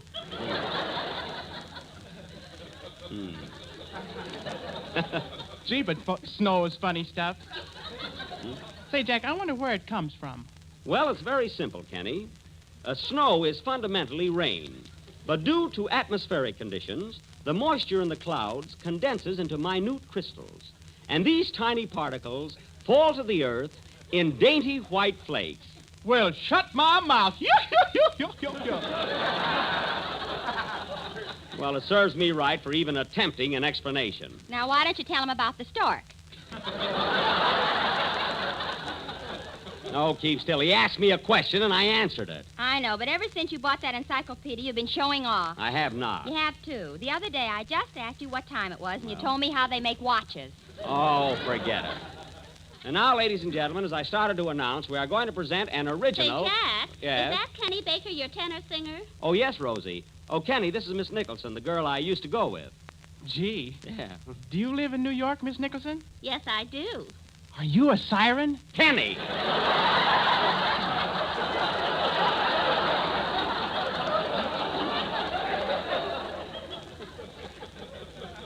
You'll have to excuse him, Rosie. He's been reading the wrong kind of magazines. And now, folks, as I started to announce, Kenny, stand still and stop scratching. Tonight, we are going to present an original detective thriller entitled Murder in the Movies. Now, in this gripping drama, Phil Harris will be sergeant of police. Don Wilson will be lieutenant, and I will be the captain. We knew that. Phil, if you're not happy here, I can arrange a taffy pull with your contract. You see, they'd like that. Now, let's see. Well, I think that Stop before... arguing, Phil. Jack should be police captain and nobody else. Why should he be? Just give me one reason. I'll give you two. He's got flat feet. Now, wait a minute, Mary. My feet are not flat. Go on. Your Yeah. footprints on the beach have fooled many a duck hunter. Well, I can't help that. Now, let's see. Oh, Jack, is it really true that you purposely flattened your feet the day the United States entered the World War? No, Don. The World War had nothing to do with it. It was an accident. An accident? How could you accidentally flatten your feet? Because I was hanging out of a window at the time, and I was so surprised at the war news that I dropped. That's ridiculous. Why were you hanging out of a window? Because we were a large family, and shut up.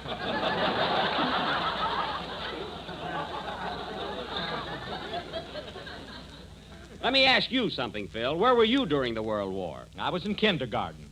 Kindergarten? What are you laughing at? I'll bet he had a flask at his rompers. You said it. Any guy that'll put on rompers just to avoid being shot, I have no sympathy for. Now, getting back to our play, I will be the captain, and Kenny, you work in a moving picture theater, so you're a ticket taker. Okay. Can I wear my new galoshes? No, Kenny, and incidentally, you're not supposed to wear galoshes indoors, so take them right off. What, and go barefooted? Barefooted? Kenny, you mean to tell me you haven't got shoes under those galoshes? What do you think I am, a sissy? Well, you got a high voice, if that's what you mean. Now, Mary, you're going to work in this same moving picture theater. You're a cashier. That's me, Shortchange Livingston. Well, there'll be none of that. And now, folks, our play, Murder in the Movies, will go on immediately after Kenny's song. Are you ready, Kenny? Yeah. Well, go ahead. And stop that scratching. Are you wearing long underwear or have you been to the flea circus? Both. Oh, you poor kid. Sing.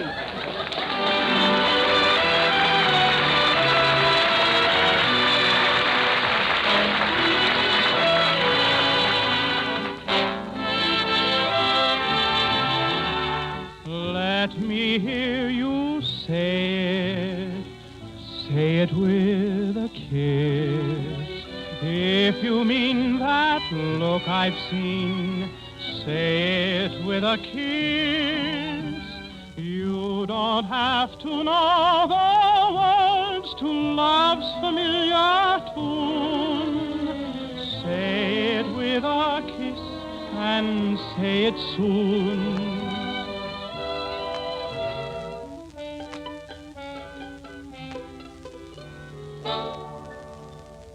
My eyes have looked at you and found you fair. My heart's been asking me if you could care. And now my heart and I are standing by. We await your reply. Let me hear you say it with a kiss. If you mean that look I've seen, say it with a kiss. There is wine and candles shine and music in your lips, magic in the touch of your fingertips. Words may not convey, say it with a kiss, and your look might speak a book that my eyes might miss. You don't have to know the words to love's familiar tune. Say it with a kiss and say it so.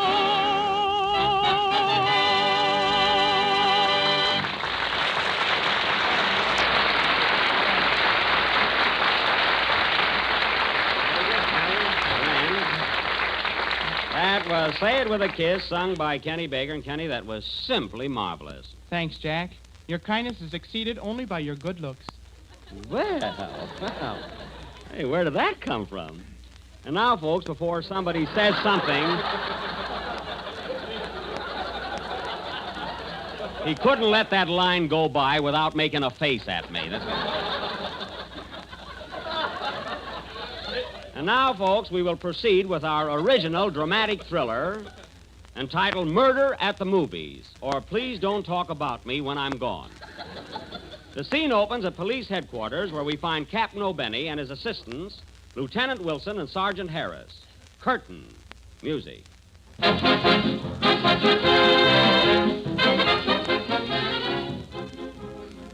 Now listen, men. Things are going from bad to worse. The chief just called me up and said we better clean up the crooks in this district or else. Oh, we're doing all right. Doing all right. Now listen, Harris. You were on duty in Central Park last night when two men stole an elephant from the zoo. And you let them get away with it. Well, they told me they were Barnum and Bailey. I wouldn't care if they were Damon and Pythias. Which they probably were. Well, I'm sorry, Chief. Sorry. And you, Wilson, you're a fine-looking policeman. Why are you wearing your badge on the seat of your pants? The patch fell off. Oh. Well, listen, fellas, I want action around here. Action. I'll fill this jail if I have to serve $1 dinner.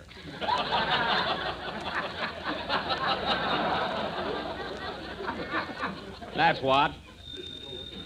I'll take it. Hello, police headquarters. Hello, police headquarters.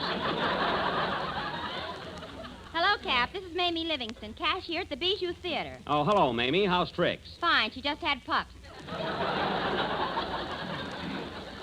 I don't mean that. What did you call me up for? Better get over here right away, Cap. A fellow was just murdered right in front of my box office. Gee, was cute. Murdered, eh? How do you know he's dead? He doesn't wink back. I see. Well, tell me, when did this murder happen? 3 hours ago. 3 hours? Why didn't you call me before? I was selling a ticket to a Scotchman. Oh. Well, hold everything, Mamie. We'll be right over.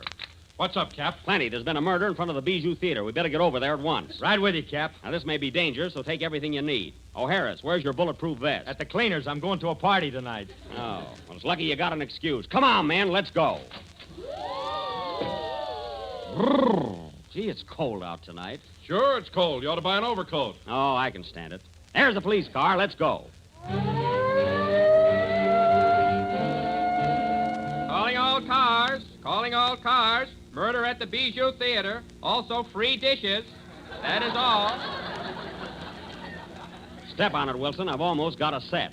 Say, Cap, can we stop by Joe's pawn shop for a minute? What for? I want to pick up my gun. We haven't got time for that. Come on, give her the gas, Wilson. Okay.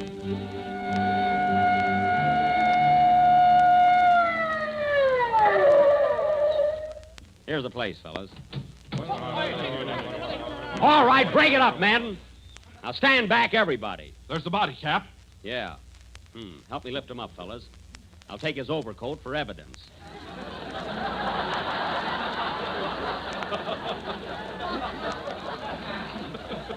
Evidence? Shut up.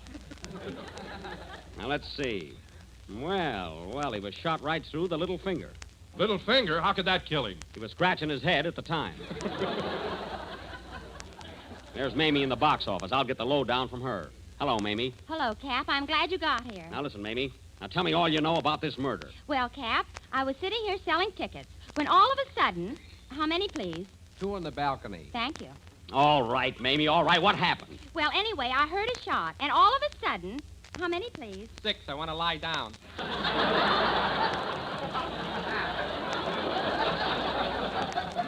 Now, come on, Mamie. I got to get the facts. What did the murderer look like? What was the color of his hair? I don't know. He had a hat on. Well, his eyes, then. His eyes. What color were his eyes? He had dark glasses on. Oh, well, what about his face? What did his face look like? A veal cutlet. You're trying to shield him. Now, where did he go? Well, as soon as he fired the shot, he ran into the theater. That's what I wanted to know. Come on, boys. We'll go in after him. Where was he, Cap? There's the doorman. Hey, Buddy, did a man come in here a few minutes ago with a gun in his hand? Yes, sir, he did. Was the gun smoking? Yes, so I made him sit in the loges.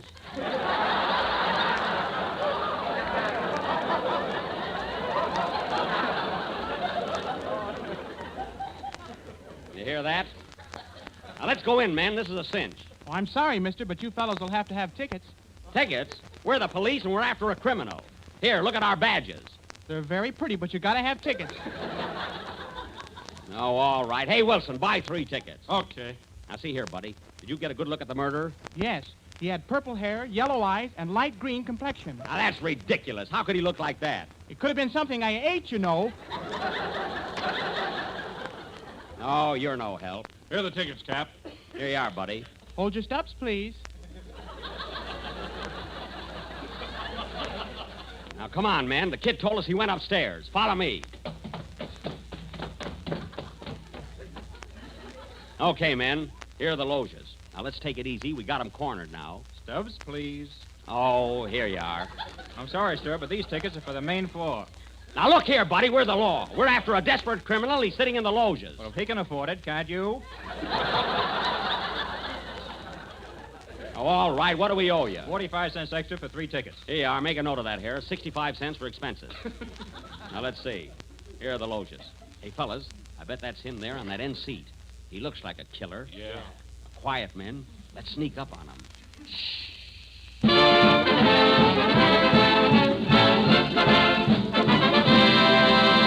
Oh, darn it, there's the newsreel. Philadelphia, Pennsylvania. Army beats Navy 14-7 in thrilling football game. The crowd is in a frenzy as Army scores its first touchdown. Wow, look at that guy run. Harris, you're here on business. New York City, New York. Animal lovers mourn the loss of Oscar the elephant, which was stolen last night from Central Park Zoo.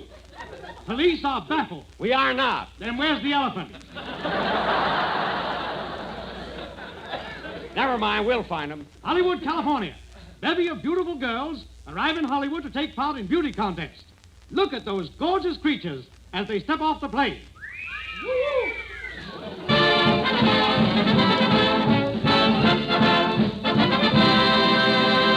Well, thank heaven that's over. Now, come on, men. We got to catch that murderer before he gets away. Hey, Cap, there's a fellow with a gun sitting over there by the door. That's the guy we want. Come on. Oh, now what's that? It's the feature picture. Look! Yeah, there's the title. Jack Benny and Artists and Models. Why, that's my old picture. We can't nab that guy now. We'll have to wait until it's over. Oh, no, you don't. I'm not going to sit through this. Take it away. I give up. I surrender. What? I confess. I killed him. I'm the murderer. But I'm not going to sit through this picture. I'm not hanged, you hear me? Hang! Hang! Slap the bracelets on the men and take them away. I'm staying for the picture. Play, Phil. People say there are tricks to all trades. Well, here's a trick every housewife ought to know about. It's a quick and easy way to add new excitement to your dinner table tomorrow night. Serve the new Jell-O vanilla pudding with crisp toasted nut meats folded right into it. It's inviting, it's new, it's delicious. For Jell-O vanilla pudding has a marvelous flavor, creamy, delicate, and smooth as satin. It's made with real vanilla. That's why it's so tempting and good. Then try the new Jell-O butterscotch pudding. It's just as delicious as the vanilla, for it's rich with old-fashioned butterscotch flavor, a flavor your whole family will love. And it has a golden taffy color that makes you hungry just to look at it. And then try Jell-O chocolate pudding. Every bit as tempting as the kind that Mother used to make, but far quicker and easier. For all three new Jell-O puddings can be prepared in next to no time with just a few minutes cooking. Simple directions are in every package. So ask your grocer tomorrow for all three Jell-O puddings. Vanilla, butterscotch, and chocolate. We're a little late, so good night, folks.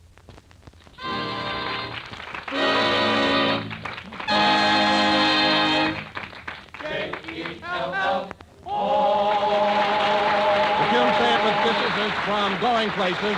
Kenny Baker appears on the Jell-O program for courtesy of Marvin Leroy Productions. This is the National Broadcasting Company.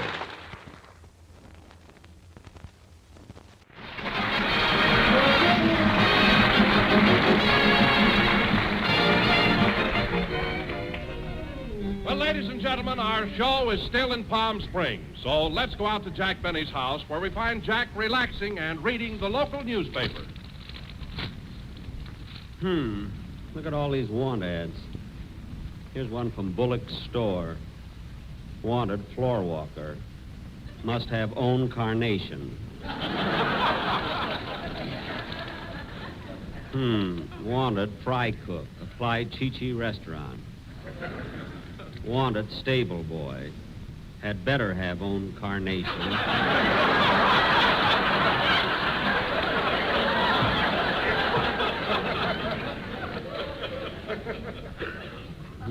Wanted gardener's helper at Deepwell Ranch. Apply between 2 and... Oh, this is silly. I'm sure my sponsor will pick up my option. But just in case he doesn't. Well, they've got a gossip column here, too.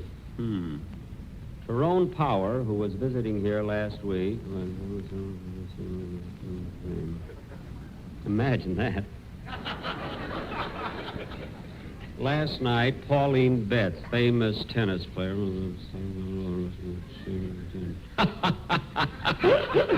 Oh, these columnists sure get around.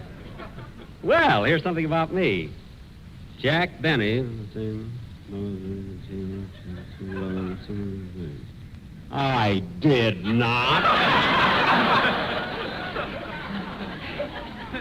Imagine saying I went to the post office wearing a bare midriff. Just happened that the laundry shrunk my shirt. Well, that finished the newspaper. Rochester, hand me those pamphlets I got from the Palm Springs Chamber of Commerce. Here you are, boss. Thanks. Listen to this. Palm Springs, the jewel of the desert, where the warm, radiant sun pours its golden treasure down on the happy and carefree inhabitants.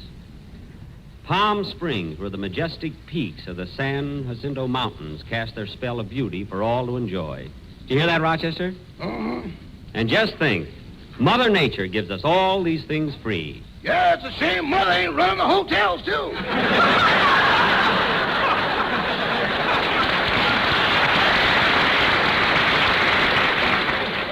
Well, Mom's got enough to do. But I like Palm Springs. In fact, I'm thinking of buying a house here. I even asked a real estate man to come over this afternoon. But, boss, property is so expensive down here. I know it is, but if I can find just what I want, I'm willing to go up to $1,500. Yes, sir. What are you laughing at? $1,500 ain't peanuts. I know, but down here, that's all it'll buy. Oh, Rochester. Rochester, you're exaggerating. No, I ain't, boss. You know that little house on the corner with the white fence around it? Uh-huh. That just sold for $80,000 and 2 pounds of butter. Well, maybe it had a... There's the door. I'll get it. Are you Jack Benny? Yes? Well, I'm Mr. Fulton, the real estate man. Oh, yes. Step right in. Rochester, take his hat, coat, and empty the sand out of his shoes. Now, Mr. Benny, just what type of house do you have in mind? Spanish, colonial, or French provincial? Well, Mr. Fulton, I think a home should suit the individual. What kind of a house would fit me? How about early American? No, I don't think I'd like early American. How about sold American? Rochester. Gee, Mr. Fulton, I don't know what to do. Did you bring your pictures with you? Yes, I did. Now, here's one of me when I graduated from... I mean your house!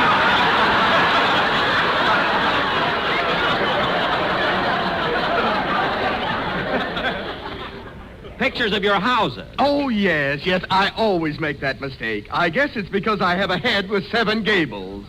Oh. And Garson's got every one of them.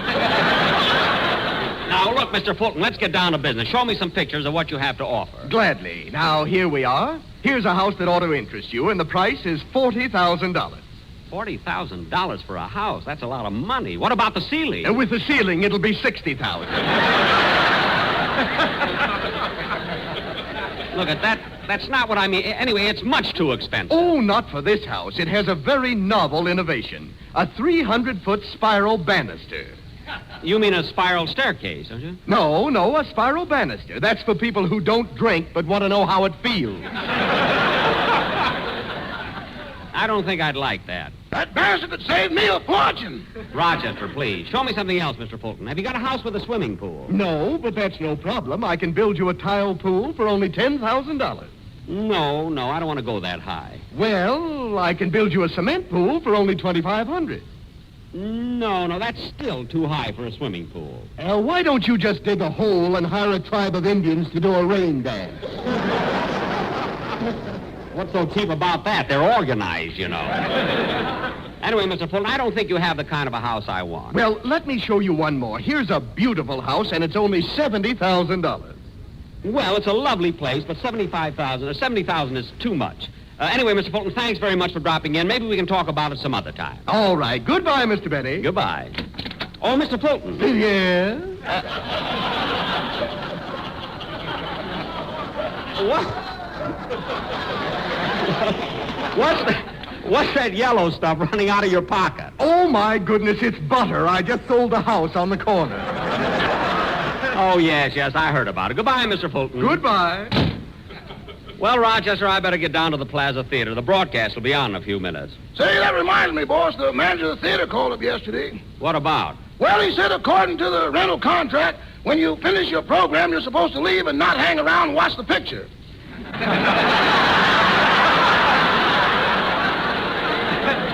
What's he complaining about? I stand up, don't I?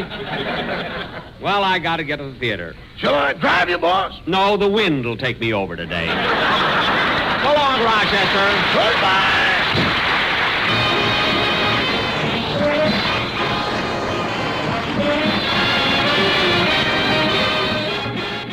Oh, played by Klondike Harris and his sweetest music this side of the Yukon.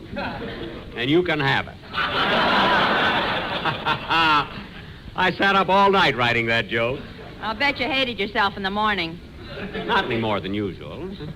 Say, Phil, Larry Stevens sang that number 2 weeks ago. How come you repeated it as a band number? Why don't you tend to your comedy and keep your nose out of my business? Well, it happens to be my business, too. After all, who's the star of this show? I don't know, but when I see my paycheck every week, I know it ain't me. Oh, stop complaining. You're getting a good salary. What are you talking about? Alice gets more than I do for an autograph. Then the moral of the story is learn to write.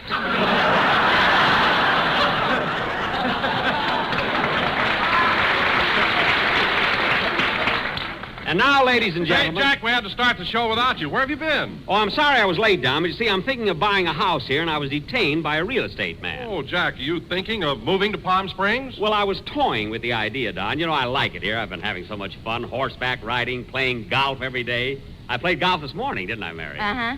You know, Don, they got the nicest little 9-hole course here. You should have seen me this morning on that 4th hole. I put down my ball, picked up my club, and he then... missed it once, he missed it twice, he missed it once again. It's been a long... Mary! Certainly I missed it. You know, it's hard to hit a ball when it's not teed up properly. Well, you wouldn't have that trouble if you buy some tees. Mary, you mean to say that Jack doesn't use tees when he plays golf? No, he waits for a gopher to stick his head out of a hole, and then he puts the ball on his nose. Oh, Mary, I play a good game of golf, and you know it. Oh, sure. Tell him what happened on the 5th hole. Nothing happened. I did exactly what my golf teacher told me. I placed the ball in line with my left foot, brought the club over my right shoulder, and wham! You broke his toe. I did not. I killed the gopher. Now, hollered for. If he doesn't know the rules, let him keep off the court.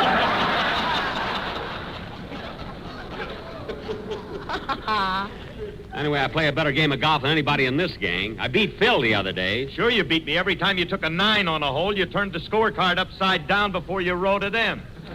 Well, I could have beat you without that if I hadn't knocked one ball out of bounds. Yeah, and what about that bad slice you made on your first drive? Oh, that wasn't such a bad slice. It wasn't, huh? The ball went 50 yards, made a U-turn, came back, and hit you in the stomach. Mary. Then you got so mad you were going to break your club against a tree. Well, what stopped him? When he drew his club back, he saw the price tag on the bottom, so he put it back in his bag. You can make up more things. I still say I play a better I'll get it. Hello? Say, boss, Mr. Fulton, the real estate man, came back and said they found a few termites in the house, so you can have it for $65,000. Termites, well, Rochester, you tell Mr. Fulton that I'm not paying any $65,000 for a house. If he hasn't guessed that by now, he's been out in the sun too long. I don't care where he's been. I'm not spending that kind of dough. Would you pay $65,000 for a house in Palm Springs? I wouldn't pay $65,000 for a cabin in the sky. Well, tell the man. Tell the man. I did. All right, goodbye. Goodbye. Well, kids, it looks like I'm not going to buy a house here. Anyway, let's get on with the show, because tonight we're going to do a very important sketch. And I want to start casting it immediately. Say, Jackson, I thought you were going to do a sketch next week. We are, Phil. We're going to do a sketch next week, too. And you'll never guess in a million years who our guest star is going to be. Ray Milland. There's no use trying. Yes, that's who it is, Ray Milland. The star of Lost Weekend. And to make him feel at ease, we're having a brass rail put around the microphone. Anyway, that's next week. Ray Milland. Gee, I think he's a wonderful actor. I can drink him under the table.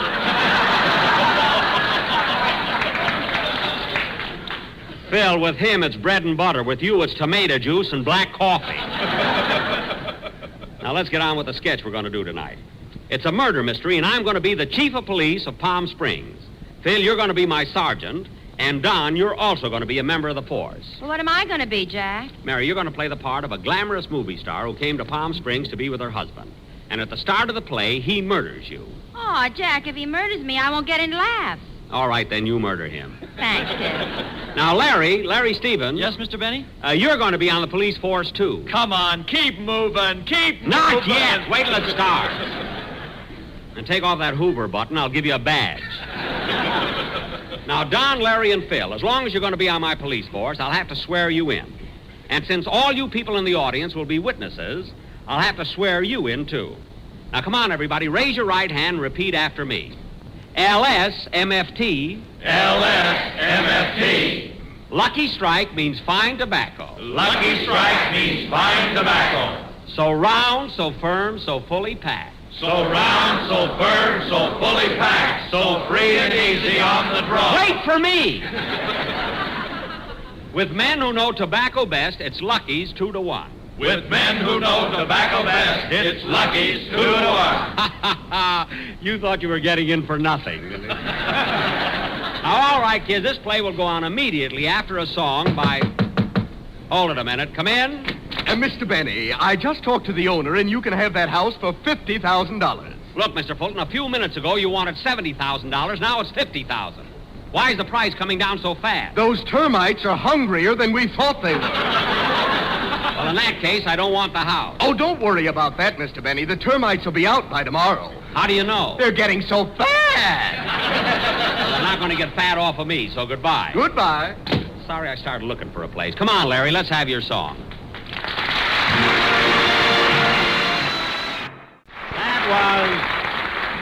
That was Day by Day, sung by Larry Stevens. And now, ladies and gentlemen, for our feature attraction tonight, we are going to offer a mystery melodrama entitled Murder at the Lone Palm, or Her Husband Asked for Some Wine, so she gave him both barrels. The scene opens at the Palm Springs police station. Police Captain O'Benny is in his office behind closed doors grilling a suspect. Curtain. Music.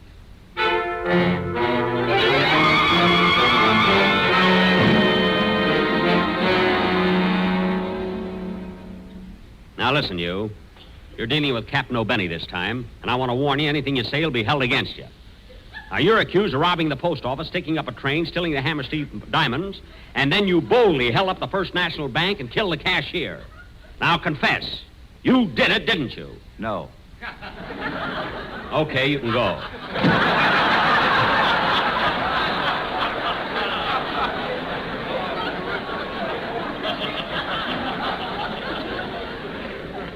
If he'd have said yes, I'd have hung them. Nobody puts anything over me. There's the phone, Captain. I'll get it. Hello, Palm Springs Police Station and Date Shop.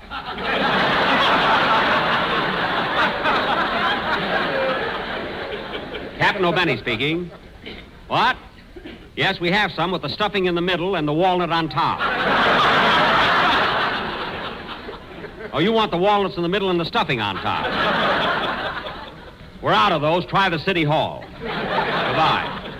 Oh, Harris. Yes, Chief. You arrested 2 fellas last night. I want you to stop filling this jail with crooks. You understand? Well, I got to do something with them. During the height of the season, this jail is for tourists. I'm getting $12 a cell, American plan. You catch crooks during the summer. Morning, Chief. Hiya, men. How are things? A lot of drunks on my beat. A lot of drunks on my beat, too. Well, what do you know? Pickle beats. Cut it out, O'Harris. I'll take it. Palm Springs Police Station and Date Shop. O'Benny speaking. Hello, Chiefy. This is Missy LaRue at the Lone Palm. Yes, yes. What is it, Miss LaRue? Oh, get a good grip on your badge. My husband has just been murdered. Oh, he has, eh? Do you know who murdered your husband? No. Have you got any ideas? Well, now that he's dead, yes.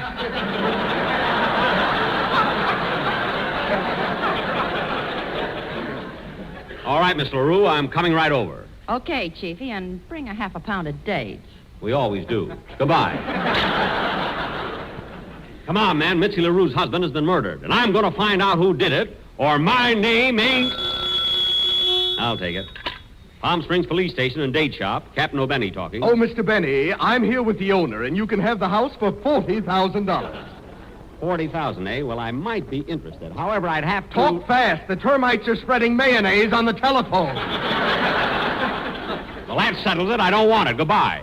Now, come on, man. Let's go. And we'll find the murderer of Mitzi LaRue's husband, or my name ain't...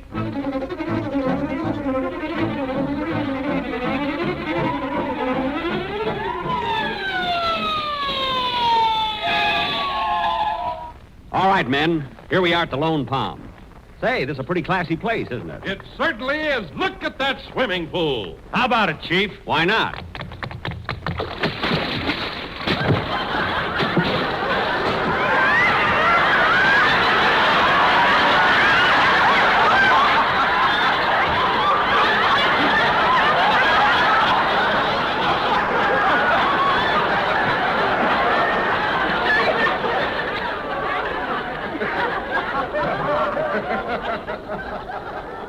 Oh, boy, that felt good.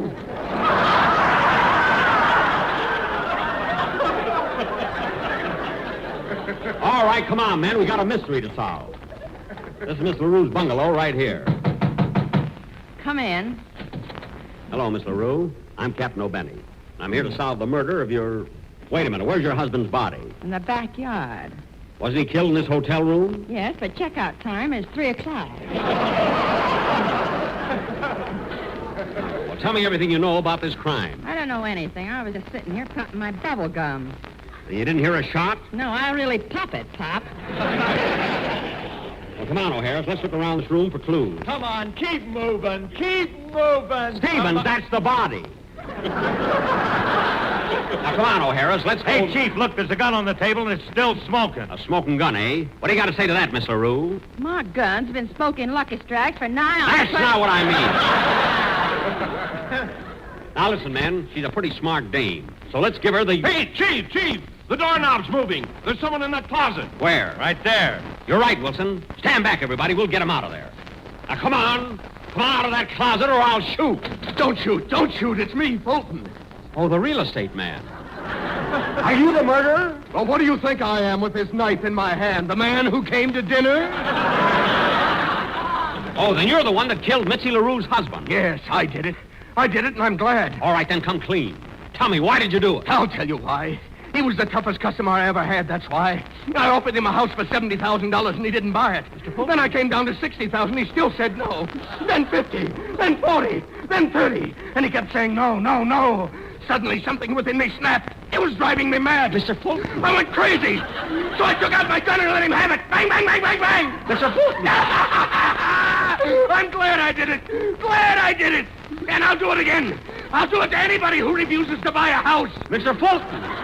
I tried to sell you a house, didn't I?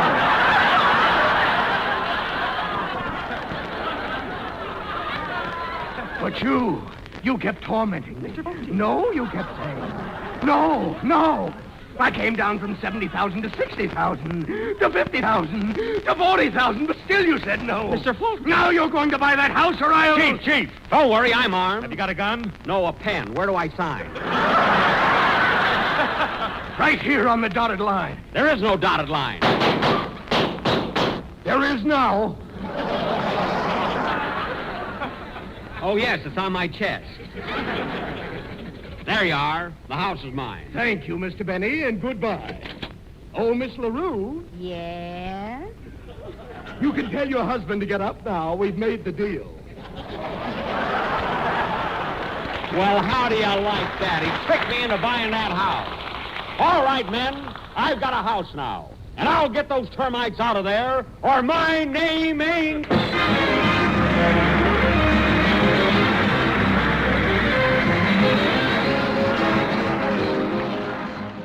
You know that house you just bought from me? Yes. Well, I can get you $200,000 for it. $200,000? Who in the world would pay that much? The termites. They're putting up $1 apiece. Well, let them have it. They've got most of it anyway. Good night, folks.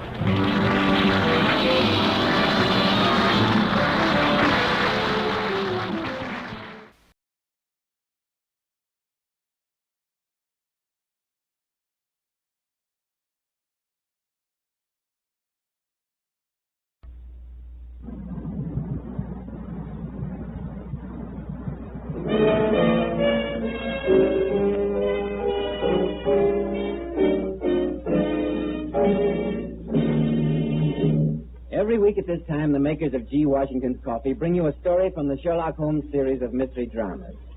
This week's adventure is an adaptation of Sir Arthur Conan Doyle's story entitled The Final Problem.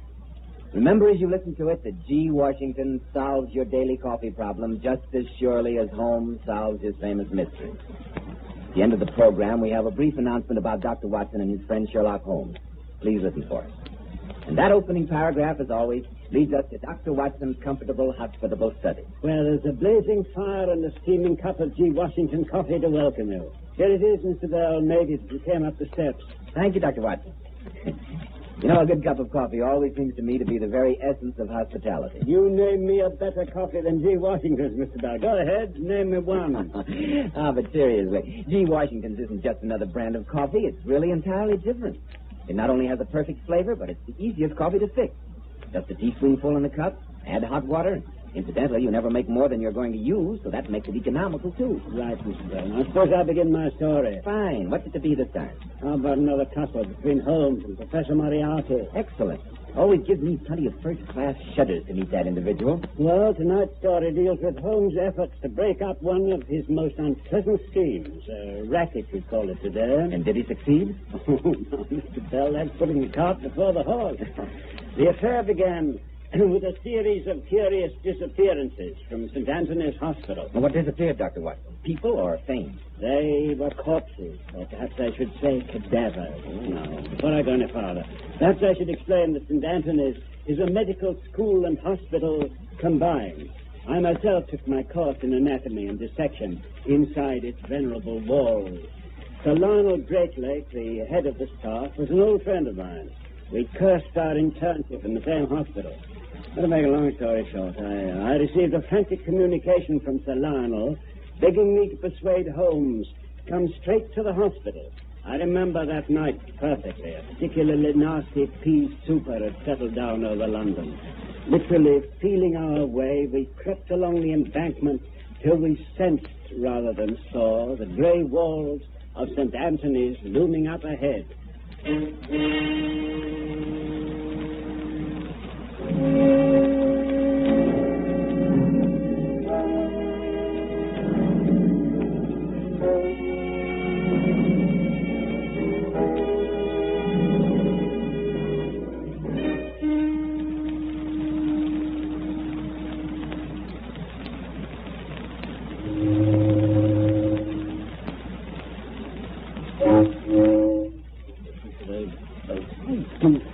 don't you always have to sound so new? Well, Watson, you would insist on coming tonight. No, the staff entrance should be somewhere along here. I stumbled over the doorstep. Where is that infernal bell? Oh, here we are. I hope the night watchman hasn't gone off in his rounds. No, someone's opening the door. Thank you, Watson. The fog, I can't see very clearly. No, it's me right enough, Leo. I brought Sherlock Holmes along with me. Oh, thank heavens. Come in. Oh, this is my old friend, Lionel Greatleg. Oh, delighted. Honored, and I may say grateful and relieved. This is the 6th theft inside of a month, Mr. Holmes. It's got the place in an uproar. Nurses having hysterics, patients insist on going home. I take it you're alluding to the cadavers which have been stolen recently. Yes, Mr. Holmes, you know how jealous a hospital is of its reputation. Least little breath of scandal. Oh, cheer up, Leo. Maybe it's just a prank of one of the lads. Students are... No, that's what I thought when we found the first body missing 4 weeks ago. And now the 5 have been stolen. Oh, no, that's carrying a joke too far. They tried to get away with another this evening. I just happened to drop into the second room in time to stop it. The minute I opened the door, I knew someone was in there, but he slipped out the side way before I could light the gas. But come see for yourself. Follow me. The laboratories are in this wing. Oh, Leon. Makes me really, Leo. Remember when we used to sneak a forbidden smoke behind that broom closet? I wish to heaven life were as simple nowadays. Deuced place is like a beehive, buzzing with suspicion. No wonder we've been able to keep it out of the papers. Here we are.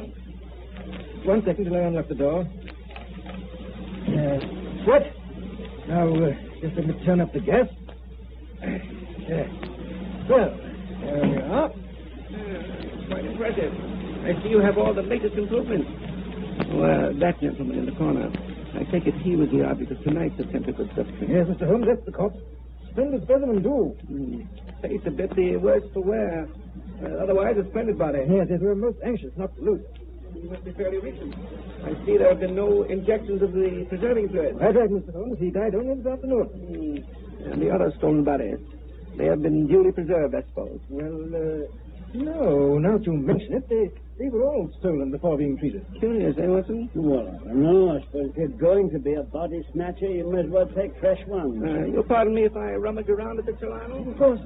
Yes, I can carry on my interrogations and my investigations at the same time. My legs need parking. Now then, a male or female? What? The stolen bodies with a male or female? Oh, male, all of them. You mean you think the thief's a woman, Taker? I wouldn't go so far as that. What age are the missing corpses? I don't know. Middling, I should say. Remarkably good lot of bodies, though. No marked defect on him. Here's a lad who's been careless about keeping his instruments. And that'll be Potter. Had some girl on his mind. Can't wait to get washed up and away. I see. And you found this specimen out here after the thief was scared off.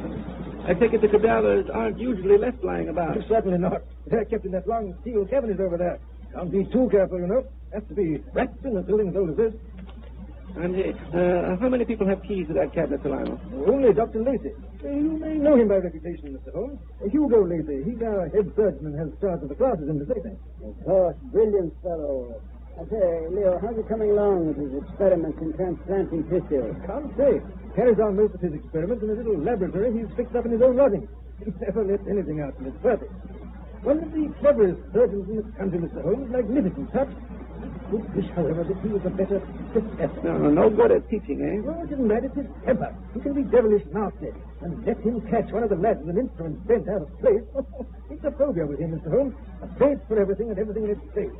Just young Potter says his things to right before ladies sees them. Oh, this is the door through which the thief escaped, I think. Yes, I bolted on the inside, you can see. That's that. I think I've seen all there is to see. Found anything, Holmes? Yes. There's what you might call an overabundance of clues.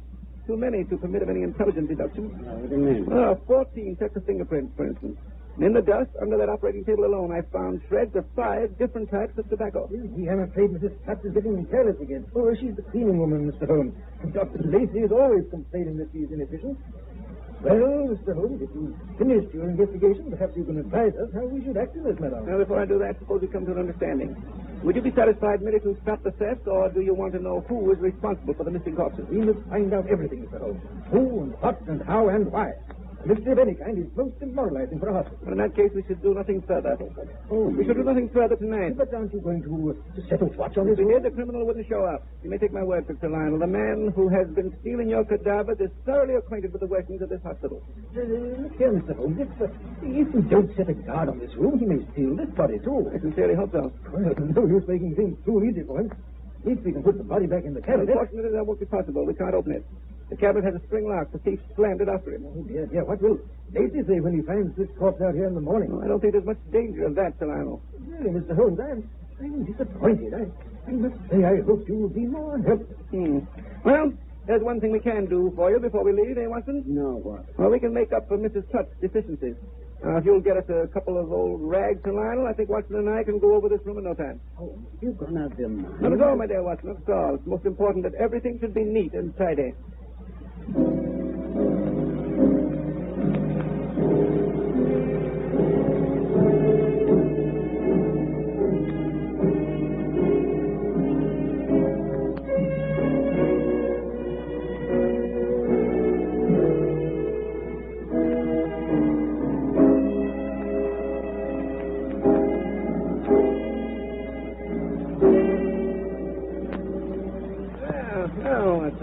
Brisk day, eh? Wind seems to have dissipated all the fog. What's the idea of rousing a chap out of his nice warm bed and the streets still deserted?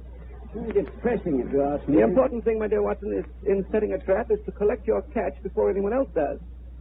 Oh, yes, St. Anthony's. Hello. Sir Lionel seems to be having a bit of an argument with someone on the steps. And I want to stop this schedule by any sort of executive, you see? I'm going home now to fix Dr. Lacey's breakfast, but I'll be back. And when I do, I'm going to clean that room. But Mrs. Tutt, I assure you that... I want you all to be put in charge. Everyone knows routine is what keeps an hospital running. What, Mr. Holmes, I didn't see you. Come in. Watson Anthony's come at you, I'd like to know. How can we wait you? What? Here, I beg your pardon. I'm not to be put off the schedule. I'll tell you that. Yes, that was Mrs. Clapp. So I gathered. Bit of a termagant, Leo. Red hair, fairly blazing. Come in. Sorry to give you such a stormy welcome, but I just caught Mrs. Clapp about to clean up the laboratory. I suppose you want to take another look at the place. If it's convenient. Yes, of course. Follow me. I wonder why the sudden burst of energy on Mrs. Tutt's part.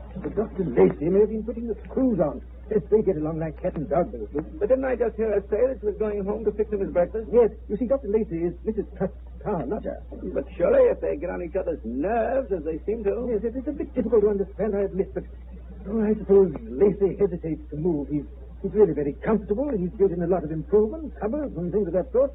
I've told you how he is. A place for everything and everything in its place. Moreover, Mrs. Tutt is a first-class cook, and Lacey, he's a good feeder. Well, Lacey, I wouldn't push the old girl too far. I'd be afraid of finding poison in the coffee some bright morning. Well, here's your laboratory, Mr. Holmes. After you, gentlemen. Looks about the same as it did last night. I should be able to judge better after I've gone over the place with my microscope. But you said yourself there were too many fingerprints and things. Well, why do you suppose I insisted on those rags last night, eh? Oh, of course.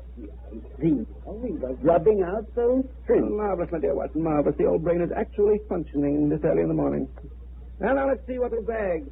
Oh, here's the sweeping stroke of a mop. The very mop that has been standing in this corner. Yes.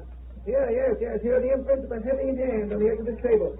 Note the unusual whorls on the left-hand middle finger, like a question mark. Those must be Mrs. Tutt's fingerprints. She was just about to start dusting the table when I caught her. Yes, the prints on the mop and on the table are identical. Well, that seems to be all the evidence against Mrs. Tutt. I got her out as quickly as I could. Holmes, corpse, gone. I wondered how soon you'd notice that. The corpse has been stolen. But what did you expect? Sorry to contradict you, Mr. Holmes, but the corpse has been put back in the cabinet. Oh, indeed? Yes. As a matter of fact, it slipped my mind. I should have mentioned it sooner. Seems Dr. Lacey dropped in late last night and insisted on putting the cadaver back in the cabinet. Nothing the night watchman could say would dissuade him. I told you about his mania for order last night, Mr. Holmes. These are doubtless his fingerprints, then, here on the lock and around this panel of the cabinet.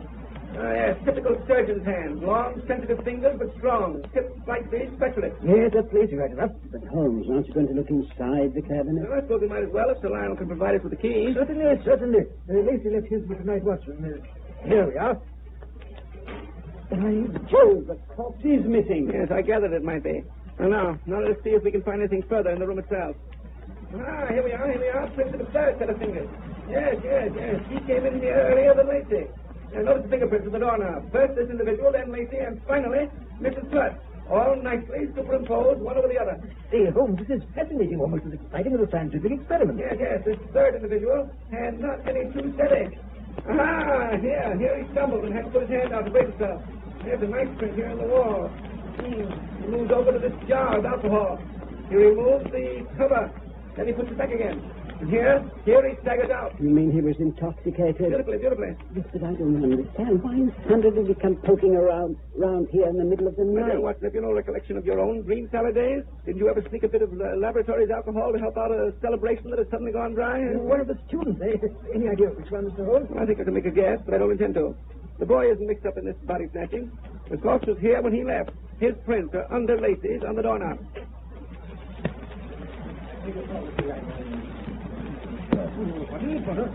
I just thought I'd slip in and polish up my instruments before the pictures get... I think it's one before Dr. Lacey gets to look at them. I'll come back later. Well, not all. Come right in. We're just leaving. Mr. Holmes, we haven't discovered anything but yet. we have. We know for sure that either Lacey or Mrs. Clutch is involved in this business. Possibly both. Yes. I suggest we go to pay the Clutch ménage a visit. I'd be glad to take you over myself. What are you... a bit fagged this morning. No, that's all. Little liberties, that's all. Well, don't let it get you down. Come along, Watson. So, Miss Potter. Yes, sir? They tell me tomato juice is an excellent antidote for raw alcohol.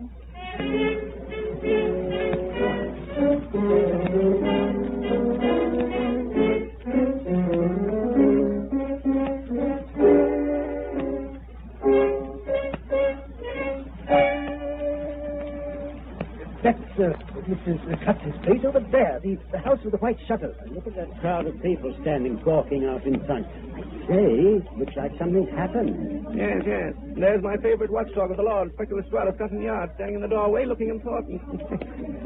Hello, Lestrade. What's up, Plenty. A woman by the name of Clutch has just murdered her lodger, Dr. Lacey. Yeah, I told you she'd do it someday. Any unusual details? No, open and shut case. First, she stabs him with a kitchen knife, then she throws the body, clothes and all, into a vat of nitric acid this bloke was keeping in his dressing room. Indeed. Any objections if I come in and take a look around? All right. But I tell you, this case is open and shut. But come in. Body's in first room, head of the stairs. It's not nice, but if you want to look, go ahead. I got to stay here. Oh, thanks. Vile odor. Chemical smell. It's like something else. No, that'll be the acid. Look out. Stairs are dark. You hear that noise? Like something bubbling and frying? Yes, that's the acid working on the body. Of course. That smell is acid and fat dissolving. Right. Yes, that's not the room. Well, good morning, Jenkins. Good morning. Lestrade set you here to guard the body, eh? Yes, sir. This air... Oh, Jenkins, I think you might open another window. Get a draft through here. Yes, sir. And now, Watson, if you'll bring me that jug labeled olive oil, you may as well stop the action of this acid. You're right. Yes, sir. Pour it right into the tub. Mrs. Lestrade said the remains are not exactly attractive. I wonder, Sir Lionel, if you could bring yourself to identify Dr. Lacey. Certainly, Mr. Holmes. I'm a medical man. I'm quite used to... She's rather horrible. Face almost entirely eaten away. Yeah, with the dark hair, what was left of it, and the clothes and that ring, he never could get it off his little finger. Yes, I think we may safely say that it's Lacey, poor devil. Oh, Jenkins, how was he killed? Kitchen knife on the table there. Mrs. Clutch's fingerprints plain as day. So Lestrade's been persuaded the value of fingerprints, eh? There. The world does progress. Yes. These are Mrs. Clutch's prints, all right. Hey there, Joe. I'm here. Bring Mrs. Clutch along. Why don't you go and take it to the airport? I didn't kill him. He was dead when I come in. He was dead, I tell you. Down to your lip and get going. Lestrade, just a moment. I'd like to ask this lady a few questions. He was dead when I found him. Is it likely I'd have called in the police if I'd have done it? Oh, you call in the police. Well, that she did. Leaning out the window screaming bloody murder. Any idea who could have killed Dr. Lacey, Mrs. Clutch? No, sir. I ain't been home all night. On account of my sister's having a baby. I went straight from her place to the hospital. Oh, you had any chance to check up on that, Lestrade? Oh, that's straight enough, but she'd been home at least 20 minutes before she called the police. Time to murder half a dozen doctors. I didn't do it, offender. Now, you know, Lestrade, it's just possible that Mrs. Clutch may be right. Huh? You see, it would take several hours for acid to dissolve the corpse as far as this. What of it? Her fingerprints are on the knife. That's enough for me. Hers and no one else. And why shouldn't me fingerprints be on that knife? It's my own kitchen knife, ain't it? Well, that knife, suppose you look at it again. Now, what in blazes good? Now, notice the order of the fingerprints, for instance. Thumb and forefinger near the blade end of the handle. Now, suppose you take this pocket knife of mine and pretend to stab me with it. Ah, this is just a lot of... all right. There, now, you see? Notice the way you hold it? Thumb against the outer end, little finger next to the blade. In other words, the grip for using a knife for kitchen work and for stabbing are exactly reversed. Dr. Lacey was not stabbed with this knife at all. It was put here by someone to incriminate Mrs. Klutz. Yes, but if she didn't do it, who did? Someone who wanted to get rid of her. You any idea who that could have been, Mrs. Klutz? No, sir. That I haven't. The only person mean enough to do a thing like this is that son of a gun, Lacey. And he's dead now, Lord rest his soul. Oh, dearie me, it's not bad enough having a murder in my own house and then losing my best lodger. But the police have to go accusing me on top of it all. Like as not, I'll never get another tenant of these rooms. Oh, dearie me. All that is so much froth, my dear Mrs. Klutz, compared to the real danger you're in. What's that? The murderer. He's still at large. And he isn't exactly fond of you. I think I'll just drop in from time to time to make sure you haven't been murdered in your bed.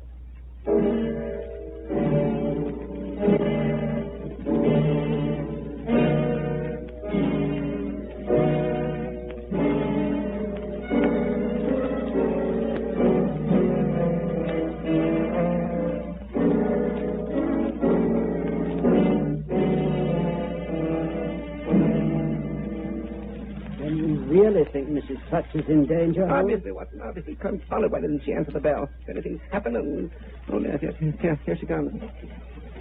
Oh, good afternoon, gentlemen. Please to step inside. I'd have come to the door sooner, but I was upstairs cleaning out Dr. Lacey's suite.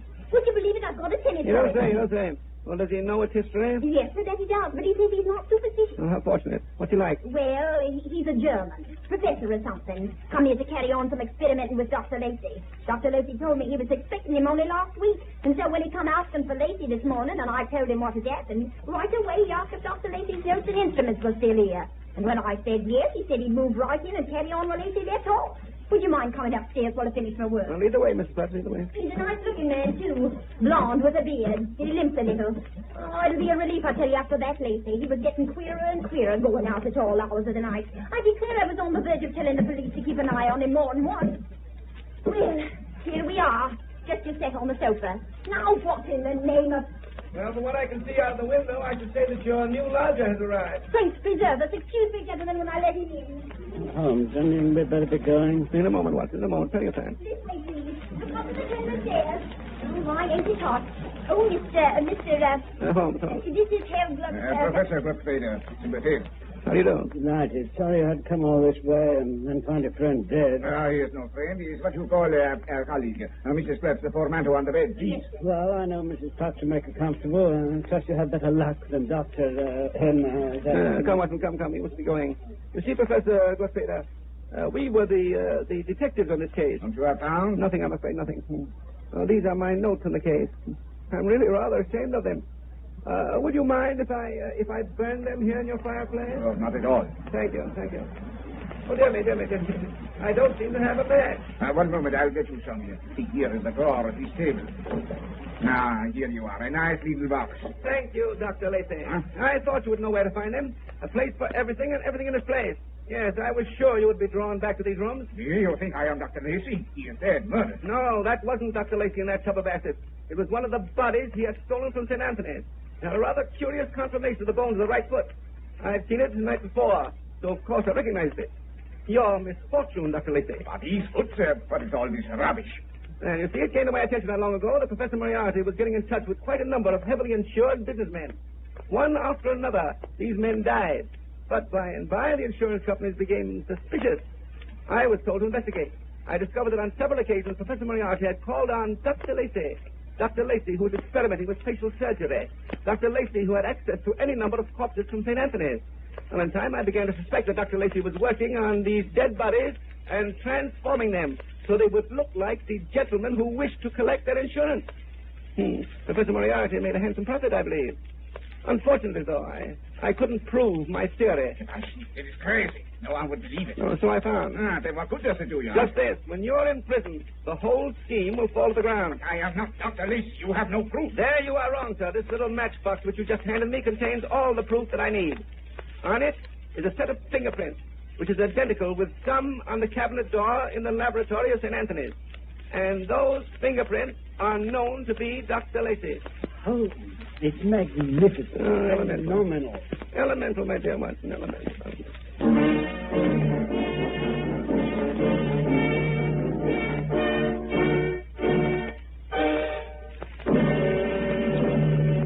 That's the end of the story, Mr. Bell. But Dr. Watson, didn't the man ever confess? He did better than that. He offered to show up Moriarty, but when they came to take down his testimony, he was found dead on his prison cot. Obviously, more of Moriarty's work. There's one thing I don't understand. Why didn't he take the same way out as the businessman? Surely he could have doctored some corpse up so it looked like himself. He could have, Mr. Bell, but that's where human nature comes in. He hated Mrs. Klutz, so he wanted to implicate her. It was his big mistake. Well, that certainly is a fascinating story, Dr. Watson. Now to get back to something where there are never any mistakes. I know what you're hinting at now. Another cup of G. Washington coffee. Yes, indeed. Dr. Watson, have you ever stopped to consider how much the word economy has come to mean to Americans during the last couple of years? It's come to mean more to me, too. I have to save on a lot of things I never thought about before. How do you do it, Dr. Watson? Does it mean giving up all the good things in life and using cheaper quality? Not at all, Mr. Bell. I still keep to the good things, but I'm a little more careful how I use them. More satisfaction in being a little careful with good things, you know, than in putting up with poor quality. Oh, by the way... What is it, Dr. Watson? You're chuckling over something now. It's only fair to tell what it is. Well, a lot of people have been taking a lesson from Sherlock Holmes, Mr. Bell. They've been drawing deductions. About what? About my book of Sherlock Holmes stories, Mr. Bell. They've been observant enough to notice the little number 1 on the back of the volume, and they want to know if they're going to be other books with more stories in them later on. I'm afraid I'm not very observant, Dr. Watson. I never noticed that little one.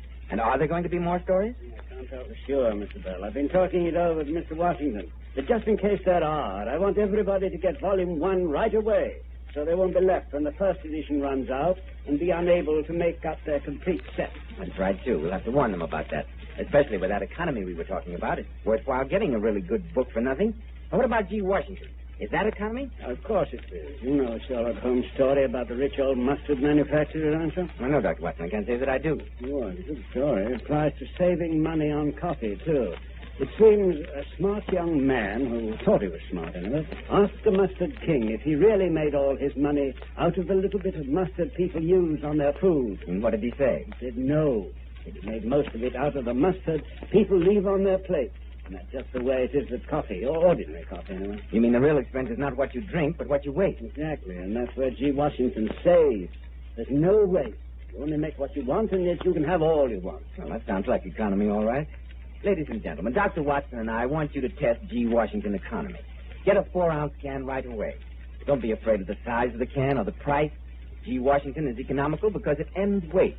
And as a special inducement, why, Dr. Watson will give you one of his books of 7 Sherlock Holmes stories. Just print your name and address on the back of a label from your 4-ounce can and send it to Morristown, New Jersey.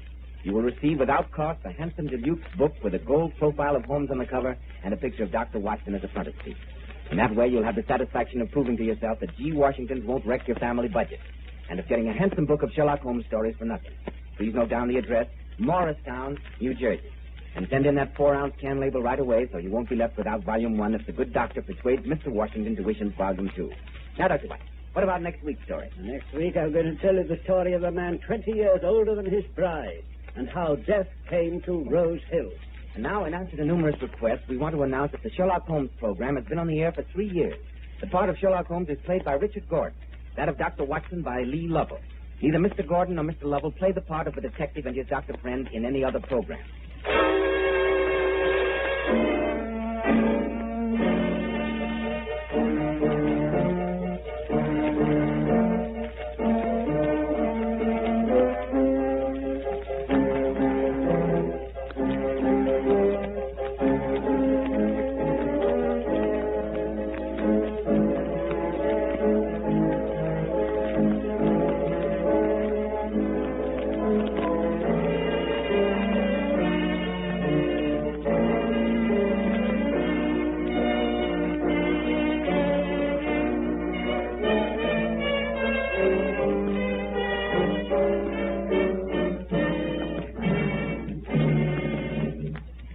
This is Chesterton Radio, your home for podcasts of works by G.K. Chesterton, plus drama, comedy, mystery, science fiction, big bands, and much more.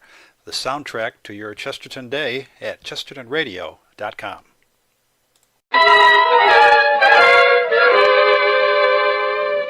Arch Oboler's Plays.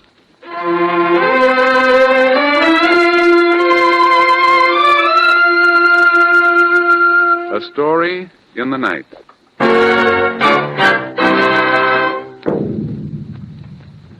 Tonight, James Cagney in Arch Oboler's dramatization of the most talked-of book of the year, Johnny Got His Gun, by Dalton Trumbull.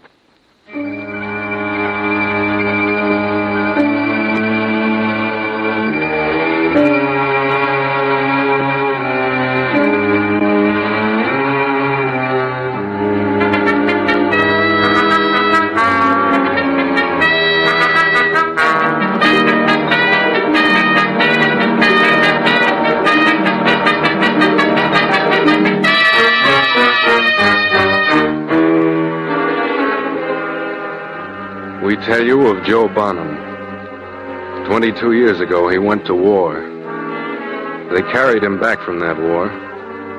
They carried him back because he had no arms, no legs, no ears with which to hear, no eyes with which to see, no mouth with which to speak. Today, he lies alone in a room in a hospital close to your city. He's a living flesh, and he waits. Your world is shut off from Joe Bonham. He has only the world within his own mind. We tell you of Joe Bonham. These are the thoughts of a boy who 22 years ago went to war. Somebody listen to me. I'm talking to you. Somebody listen to me. Gotta talk to somebody. It's dark and lonely. Somebody... No. Going out of my head again. How can you hear what ain't got a tongue, ain't got a mouth, ain't got... No, won't think of that anymore. Gotta think of something, yeah, something else. If I don't think, my head, yeah, quick, think about when I was a kid. Hey, Joe, come on in swimming. Yeah, swimming. When I was a kid, I went swimming. Dive in the river, feel the water against my legs and my arms. Now I haven't got any No, won't think of that. Think about my town. It's the nicest little old place on earth, Shale City. I gotta remember. Hamburger, get your hot hamburger, get your hot hamburger. Yeah, best hamburgers in the world. All right, boy, here's 30 cents. Go down and get 3 hamburgers. Pa. Oh, they're delicious. If I could only cook like this. Ma, No, don't think of her. Think about... County Fair. See the lady cut in half the fourth part of a dollar. Motorcycle rider, defying death inside a straight up and down circular wall. I can't remember anymore. I gotta remember. If I don't remember things, I'll think, and if I think... No. I gotta remember something. Something. Girls. Think about girls. Quick, think about girls. Joe. Karine? Joe, I'm scared. I'm so scared. No. Kiss me. Hold me. We shouldn't have turned the lights out. Your old man will be sore. He understands. Your lips. Don't go. They'll kill you. I gotta go. When you're drafted, you gotta. Oh, Joe. Joe, I don't want you to go. Hold me. Tight. Maybe we'll never get another chance. Now, Joe. In your arms, Joe. In your arms. In your arms. My arms.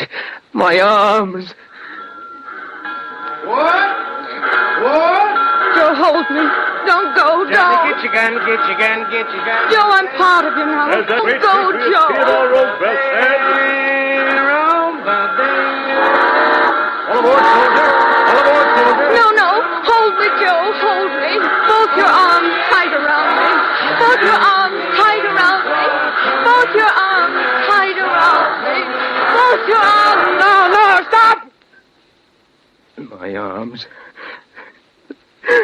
I haven't got any arms. You hear me, Karine? I haven't got any arms. Haven't got any arms.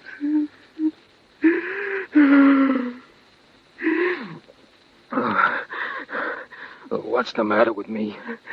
I didn't find it out yesterday or the day before. It was 1939, 1938, 1937. a long time ago. Joe. Karine, you're still in my head. I'll tell you, as if you were here. Here's how I found out everything about myself. I woke up like out of a dream. It was like I was in the water. I tried to swim, but I didn't have any arms. I started to kick my legs to float up in the air out of the bed, but I couldn't kick. I didn't have any legs. I threw my head back. I started to yell. I only started, but how can you yell when you haven't got 'em? I began to reach out, Karine. The only way I could reach out, with the nerves of my skin. The hole in my face. Feel the skin creeping around the edge of it. It went. I was blind. What a lousy dream. Nobody could live like that. Just dream, and that's all. But it wasn't a dream. It wasn't a dream. Mother, where are you? Hurry, Mother, hurry, and wake me up. I'm having a nightmare, Mother, where are you? Mother, listen to me. I can't stand it.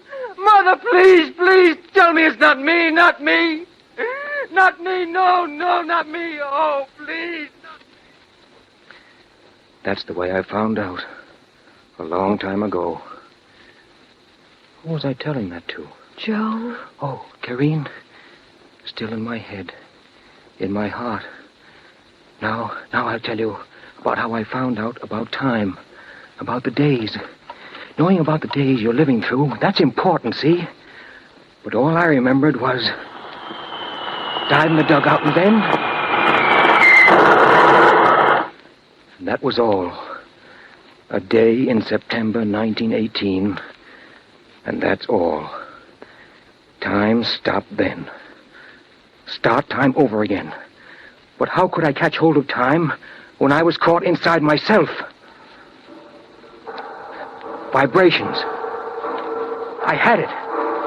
When the nurse came into the room, the vibration of her footsteps running up through the floor, through the bed, through the springs of the bed, into me. All I had to do was count the seconds, then the minutes, then the hours between each visit she made, until I had 24 hours counted up in my head. And after that, I'd be able to figure the days out just by counting up her visits. One day, the minute the nurse left me, I began to count. 1, 2, 3, second by second, 4, second 5, by second. 6, When I 7, counted 60, 8, that 9, meant a minute, 10, as nearly as I was able to figure it. 13, But I always lost count. I'd think of something else, then I'd lose count again. 1, 2, 1, 2. Day after day after day, but I could never keep track. I couldn't. And all the time, the days were running away from me. And then, one day it happened. The skin on the side of my neck, the half of a forehead above the mask. Lying there all the years gone by, I got to thinking that maybe there was some way I could use those pieces of skin. Skin free to the air. They were healthy. I got to thinking what a man did with his skin.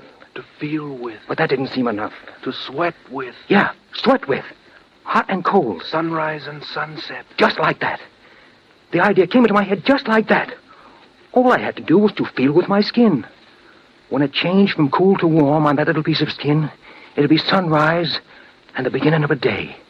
I got to thinking about the nurse and how many visits she made me each day and when she made them. Yeah, I'd better start with the nurse. She changes the bedding. In a hospital, they must change bedding in the morning, maybe around 8 o'clock. So all I got to do is wait till she changes the bedclothes. That'll mean it's morning. Then wait, maybe 18, 20 hours, and that'll be next morning. That'll be sunrise. You can feel the heat of sunrise against your skin, yeah. So I waited until the next time she changed the bedding. She walked away. Calm down, because you haven't proved anything yet. Calm down and wait and count her visits. Number 2, I dozed off and woke. Visit number 3. Time got all mixed up. Then 4, and then... the 5th time. And all of a sudden, I knew it was happening. My heart stopped. My breath stopped. I knew it was happening. Slow at first, crawling along my skin. Warmer and warmer. The rising sun. In my room. I'd won. I'd caught up with time again. The sun. It was dawn. It was dawn for the world and for me. I could smell the dawn. Yeah, me without a face lying there, and the smell of the dew on the grass, and me without eyes, shading my eyes and seeing the sun coming up over the mountains back home, and the hills going pink and lavender like the inside of a seashell. The sun warming my little piece of skin, and me seeing without eyes the town where I was born, and me without ears hearing the lowing of the cows waiting to be milked, and babies kicking in their cribs and rubbing their eyes with their fists. It's sunrise, and I've got it. And now I'll always know when it's sunrise, and they can't take it away from me. Thank you, God. Thank you. Thank you. Thank you. I may never have anything else, but I'll always have dawn and the morning sunlight. A year went by fast. I was a busy guy. I learned a lot. Yeah, could even tell my nurses apart. The day nurse always walked to the bed with 4 steps. She was always the same, but the night nurses seemed to change. One of them must have cried when she looked at me. I felt her tears wet on me. I like to think she was young and beautiful. But every night, summer and winter, week in and week out, month in and month out, every night I was with you, Karine. With you, darling. My arms around you, yours around me. With you, Karine. Joe, my darling. Close to you. My dearest. My arms around you. My lover. And yours around me. Mine. With you, Karine. Oh, Joe. Joe. 2 years went by after I discovered time. 3 years went by after I discovered time. The 4th year started awfully slow. One day I felt vibrations. Vibrations heavier and heavier, and then they stopped. I knew they were standing around the bed. After all these years, visitors. And all at once, crazy thoughts went through my head. It may be your mother. No. Karine. No, not Karine. Not Karine standing by my bed. You can't see me. Not this way. Not you, Karine. Go away. Go away. Go away. Go away. Go away. Go away. Then a hand came to rest on my forehead. A man's hand. Doctors. Yes. Maybe doctors come to examine me. Somebody was touching at my nightshirt over my left breast. The cloth fell back against my chest again. It was heavy now, weighed down by something. Medal. They given me a medal. Me, a medal. Me, a medal. Me! The generals were here, around my bed. The generals. The big guys, the famous guys who still had arms and legs and could still see and talk and smell and taste. In my throat, I felt a tearing of something that used to be a voice. I was talking to them, and they couldn't hear me. I was saying, listen, big guys, I'm lying here like a side of beef, and for what? War. We're going to war. Yeah, someone said that, so I went. But why? Why? Somebody just said, let's go out and fight for liberty. Liberty? What kind of liberty? How much liberty and whose idea of liberty? A guy says, come on, let's fight for liberty. And he can't show you liberty. If you're going to die for liberty, you've got to know in advance what liberty is and whose idea of liberty they're talking about and just how much of that liberty we're going to have. Maybe that's a bad way to think. The big guys say it's bad, and I heard them. In the schools and the newspapers and the legislatures and the congresses, that's their business. They sound wonderful. This ground is sanctified by blood. They shall not have died in vain. Our noble dead. But I'm asking you, big guys, what do the dead say? Did any one of them ever come back and say... I'm glad I'm dead, because death is always better than dishonor. Did they say... I'm glad I died to make the world safe for democracy. Nobody but the dead know whether all these things people talk about are worth dying for or not. And the dead can't talk. So the words about noble death and sacred blood and honor and such are all put into dead lips by those that got no right to speak for the dead. I'm asking you, big guys, how did they feel about it just before they died? Did all those guys die thinking of democracy and freedom and liberty and honor? You know they didn't. They died crying in their minds like little kids. They died crying for the face of a friend. They died crying for the voice of a mother or father or wife or baby. They died moaning and crying for life. I know. I'm the nearest thing to a dead man on earth. There's nothing bigger than life. What's noble about having your legs and arms blown off? What's noble about being blind and deaf and dumb? I'm dead, big guys, and I died for nothing. You hear me? Nothing. You hear me, big guys? But they didn't hear me. Just as you couldn't hear me, Kareem, if you were standing next to me. All the generals heard was the blowing of the air and the tube in my throat. When I heard the vibrations of the footsteps that said they were going, I began to think. The vibrations. Up to now, I thought only of the vibrations coming to me. How about making my vibrations go to them? Yes, vibrations to them. A footstep on the floor is a kind of vibration.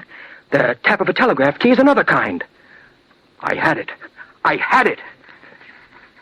When I was a kid, Bill Harper and me, we had a telegraph set. Used to telegraph to each other. Dot dash, dot dash, dot dash, dot. I remember the code, the Morse code. All I had to do to break through to the people outside was to lie in bed and dot dash to the nurse. I could give messages and receive messages. I raised my head from my pillow. I dropped it. Then I did it twice quickly. That was it. With my head, raise my head, let it fall on the pillow. The Morse code. SOS, help. I tapped it out of my pillow with my head. SOS. All over the world, that meant help. SOS. Help. Then the door of the room jarred open and the nurse's footsteps came up to the bed. SOS. SOS. Over and over again. She was looking at me. I knew it.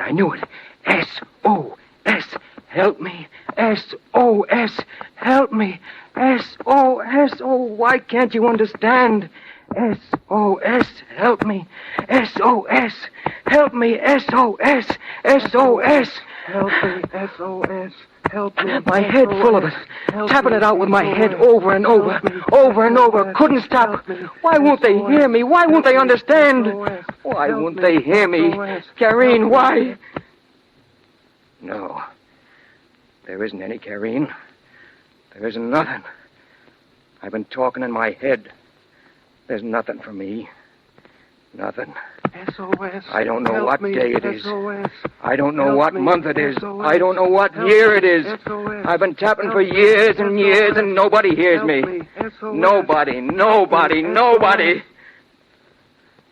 Someone's come into the room.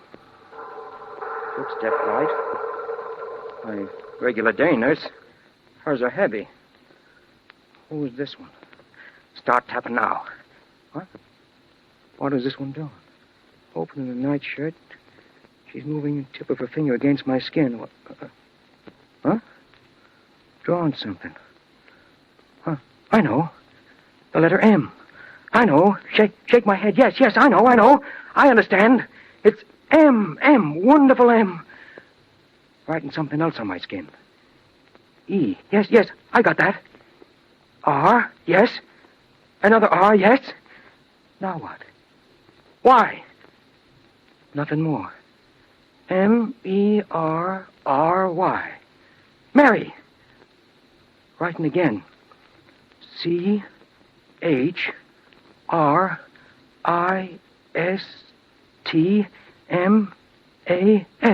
Merry Christmas.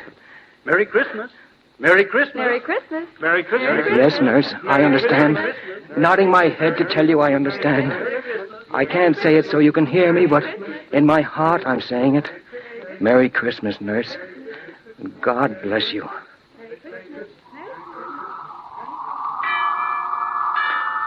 Bells in my town. I'm hearing them in my head, nurse.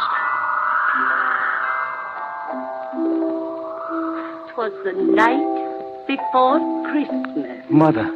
and all through the house, not a creature was stirring, not even a mouse. Mother, I hear you. The stockings were hung by the chimney with care, in a hope that St. Nicholas soon would be there. Every Christmas Eve, I remember. He sprang to his sleigh, to his team gave a whistle, and away they all flew like down from a thistle. But I heard him exclaim ere he drove out of sight, Merry Christmas to all, and to all a good night. Merry Christmas, Mother. Merry Christmas, Mother. Nurse. New nurse. Smart nurse. She'll pay attention to me. Old nurse didn't understand. New nurse, you've got to understand. Tapping, I'll start. There, nurse. I did it. Did you understand it? 3, 2, and 3. SOS. Did you understand it? I'll do it again. Morse code. You understand? Morse code. Watch, nurse, watch. If I had a tongue, if I had a mouth, I'd yell it at you. I'd scream it at you. But I have nothing but the tapping of my head, so watch, nurse, watch. If you turn and walk out of the room and never come back, you'll be carrying my life with you. You're life and death to me, nurse. Look, I'll tap it again. See? SOS. Help me. SOS. Oh, I'll do it again. I'm praying now, nurse. Me, just an ordinary guy, I'm praying. Oh, please, God, make her understand what I'm trying to tell her. Please, God, make her understand. I know you're a busy guy. I know there are millions of people praying to you every minute. I know all these things, God, and I don't blame you for getting behind in your orders. Nobody's perfect, but what I want is such a little thing. All I want you to do is to take a tiny little idea that's in my mind and put it in her mind 2, maybe 3 feet away. That's all I want, God. Just a little idea that's in my mind and put it in her mind. It's such a little thing, God. Such a little thing. She's going away. She's gone out of the room. No, can't be true. Can't shove me down under the ground again, bury me deep again. No, I won't believe it, I won't. I won't start crying now. She'll come back. She's my life. She's my chance at life. She will come back. She will. Door. She's back. Brought someone with her. Man's finger on my head. What? Finger tapping on my head. Tapping out W. H. Tapping out the code on my head.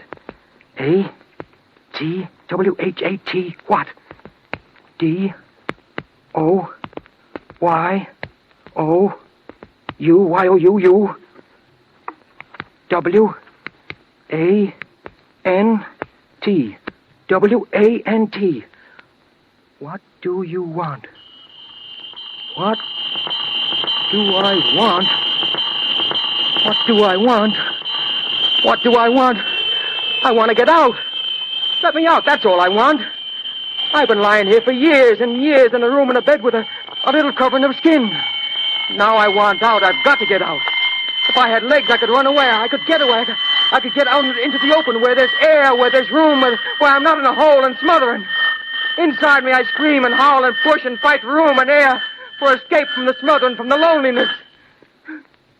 So, let me out of here and take me back into the world. No, I didn't tap that out. What I just said, I only was thinking. Won't say it to you waiting up there, no. Before I ask you up there, before I tap it out with my head, I've got to think out just what I'm going to tell you. It may be my last chance. I've got it. I've got it. Listen, you up there. I'm tapping it out with my head. Let me out of here. Let me out of here. Let me out. I can earn my keep. I can do a job like anyone else. Take me out of here and build a glass case for me so people can see me. Take me in my glass case to the beaches, to the county fairs and the church bazaars and the circuses and the traveling carnivals. You'll do a wonderful business with me, and I could pay you for the trouble. They've never seen nothing like me. I'm something you can really holler about. I'm the dead man who's alive, the live man who's dead. I'm the man who made the world safe for democracy. Take me into the places where men work and make things. Take me there and say, boys, here's a cheap way to get by. Maybe times are bad and your salaries are low. Don't worry, boys, because you'll have your chance. There'll be another war along pretty soon, and then maybe you'll be lucky like me. Take me into the schoolhouses, all the schoolhouses in the world. They'll scream at first and have nightmares at night, but they'll get used to it because they've got to get used to it. And it's best to start them young. Take me into the colleges and universities and academies and convents. Call the girls together, all the healthy, beautiful young girls. Point to me and say, girls, here is your father. Look, girls, here is your lover. Call all the young men together and say, here is your brother, here is your best friend, and here are you, young men. Take me wherever there are parliaments and diets and congresses and chambers of statesmen. I want to be there when they talk about honor and justice and making the world safe. Put my glass case upon the speaker's desk, and every time the gavel drops, let me feel its vibration through my little glass case. Then let them draft notes and ultimatums and protests and accusations. But before they vote on them, before they give the order for all the little guys to start killing each other, let the main guy rap his gavel on my case and point down at me and say, gentlemen, here is the only issue before this house, and that is, are you for this thing here, or are you against it? And if they are against it, then let them stand up like men and vote. And if they are for it, let them be hanged and drawn and quartered and paraded through the streets and thrown out into the fields where no clean animal will touch them, and may no green thing ever grow where they rot. Take me into your churches, your great towering cathedrals, which have to be rebuilt every 50 years because they are destroyed by war. Carry me in my glass box down the aisles where kings and priests and brides and children at their confirmations have gone so many times before to kiss a splinter of wood from a true cross on which was nailed the body of a man who was lucky enough to die. Set me high on your altars and call on God to look down upon his murderous little children, his dearly beloved little children. Then bring in the fierce ones, the spawners of hate, the inventors of slogans. Bring them in and make them look at me, and then dare them to break the peace. Ladies and gentlemen, tonight we have brought you James Cagney playing the leading role in Dalton Trumbo's memorable novel of the year, Johnny Got His Gun. The book was dramatized for radio by Arch Oboler. The musical score was written, conducted by Gordon Jenkins.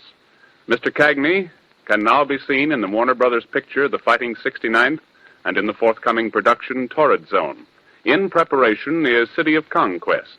The book, Johnny Got His Gun, is the prize-winning novel by Dalton Trumbo. All of us want to thank Mr. Cagney and Mr. Trumbo for their great contribution to this program. Next week, it is our pleasure to present an actor known and respected by all of us, Mr. Ronald Colman, in an unusual play, The Most Dangerous Game. Next week, then, Mr. Ronald Colman. Arch Oboler's plays are a presentation of the National Broadcasting Company. Tonight's play came to you from Hollywood's Radio City.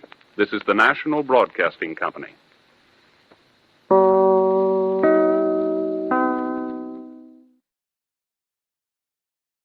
This is Chesterton Radio, the true, good, and beautiful at chestertonradio.com.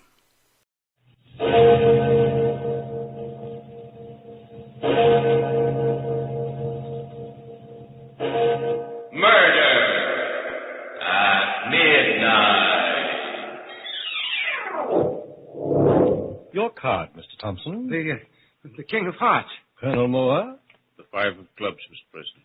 Count Rizzini? Come, Count, we are waiting. What is your card? L'asso di spada. I beg your pardon? The ace of death.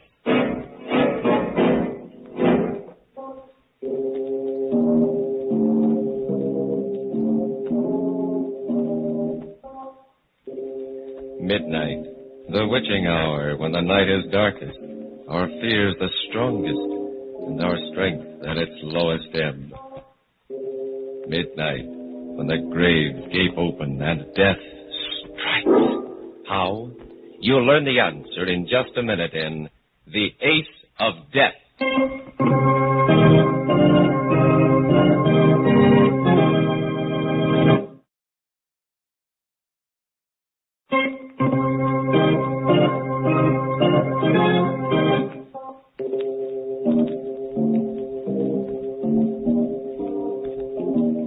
And now, Murder at Midnight, Tales of Mystery and Terror by radio's masters of the macabre. Our story, based on Robert Louis Stevenson's immortal Suicide Club, is by Max Ehrlich. Its title, The Ace of Death.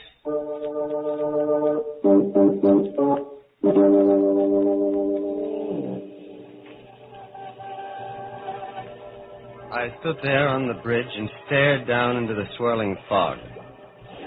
It hid the river like a white shroud. I shivered.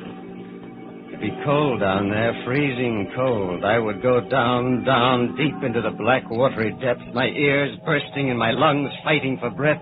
And then, finally, there would be silence. Silence. And eternal peace. Somewhere a clock began to chime 11. The last hour. The last hour of a man's life. My life. I, John Evans, ill and broke, without family or friends, sick and weary of the constant struggle among earthbound mortals, looked forward to my new future. Death. I put one foot over the bridge rail. My heart pounded. My head throbbed.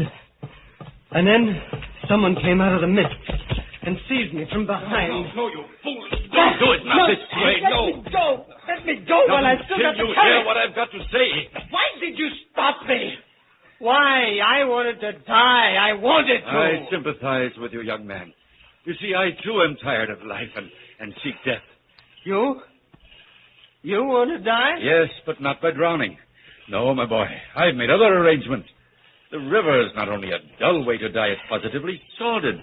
The very idea makes me shudder with distaste. Wait, I don't understand. It's very simple, young man. Now, most of us are too commonplace about the hereafter. We enter it with morbid fear and without imagination. Actually, death can be glorious. Glorious? Yes, a great new change from our ordinary lifetime routine. A journey into an uncharted world. A man should meet death on the wings of adventure. It should be an exciting and delightful experience. Death? Exciting and delightful? Why not? I've already arranged my decease along these lines. And since you and I have an interest in common, why not join me? Huh? We'll seek death's private door together. Come, young man. Come along with me. Where? To my club. I'll be glad to recommend you for membership. Your club? Yes. It caters to a clientele of gentlemen like ourselves. We call it the Hereafter Club. The whole thing was mad, insane. And yet it was intriguing, too. I looked hard at the elderly gentleman who'd come out of the fog to pull me from the brink of death, only to offer me a pleasanter and more delightful variety later. He repeated his invitation to join him, and I could see that he was perfectly sincere. I decided to go with him, even though I secretly considered him some kind of a madman. After all, what could I lose now? We took a cab and stopped at a grim-looking building in the silk stocking district on the east side. My elderly friend, whom I now knew as Frederick Whitney, took me into a luxurious reception room and asked me to wait there until he saw the president of the club. Finally, the president himself came out to greet me. He was a man of about 50 with a bald spot on his head, piercing gray eyes, and a thin mouth. He smiled and extended his hand to me. Welcome to the Hereafter Club, Mr. Evans. Thank you, Mr. President. Mr. Whitney has recommended you very highly, and I'm delighted to count you among our members.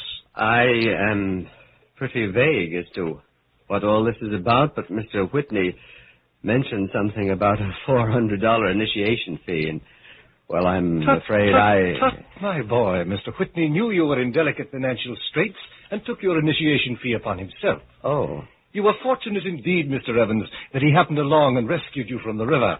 Such a morbid way of entering the hereafter would have been tragic indeed. Isn't death in any form tragic? By no means, Mr. Evans. Death can be a triumph, a fine, heady wine, when so designed by a connoisseur. Come, Mr. Evans, follow me. You are about to embark on an exciting and unforgettable experience.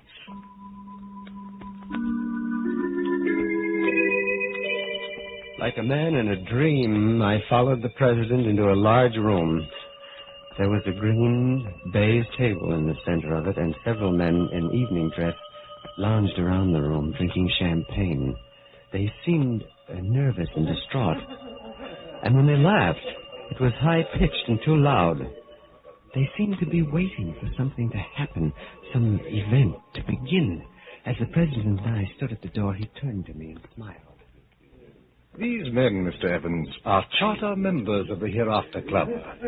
They come from all walks of life, but they have one common desire, death. I see. And what happens now? Our procedure is very simple. We all play a game of cards. A game of cards? A simple but fascinating game of cards. That is, these gentlemen play. As president of the Hereafter Club, I am the dealer. And what is the game? Each man draws a card and turns it face up. The man who is fortunate enough to draw the ace of spades dies. For this is the card of death. And how does he die? By the hand of the man who draws the ace of clubs. Oh, I see. The ace of clubs eliminates the ace of spades. Precisely. How many of these games do you play a night? Just one. But as you can see, Mr. Evans, during its course, a man can live a lifetime of adventure. For this makes of death an exciting game of chance, a game to whip the blood and make the pulses race. You see, one never knows whether he will draw the fatal ace of spades tonight, or whether he will survive for weeks or even months. A question, Mr. President. Yes? How much of this can a man stand? I can only answer in this way, Mr. Evans. Our members always come back to the Hereafter Club night after night, until they draw the ace of spades. Once a devotee of the game, it's impossible to resist. Now, but come, we're ready to begin. In a kind of hypnotic trance, I followed the president into the room. But when the members saw him, their conversation stopped suddenly. They put down their champagne glasses, straightened. Their faces grew pale and tense, their eyes brilliant with a mixture of fear and anticipation. The president took a fresh pack of cards from his pocket, and like a magnet attracting iron filings, the men drew close to the baize-covered table. I found myself standing next to Frederick Whitney as the president spoke. Gentlemen of the Hereafter Club, the game is about to begin. Someone here tonight will draw the ace of spades. Whoever he is, let me assure him that we will arrange his death so that it will appear to be an accident with no breath of scandal and with no unnecessary anguish to his family. We all know that life is only a stage to play the fool upon, as long as the part amuses us. Now we are wearied of our daily performance and have chosen a civilized and exciting way to quit that stage. Gentlemen, the deal. It was a fantastic, weird, monstrous experience.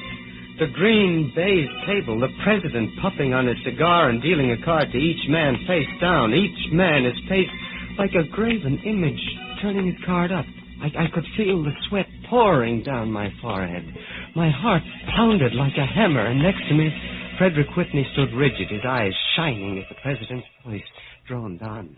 Mr. Thompson, your card. They're here. The 3 of diamonds. Colonel Moore. The 6 of hearts. Mr. Dennison. It's the Jack of spades. Count Rizzini. The 8 of clubs. Mr. Evans. Our new member. The Queen of Hearts. Mr. Whitney. Mr. Whitney, what is your card? The ace of clubs. Well, Mr. Whitney, congratulations. You shall be the official agent for tonight. Now let us see whom you will guide into the hereafter. Frederick Whitney left the game and went directly into the president's private office. There was only one card to be drawn now, the ace of death. The tension was almost unbearable. I felt like running away from that table, screaming at the top of my voice, but I didn't. I only stood there, riveted, staring at those cards, listening to the president's hypnotic voice. Mr. Benedict. The 3 of spades. Mr. Wallace. 9 of diamonds. Mr. Thompson. The King of Hearts. Colonel Moore, your card. The 5 of clubs. Count Rizzini. Count Rizzini, we are waiting. What is your card? Lasso di spada. I beg your pardon? The ace of death. I stumbled from that horrible place into the cold night air. I went directly to my room, shaken to the core at what I had seen. In the cold, gray light of the morning, it took on the aspect of a bad dream, a macabre nightmare. I resolved to shrug it off, forget the whole thing. But when I bought a newspaper, the headline struck me like the blow of a hammer. Quickly, my heart beating wildly, I read the lead paragraph. Count Pietro Rizzini, prominent Italian nobleman, was hit and instantly killed at midnight when he stepped off the curb into the path of a speeding taxicab.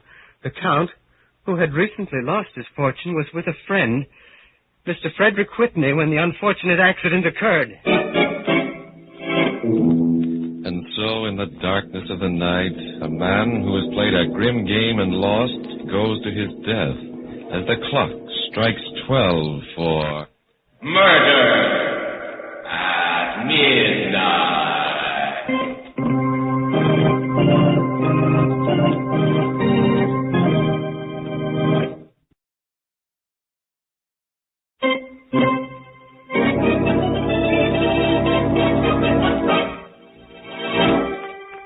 And now, here is John Evans again to continue his story.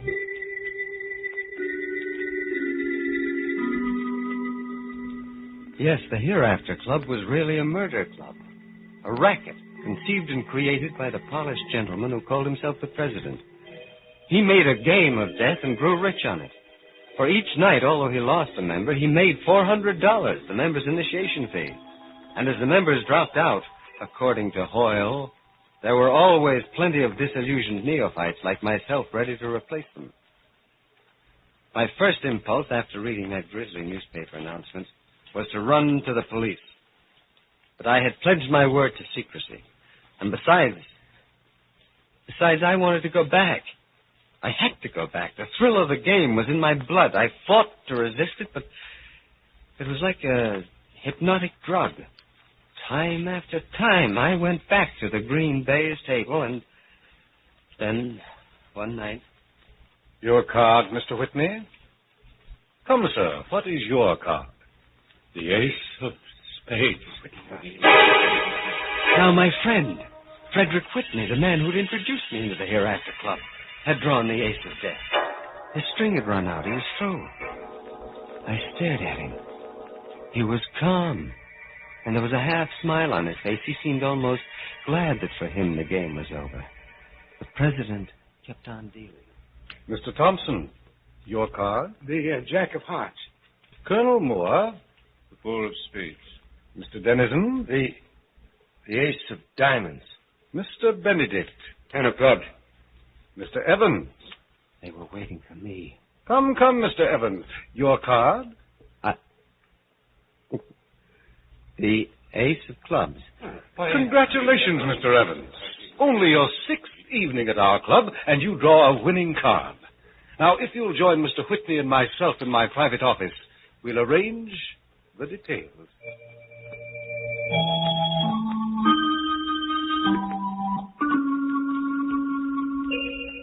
The instructions were simple.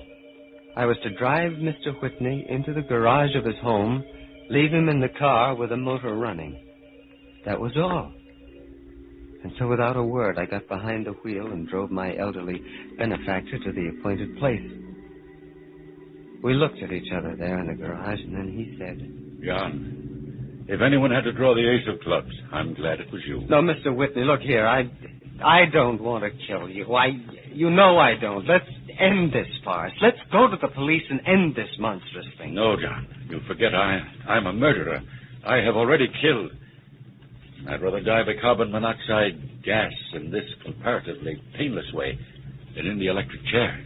But the police will never know that you were responsible for Rozzini's death.